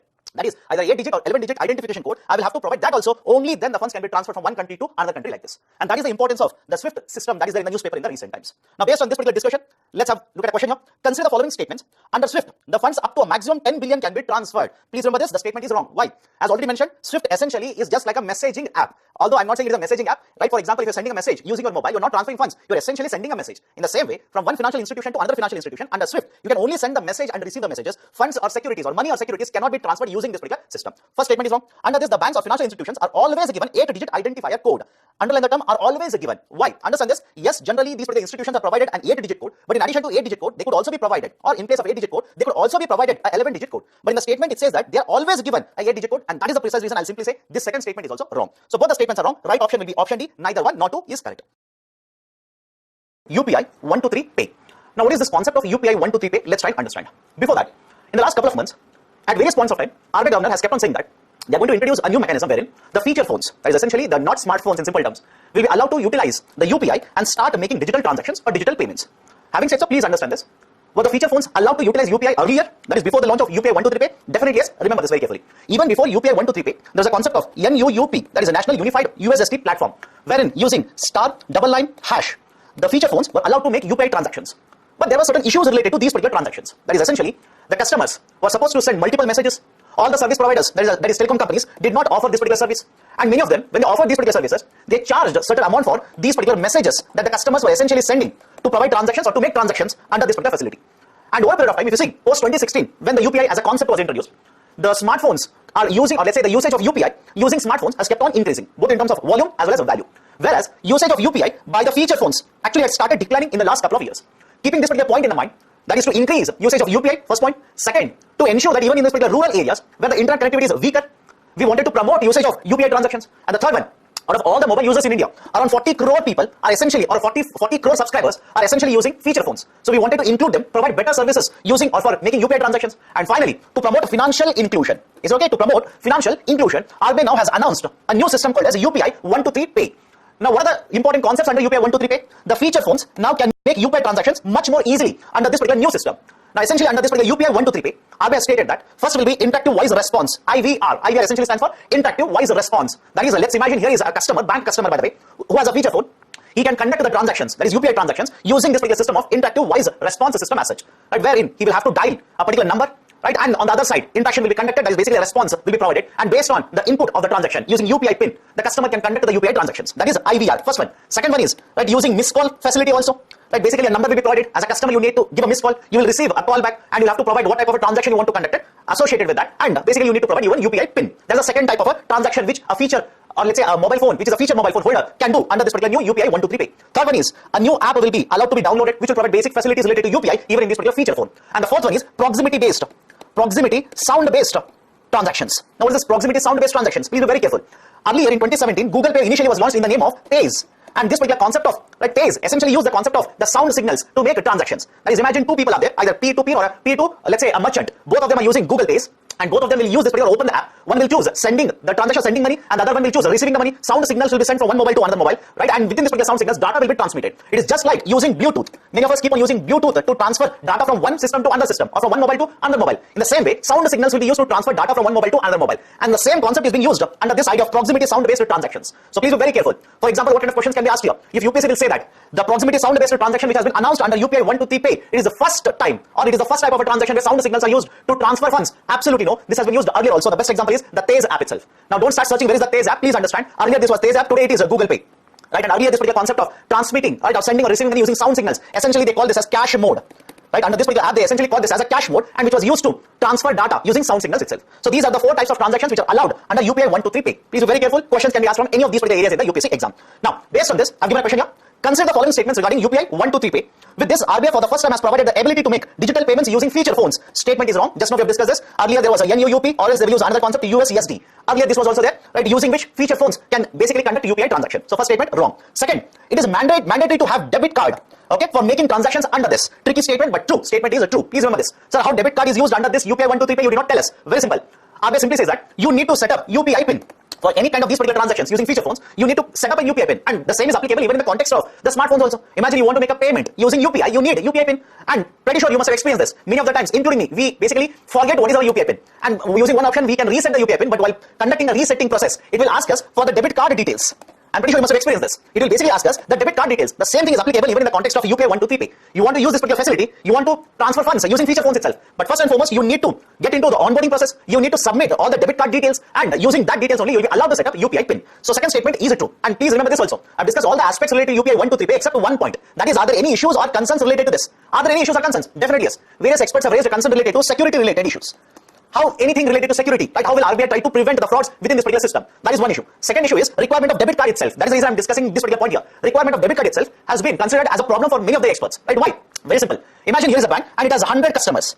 The bank might be willing to issue the debit card for all the 100 customers, but within this particular 100 customers, there will be a certain number of customers who may not want to utilize the debit card, or debit card has been issued, they have not activated it. So what if a customer doesn't have a debit card? Then basically he cannot use the UPI 123Pay, right? That becomes a concern, that becomes a limitation for onboarding or promoting financial inclusion. And the third one is, again, you expect the customers, especially in rural India, to become digital savvy. You expect them to understand all the aspects of, let's say, digital technologies, how to transfer funds, how to make a call, how to set up an UPI PIN, etc. And in certain cases, this may not be correct, or this may become a prohibition itself. So these are some of the issues or concerns which have been raised by experts related to UPI 123Pay facility. So second statement is true. Right option will be option B. Only 2 is correct. The dollar-rupee swap, which was announced very recently by Reserve Bank of India. Now, some of you have already basically written to me saying that, sir, we are concerned about this particular concept. Rupee-dollar swap, we are unable to understand. Just try to understand the basics first here. Right? What do you mean by swap? Swap means exchange. And what is being exchanged here? Dollar and rupee are getting exchanged. First and foremost, why this particular swap is being conducted? Here are certain very, very important points. In the last couple of months, because of, let's say, the Fed Reserve indicating a hike in the interest rate, because of the volatility in the international market, which is being fueled by the central bankers across the world, or because of the situation of Russia and Ukraine, the foreign investors have basically started withdrawing the dollars from the Indian market. And whenever this will happen, what essentially will take place in the forex market? Try to understand that. Here is a foreign investor. He has invested, let's say, in the equity market in India. Now, this particular investor doesn't want to hold the investments in India. He wants to take out the investment, let's say, to USA. So, what this investor will do? Sell the equity, take the rupees, convert or sell this particular rupees, and purchase dollars and withdraw dollars from India, or take out dollars from India. Has this been happening in Indian economy? Definitely yes. Right. So far in the month of March itself, more than 34,000 crore worth of the financial flows have actually gone out of India. And this will continue. Looking at what Federal Reserve will do in the coming days, looking at what is happening between Russia and Ukraine, this outflow of dollars will continue. But in the process of dollars flowing out of India, what will happen to Indian rupee? Rupee supply in the market will increase. When the rupee supply increases, rupee will start getting depreciated. Is it okay? Rupee will depreciate because supply is increasing and the dollar demand is increasing. Dollar will appreciate. Now, whenever there is a continuous appreciation or depreciation in the rupee value, again, please understand, it can work both ways. Today, rupee is getting depreciated. Will rupee appreciate continuously? Yes. It has earlier been seen in 2019 and 20 because of huge inflow of foreign investors, sudden inflow of dollars, rupee was continuously appreciating. So, whenever in the forex market, there is a continuous appreciation or continuous depreciation of a domestic currency like this, it is the Reserve Bank of India which will try to stabilize the exchange rate. Always remember this. It is the Reserve Bank of India which will try to stabilize. Do not write the term RBI will fix exchange rate. Because when you say RBI will fix exchange rate, you are not referring to a floating exchange rate mechanism, you are actually referring to a fixed exchange rate mechanism. And does India follow fixed exchange rate mechanism? No. We have discarded it. We are actually using managed floating exchange rate. Okay? So understand this. How does RBI will intervene in the market and try to fix the exchange rate? The best example is the dollar rupee swap. Now what will happen under this? Follow the discussion here. Here is the dollar, here is the rupee, and here is a bank. Okay? Dollar, rupee, and bank. Now what is happening in the current situation? Dollars are continuously flowing out of India. All of us will agree with that. Dollars are continuously flowing out of India. Dollar is continuously appreciating. Rupee is continuously depreciating. In the last couple of weeks itself, rupee has lost more than 2 rupee worth of value against the dollar. So there is a continuous depreciation that is being experienced by Indian rupee. So in this case, what does RBI do? What should RBI do? What do you think RBI should do? Dollar demand in the market is very high. Rupee supply is also very high. So RBI simply needs to withdraw rupees from the market, supply dollars to the market. I will repeat it. Understand this. In the current situation, where rupee supply in the market very high, dollar demand is also very high. Dollar is withdrawn from India, taken out of India. Rupee is continuously being supplied to the market. In this situation, what does RBI do? Exactly opposite to what the market is doing. In the market, rupee supply is increasing, dollar outflow is increasing. RBI will supply dollars to the market and take out rupee from the market. Is it okay? Right? And essentially, this particular mechanism or the tool that is used by RBI is referred to as dollar rupee, right, buy and sell swap auction. Okay? Dollar rupee, right, sell, buy, swap auction, right? And why I'm writing in this particular sequence? There's a reason. Whenever they write this particular sequence in the newspaper, or let's say even in the UPSC question paper, it simply means dollars are being sold, rupees are being purchased. Now you'll ask me, sir, how does this happen? Very simple. Imagine you're a bank and I'm Reserve Bank of India. Okay, just hypothetical example. Okay, now what will happen under this is I will simply sell dollars to you and I will take rupees from you. Is it okay? I will sell dollars and purchase rupees. But here are certain very, very important conditions. Whenever this particular dollar rupee swap auctions are conducted, these are conducted for certain fixed time period.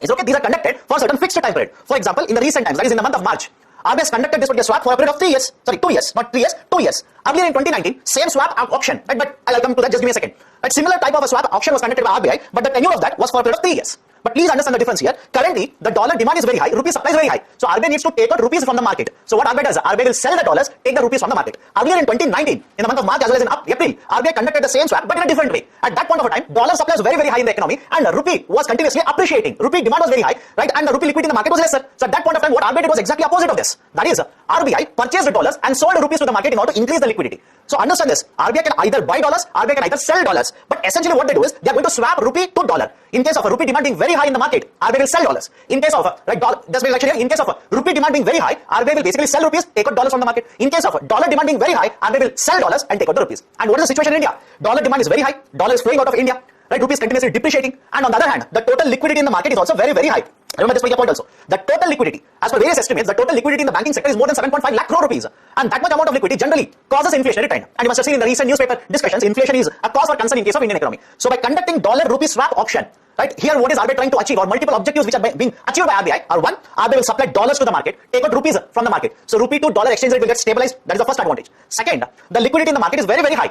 And by basically taking out these particular rupees from the market, and some of you might be thinking, sir, how much does RBI take? Right, as per this particular various surveys, or let's say the newspaper articles, the $5 billion swap which was conducted by RBI will take out liquidity of more than 35 to 37,000 crores from the market. More than 35 to 37,000 crore worth of liquidity from the market. So once this is done, liquidity automatically will come down. And the third advantage, please be very, very careful. Right, the third advantage is in the next couple of months we're expecting LIC IPO. And there have been certain newspaper articles which have connected LIC IPO with this particular swap conducted by RBI. Some of you will be confused. So where is LIC? Where is RBI swap? How both are connected? Very simple. Under LIC IPO, which is supposed to be conducted in the next month, we expect huge amount of foreign investors to bring dollars into India because they want to invest, they want to earn money. Obviously, they will come to India, start investing in the shares of LIC under the IPO. And when the dollars will flow into India, what will happen? The rupee supply will increase because dollars cannot be invested in the stock market. They need to first convert the dollars into rupees. So rupee supply to the market will increase. And as such, I've already told you, liquidity is very high in Indian economy. So RBI expects that when LIC IPO will be conducted, further liquidity infusion will take place. The liquidity will increase. Preemptively, RBI is taking this particular measure to reduce liquidity in the current situation itself. So these are some of the very important advantages that are associated with this particular dollar rupee swap auction which was conducted very recently by RBI. Now, based on this, I've given a question here: which of the following is or are likely outcomes of dollar rupee sell and buy swap conducted by RBI? Please be very careful with respect to this particular term, because when I say dollar rupee sell and buy swap, it essentially means dollars are being sold, rupees are being purchased by RBI, which is different from saying dollar rupee buy and sell swap. Right? In the second case, what will happen? Dollars will be bought by RBI and rupees will be sold by RBI. So impact will be different. Please be very, very careful with respect to what terminologies are used in the UPSC prelims examination. So first one, rupee liquidity will come down in the system. This is one of the expected outcomes, because if rupees are purchased by RBI, automatically rupee supply in the market will come down. Rupee depreciation will be controlled. Right? Will you be able to control the rupee depreciation? Definitely yes. That is what RBI is trying to do here. Increase the supply of dollars in the economy, because RBI is selling dollars. Automatically the supply of dollars in the market will increase. All the three are correct. Right option will be option D, 1, 2 and 3.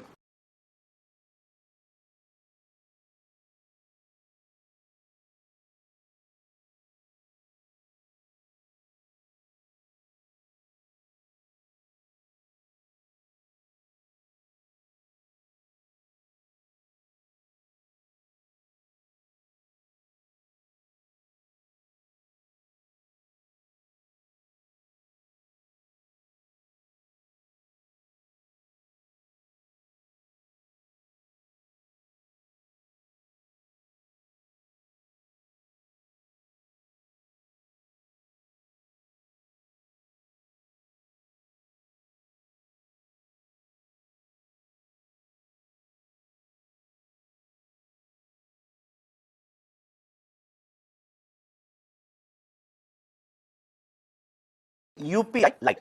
Now, some of you might be thinking, so hang on, last week, have you discussed something related to UPI? Absolutely correct. Last week, we discussed UPI 123 Pay. Right? That is a different concept. And today, I'll be discussing UPI Lite, which is a different concept. UPI Lite very recently has been proposed by the same authority, NPCI.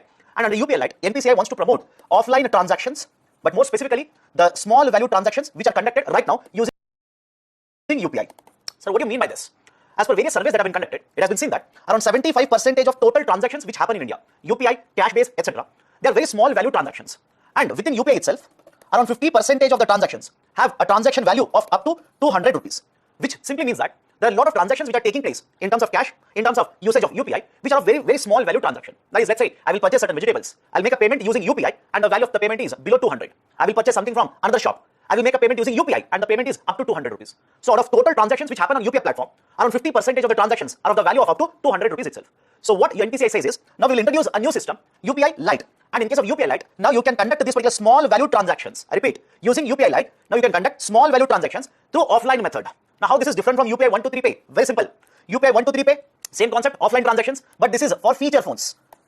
Right, what do you mean by feature phones? In simple terms, not smartphones. Right, any phone which is not a smartphone is a feature phone. Best example, Nokia 1100. I'm pretty sure all of you seen that particular picture of 1100 as such. Right, so this is applicable for feature phones. What about UPI Lite? This is used by smartphones. Remember this. This can be used by smartphones. That's the first very important feature. Second, how can you use this particular UPI Lite now? The NPCI says that it will be concept of wallet. UPI Lite is essentially nothing but a wallet. You download the UPI, that is app, and in the UPI app, you can choose to basically start using UPI Lite. And once you opt to, right, let's say, start utilizing the UPI Lite, now you can transfer funds up to 2,000 rupees. Remember this. You can transfer funds up to 2,000 rupees. That is the maximum limit in this particular UPI Lite. And once the funds are there in the UPI Lite, now imagine you purchase certain vegetables or groceries from a shop. And if the value of these particular groceries is, let's say, 150 rupees, you don't have to make the payment using UPI platform, that is through online methodology. You can simply open up this particular UPI Lite, right, and make the transaction. And please remember this, per value, I can understand this, per transaction, the maximum value that would be allowed is 200 rupees. Do not be confused here. The maximum amount that you can keep in this particular UPI Lite wallet is 2,000 rupees, maximum amount. And per transaction, the maximum value of the transaction that you can conduct is 200 rupees. Right, through this, NPCI is trying to promote the offline digital payments which are of smaller value. Apart from this, what are the other very, very important points here? NPCI clearly states that when you transfer the funds into this UPI Lite, you can do this particular transfer of the funds only online. Right? The transfer of the funds is only allowed using online method. But the payment that you're doing using UPI Lite can be done offline. Is it okay? The payment that you're doing can be done offline, but the transfer of the funds shall be done only through online. And that is the reason they'll use a very technical statement. They'll say that initially, that is in the first phase, UPI Lite will be near offline. I'll write the term here, have a look at this. In the beginning, that is in the first phase, UPI Lite will be near offline. What do you mean by near offline here? In simple terms, whenever the transactions, that is payments are made in offline method and any credit transaction, debit offline, credit would be online. What do you mean by credit, sir? You want to transfer funds into UPI Lite, can be done only in online method. There are certain refunds that you have to receive, right, under this particular UPI Lite, can be done only in online method. So credits will be online now, whereas the debit transactions will be offline. That is the reason they are using this statement saying that UPI Lite, initially that is in the first phase, will be near offline, but over a period of time, it will be completely offline. Now what is the advantage here? As already mentioned, NPCI wants to promote more and more offline transactions. Right? More people, we imagine you do not have internet connectivity at that point of a time. In that case, you cannot make UPI transactions currently. Now with UPI Lite, even if you don't have internet connection, you can simply make these particular small value transactions. So these are certain very, very important points related to NPCI's UPI Lite initiative. Now based on this, I've given an MCQ here. Consider the following statements regarding UPI Lite. The balance in UPI Lite will be earning interest at a repo rate. Very interesting statement. We will get any amount that you keep in any of the wallets that you are using right now. Imagine you are using Paytm wallet. You have transferred funds from your bank account into Paytm wallet. Do you think Paytm is going to pay interest on that? Absolutely no. Same logic applied here also. Right? This UPI Lite is a kind of wallet itself. And when you transfer the funds into this wallet, do you think NPCI will pay you money? Absolutely no. Statement is wrong. The highest amount of balance allowed in UPI Lite will be 10,000 rupees. Even this particular statement is wrong. What is the highest amount? 2,000 rupees. At any point of time, nothing more than 2,000 rupees can be maintained in the UPI Lite. Both the statements are wrong. Right option will be option D here. Neither one, not two. Very important article. The final decision has been made. Federal Reserve has decided to increase the interest rate. Although I'm using the term interest rates here, please be very careful. The technical term here is Federal Funds Rate. Federal Funds Rate, FFR. Now, this particular decision has been made very recently by the Federal Reserve. I'm saying Federal Reserve. Some of the newspapers or let's say magazines will simply use FOMC. Federal Open Market Committee. FOMC stands for that. Now, what are the important points here? First and foremost, what do you mean by Federal Funds Rate or Fed Funds Rate? Please understand this. Federal Funds Rate are generally announced by the Federal Reserve or FOMC, which is always given in the form of range. Unlike, let's say, repo rate, which is announced by RBI in India, or let's say Monetary Policy Committee in India, Federal Funds Rate is never given in an exact value. For example, MPC will say repo rate is 4%. Repo rate is increased to 4.5%, 3.8%. Again, that's a hypothetical number. Although generally you don't see this kind of an odd number in the form of a repo rate. But anyways, the point here is, whenever RBI or MPC announces a change in the repo rate or the repo rate, generally they choose an exact number. Whereas in the context of Federal Funds Rate, it is never an exact number. It is always a range. Until very recently, the Federal Funds Rate was 0% to 0.25%. Now, with the latest announcement, it has been increased to 0.25% to 0.5%. Now, what do you mean by this? That's the first question. Right? Understand this. What do you mean by this? I'll address it. And second, here itself, let me tell you, this is not just one-off increase in the Federal Funds Rate. FOMC, which meets 8 times in a year, remember this also, FOMC, which meets 8 times in a year, approximately let's say once every 45 days, has announced that in this year, the federal funds rate will be increased. It is not just one-off rise or let's say hike in the interest rate, it will be increased. By the end of this year, they estimate that the federal funds rate will be increased to around 1.75%. Now, what is this idea of a range in the federal funds rate? Let me give a very basic idea first, then we'll come back to this. In case of Indian banking sector, we have a concept called as call money market. I'm pretty sure all of you have heard of this, but more importantly, you've read about this. What do you mean by call money market? In case one bank requires funds for overnight purposes, it can borrow from another bank. I'll repeat the statement here. What do you mean by call money market? Any bank requires funds only for overnight purposes, only for one-day purposes. It can borrow from another bank. And this borrowing and lending between two banks, or else interbank lending and borrowing, will happen in a market called as call money market. In the same way, even in USA, there is one bank which requires funds only for overnight basis, and there is another bank which has more cash, they want to lend it to another bank. Right? Same lending and borrowing takes place even in USA. And the rate of interest, right, follow this very carefully, the rate of interest that the lending bank will decide there is always between these two ranges which are given under the federal funds rate. I will repeat the process here. Just like in India, even in USA, there is one bank which requires funds only for overnight basis, and there is another bank which wants to lend funds to somebody else in the market only for overnight purposes. So one bank which lends right to another bank will charge a rate of interest, and that rate of interest is within this particular extremes that are announced in the federal funds rate. And that is the importance of this particular federal funds rate. That's the first point. And please understand this, I'm using the term federal funds rate. In the newspapers, some days later you might come across the term effective federal funds rate. Now what do you mean by effective federal funds rate? Let's take a simple example here. Right now, let's say the rate of interest in India, right, on one bank to another bank when the lending happens, right, imagine, I'm just saying imagine, because that is not how call money market works in India. Let's say imagine is fixed at 0.25% to 0.5%, which means what? If a bank takes a loan for overnight basis, right, the lending bank will charge a rate of interest, and the rate of interest charged by the lender shall be in these two extremes, or between these two extremes as such. Can a lending bank charge more than 0.5%? Not allowed. Can the lending bank charge lower than 0.25%? Not allowed. That is the importance of federal funds rate. And what do you mean by effective federal funds rate? What is the weighted average rate of interest charged by all the lending banks in the market? I will repeat the statement. What is the effective federal funds rate? What is the weighted average lending rate of all the banks which are lending to other banks for overnight basis? That rate of interest is called as effective federal funds rate. And now can I simply say that if the federal funds rate is changed, the effective federal funds rate will also change. I'll repeat it. If the federal funds rate is changed, the effective federal funds rate will also change. So whenever the Federal Reserve will change the federal funds rate, automatically the effective federal fund rate will get adjusted in the market. Remember this very, very carefully. Now apart from this, why there is so much of discussion always about the federal funds rate? In case of the US economy, that is the banking sector, just like in case of India, the banks are lending in the form of credit card loans. The banks are giving loans right to businesses. The banks are giving loans, let's say to the housing borrowers, or let's say the people who want to purchase a house or a home. Generally, all these particular rates of interest are adjusted. Right, I'll repeat it. All these particular lending rates will get automatically adjusted when the federal funds rate will also change. In simple terms, these particular banks are following what is the federal funds rate. If the federal funds rate rises up, these particular banks automatically will rise up their lending rate. If the FFR, that is the federal funds rate, decreases, these banks will also automatically reduce the lending rate. Now, why is the federal funds rate increased? Why it has been hiked? Very simple. Inflation rate is very high. Right, as per various newspaper articles, you must have read it. Inflation rate in USA is a 40-year high, 30-year high, etc. like this. And when the inflation rate is very high, and the money supply in the market is also very high, the federal funds do not have any option but to, Federal Reserve doesn't have any option but to increase the federal funds rate. Because if the money supply is very high and the inflation rate is also increasing, in addition to this, there is also concern over the spillover effect of the crisis that is brewing between Ukraine and Russia. Keeping in mind these 2 points, federal funds or the Federal Reserve has decided to increase the federal funds rate. And what is the impact? Why should we discuss all of this? Very simple. Whenever the Federal Reserve will increase the federal funds rate, it simply means the lending rates in USA are going to increase. Same thing will happen with respect to the lending and borrowing through the bond also. As a result of this, the foreign investors who have invested in India will start withdrawing the funds from India. And we have discussed this many of the times earlier also. And just because this is happening in the newspaper, suddenly UPC can ask you these particular terminologies, and that is the reason I've discussed these particular terms today. Now, based on this, I've given a question. Consider the following statements regarding federal funds rate. It is the rate at which the banks will give loans to all borrowers. Right? Now, please be very careful here. I'm using the term. It is the rate of interest. It is the rate of interest. Now, please understand the difference here. When I say it is the rate of interest, imagine the federal funds rate is 5%. I'm just going to arbitrary number here. Imagine the federal funds rate is 5%. Now, when the federal funds rate is 5%, the statement simply says it is this rate of interest at which the loans are given to borrowers. So, statement is wrong. Definitely, yes, this is one of the parameters that will influence the lending rate, and the most important parameter in that case. And when this particular federal funds rate will keep on increasing, the lending rates will increase, and federal funds rate will decrease, lending rates will also decrease. But no way, right? Understand this, no way is this the rate of interest which is charged on the loans. Right? Definitely, yes, this will influence the lending rate, but this is not the rate of interest charged on all the loans given to borrowers. Statement is wrong. It will affect the rates at which interbank lending and borrowing is done. Definitely true. Right? I've discussed this effective federal funds rate. Right? Effective federal funds rate is the weighted average of lending rates in interbank lending market. So when the federal funds rate will change, the effective rate will also change. So second statement is true. Right option will be option B. Only 2 is correct. RBI very recently has announced certain very important changes with respect to the microfinance institutional lending and borrowing in the market. Now, this is not new. Please understand this. Last year also there was a committee report which made certain suggestions or let's say recommendations to RBI to be implemented in the microfinance lending market as such. Now, based on many of these recommendations, very recently RBI has brought out certain guidelines or let's say regulations regarding microfinance lending in the Indian market. What are the important changes or let's say important announcements made by RBI? First and foremost, RBI has changed the definition of microfinance loans. Remember this very carefully. RBI has changed the definition of microfinance loans. Now, what do you mean by this? Until very recently, right, please understand, even today this is applicable. Why? These guidelines or the new framework will only come into force from 1st of April. And I'm pretty sure all of you know we are yet to reach 1st of April now. Right, so understand this. Until now, whenever you say microfinance loans or microfinance lending is done, the terminology that was considered was the income levels, the housing income levels or income levels of houses. Until very recently, the parameter that was considered was, in case of a rural India, those particular houses which will have income of up to 1.2 lakh rupees per annum, and in case of urban India, those houses which will have income of 2 lakh rupees per annum were considered for these particular microfinancial lending. Is it okay? Right, this was the parameter until now. And RBI now says this will be discarded. Henceforth, we will consider all those homes which will have income of up to 3 lakh rupees per annum. Is it okay? All those houses which will have up to 3 lakh rupees per annum income levels, either urban India, rural India, doesn't matter. We'll consider all of these particular houses under microfinance loans. That's the first very important change. Second, RBI now says that all these particular microfinance loans which are given to these houses will be collateral free. Remember this, will be collateral free. Now, what do you mean by collateral? Let me give a very simple example. Imagine you walk into a bank, you'll approach the credit manager and you'll say, sir, I want to take a housing loan. The manager is very happy. A new customer has come, right? The customer will get incomes, revenues for the bank now.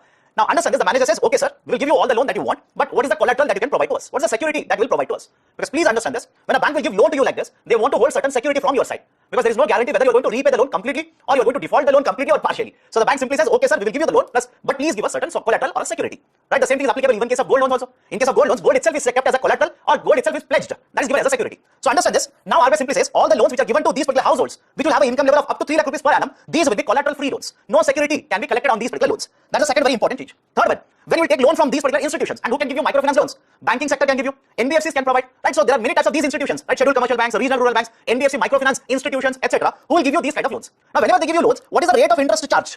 What is the rate of interest charge? Until now, the regulation was very simple. What is the cost of the funds? COF, cost of the funds, and multiply this by 2.75%. That is 1, right? Have a look at this. Or there is one more calculation. Cost of funds plus 10%. Right? Do these both calculations and you don't have to do it. The bank which is giving microfinance loans will calculate it. Whichever is lower, I'll repeat, whichever is lower will be the rate of interest charged on these loans. Right? Until now, this was a methodology to calculate rate of interest. RBI says, discard this also. Don't follow this, discard it. But now RBI simply says, the board of the bank must approve a policy. Is okay? The board of the bank must approve a policy wherein how the rate of interest is calculated should be provided.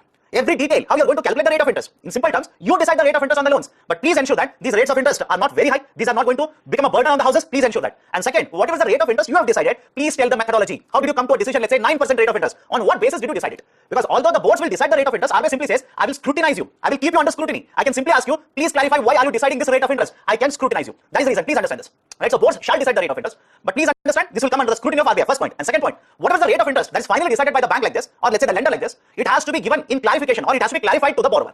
A fact sheet, in simple terms, let's say a pamphlet has to be given by the lender where how the rates of interest are decided shall be explained to the borrower. That's the first point. And second point, no charges shall be imposed on this particular loan. When you are going to give the loan, no charges can you impose which you have not disclosed to the borrower. You cannot simply quietly add these particular charges and collect it from the borrower. No, you cannot do that. And even with respect to recollection methodologies, when the agents will go for recollection, RBI now says the agents shall not use any illegal techniques. Right? The recollection has to be in a very right manner, and the board or the bank or the lender has to ensure that now. Right? This is one more very important change with respect to rate of interest. What about repayment? In the context of repayment, if you're going to repay the loan early, right? Imagine you've taken loan for let's say 10 years, but you're making earlier repayment. In such cases, penalty cannot be imposed by the lender. No penalty shall be imposed by the lender. And the fifth very important regulation here is, whatever is the lending given to these particular households, please understand there will be a limit on the loans which will be given to these households. Why? If there is no limit, right, all these particular households which will have income up to 3 lakh can be targeted by the lenders. They will give a lot of loans to these particular borrowers, and now these borrowers will have to keep on repaying all of these loans. Don't you think already they're burdened? Right? Their incomes are lesser. Now, if the banks give a lot of loans to these particular borrowers, now they will further fall into debt like this. So there is a limit, right? How much loans can be given? RBI now says that the repayment that is done on all the microfinance loans. Follow this very carefully. The repayment that is supposed to be done by these households on all the loans that they have taken should not be more than 50% of the monthly income. I will repeat the statement here. The repayment that is supposed to be done by these particular households should not be more than 50% of their monthly income. So what do you mean by this? Imagine here is a household which has 3 lakh rupees per annum income. And let's say hypothetically, monthly they are going to earn the same right amount of income. So monthly income will turn out to be how much? 25,000. So the amount of microfinance loans which are given to this house, the repayment on that should not be more than 12,500 rupees or 12,500 rupees. And this repayment, when I say, it is inclusive of principal plus interest. So these are some of the very, very important changes that have been announced by RBI in regards to microfinance lending. Now, based on this, I've given a question. Consider the following statements regarding microfinance loans. Collateral-free loans given to all the households will be considered as a microfinance loans. Underline the term, all the households. Do you think all the households which will take collateral-free loans, they can be classified as MFI, microfinance loans? Absolutely no. Only those households which have income of up to 3 lakh rupees. Okay. Maximum interest rate to be charged will be fixed by RBI. Underline the term, fixed by RBI. No, RBI doesn't fix it. RBI simply says, you decide. Right? The board should have a policy. You decide. But I can scrutinize you. I can check you. Right? So both the statements are wrong. Right option will be option D. The concept of geotagging. Now let me start with the basics here. What is the idea of geotagging? I'm pretty sure by now you must have heard of the term longitude and latitude. Sir, where will I hear this particular term? At a set of terms in geography. So you must have heard of the term longitude and latitude. In case of India, RBI as well as Government of India have been promoting digital payments, or the idea of a digital economy is being promoted by taking various measures. Now whenever the government or let's say RBI takes these particular measures, it is also very important to evaluate whether these particular measures are being utilized by the people or not. Whether there is a digital literacy in case of Indian economy, or the rural economy, or let's say in case of rural parts of India, are the POS machines useful? Are the people utilizing them? If not, what are the reasons, etc. And to evaluate all of this, and based on the analysis, the RBI wants to make a policy now. And for this particular reason, RBI is asking all the participants who are using the digital transaction infrastructure to provide geotagging. Now, what do you mean by geotagging here? As already mentioned, geotagging simply refers to providing the information of latitude and longitude of a machine which is being used by the, let's say, the server, or let's say the person who is going to provide a digital transaction service to you. So, what do you mean by all of this? Imagine a person is living in rural part of India. He will go to a shop, purchase certain, let's say, vegetables, groceries, etc. He will make a transaction by using QR code. Okay, there's a QR code. He will scan the QR code, make a payment.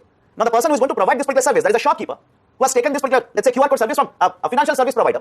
The financial service provider has to give the data related to what is the position in the form of latitude and longitude of this particular machine. Right? It could be a point of sales machine, or it could be a QR code also. So all those service providers who have installed the POS machines or the QR code, now they will have to provide the information of this to Reserve Bank of India. Now, you might be thinking, sir, why is RBI mandating all of this? These are some of the very, very important points. RBI is basically calling this as a geotagging process. And now RBI has introduced a framework for getting the geotagging data from all these particular service providers for achieving some of the very, very important objectives. First, RBI wants to find out what is the infrastructure density, right, in the form of how many machines, that's the POS machines are present, how many types of, let's say, how many types of QR codes have been installed in the rural part of India. So one, what is the infrastructure density in terms of, let's say, digital transactions they want to find. So what is the importance of finding the infrastructure density? Imagine there is a village, there are 1,000 people in the village who are using, right, the digital transactions to make the payment, but there is only one QR code in that particular village. Don't you think it is the duty of RBI now to push more and more service providers to provide POS as well as QR code infrastructure in this village? Right, so one, you want to find out what is the infrastructure density. Second, we also want to find out, are the people in rural parts of India using this particular infrastructure to make payments? If there are villages which are using this particular infrastructure, very well. And if there are certain villages where the infrastructure is present, but people are not using it, now it is the duty of RBI to find out what are the reasons. Can we have a policy, right, wherein we will provide digital literacy to these people and we will make, or we will popularize the digital transaction methods. So RBI says that I want to make a policy, but to make this particular policy wherein I want to promote digital transactions, I want to promote financial inclusion, I want to provide training, I want to basically provide the information to the people how to utilize all of these transactions, or let's say how to utilize this infrastructure. But for that, first and foremost, I need the consolidated data. And precisely for this reason, RBI is promoting the idea of a geotagging of all of these particular digital touch points or digital physical infrastructure. Done? Now, based on this, I've given a question here. Which of the following are the benefits of geotagging of payment touch points? Information of digital penetration in rural areas can be found out. Yes, that is true. Facilitate focused digital literacy programs. RBI simply says yes, we can do this also. Information about infrastructure density can also be obtained. The third statement, in fact, is true. Right, so all the three statements are true. Right option is option D, 1, 2, and 3. Now, some of you might be thinking, sir, yes, you have told me about geotagging now. Thanks for refreshing the idea of latitude as well as longitude. But where do I use it? What is the use of this article for the UPSC? Absolutely correct question. What if, right, have a look at the statement now. What if this kind of a question is given in a descriptive paper? In the recent times, RBI has taken various measures to promote financial inclusion in India. Discuss these particular measures. 250 words. So there are so many measures, right? Along with those particular measures, you can even say that in order to have a better policy making, RBI now is following a framework of digital tagging of these particular infrastructure assets or infrastructure touch points. Done? The concept of green FDs. Now, some of you might be thinking, sir, many of the times in the earlier videos, you already have discussed certain aspect or let's say the concept of the green financing. You are absolutely correct. In the earlier videos, we have discussed the concept of green bonds. I repeat, in the earlier videos, we have discussed the concept of a green bond. Now, I'm not going to discuss that green bond in this video. I'm going to discuss another very important concept related to green financing, the idea of green FDs. Now, what is this FD? FD is nothing but a fixed deposit. Now, I'm pretty sure all of you have heard or have kept a certain amount of money in fixed deposit of a particular bank. What do you mean by fixed deposit here? You'll take X rupees, you'll approach a bank, keep this particular money for a duration of, let's say, Y, either months, days, or years, doesn't matter. And on this particular X amount of rupee that you have kept for certain fixed period with the bank will provide you, let's say, Z rate of interest. This is a basic idea of fixed deposit. Now, they're taking the same concept, but they're connecting with a new idea here, with the idea of green financing. Now, what do you mean by green FD? There are many banks in India. For example, Union Bank of India, HDFC, Federal Bank, and IndusInd Bank, which have issued green fixed deposits. But please be very, very careful here. Generally, when you discuss the idea of green financing in the form of green bond, there is a limited number of ways through which the green financing can be done. That is, anybody who issues the green bond is allowed to use this particular money in specific number of projects. But in the context of green FDs, you must have heard of Sustainable Development Goals. SDG, Sustainable Development Goals. If not, please read about it. There are 17 Sustainable Development Goals. Now, the banks which will issue the green FDs will collect the money and use it for any projects under Sustainable Development Goals. I'll repeat the statement here. Follow this very carefully. There are 17 Sustainable Development Goals. India is a party to it. We are actually implementing many of these particular Sustainable Development Goals as such. And any bank which issues, right, or let's say which provides a facility of a green FD will collect the money and use it for financing of any project that is associated with Sustainable Development Goals. That is the idea of a green FD. Now, in terms of features of a green FD, these FDs do not have any special features. Please remember this. These are just like normal FDs that we keep in a particular bank. Do they provide a rate of interest on this? Yes. Any special rate of interest is provided on this? Absolutely no. The rate of interest that a bank provides on a green FD is similar to any normal fixed deposit, right, that the bank actually provides the facility of. Any taxation benefit as of now announced by the government, if you keep a fixed, that is a fixed deposit which is a green FD, absolutely no. No special tax benefits have been announced by the government so far. Next very important feature, green FDs will have deposit insurance coverage. Remember this. Green FDs will have deposit insurance coverage. Now, what is the meaning of a deposit insurance?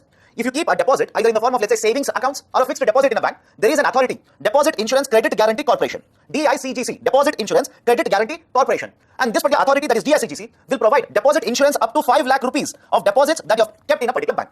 So if you keep a fixed deposit in the form of a green FD, will it have a deposit insurance coverage? Yes, it will provide the deposit insurance coverage even to the green FD. In order to ensure that, understand this, in order to ensure that whatever money that you have kept in the form of a green FD is utilized for this particular purpose, that is the projects associated with achieving sustainable development goals, an external management agency, a consulting firm will be provided the task or will be given the task of evaluating the usage of this, and they will issue a certificate. The bank will issue a certificate to you saying that, see, we are ensuring that whatever deposit you have kept with us under the concept of a green FD, we are using for intended purposes only. We are not diverting this for any other purposes. So these are some of the very, very important features of green FDs. This is a very, very novel concept in India. Please be very careful. Questions can be asked in the UPSC prelims, or if at all a question is asked in the UPSC mains about green financing, write about green FDs also. Now based on this, I've given an MCQ here. Consider the following statements. All the green FDs are covered under deposit insurance. Statement is wrong. Now before you get confused, follow this very carefully. Some of you will basically start scratching your head and say, sir, but couple of minutes ago itself, you only told that the FDs will have a deposit insurance, but now you're saying the statement is wrong. Why? Understand this very carefully. The green FDs can be provided by banks as well as NBFCs, non-banking financial companies.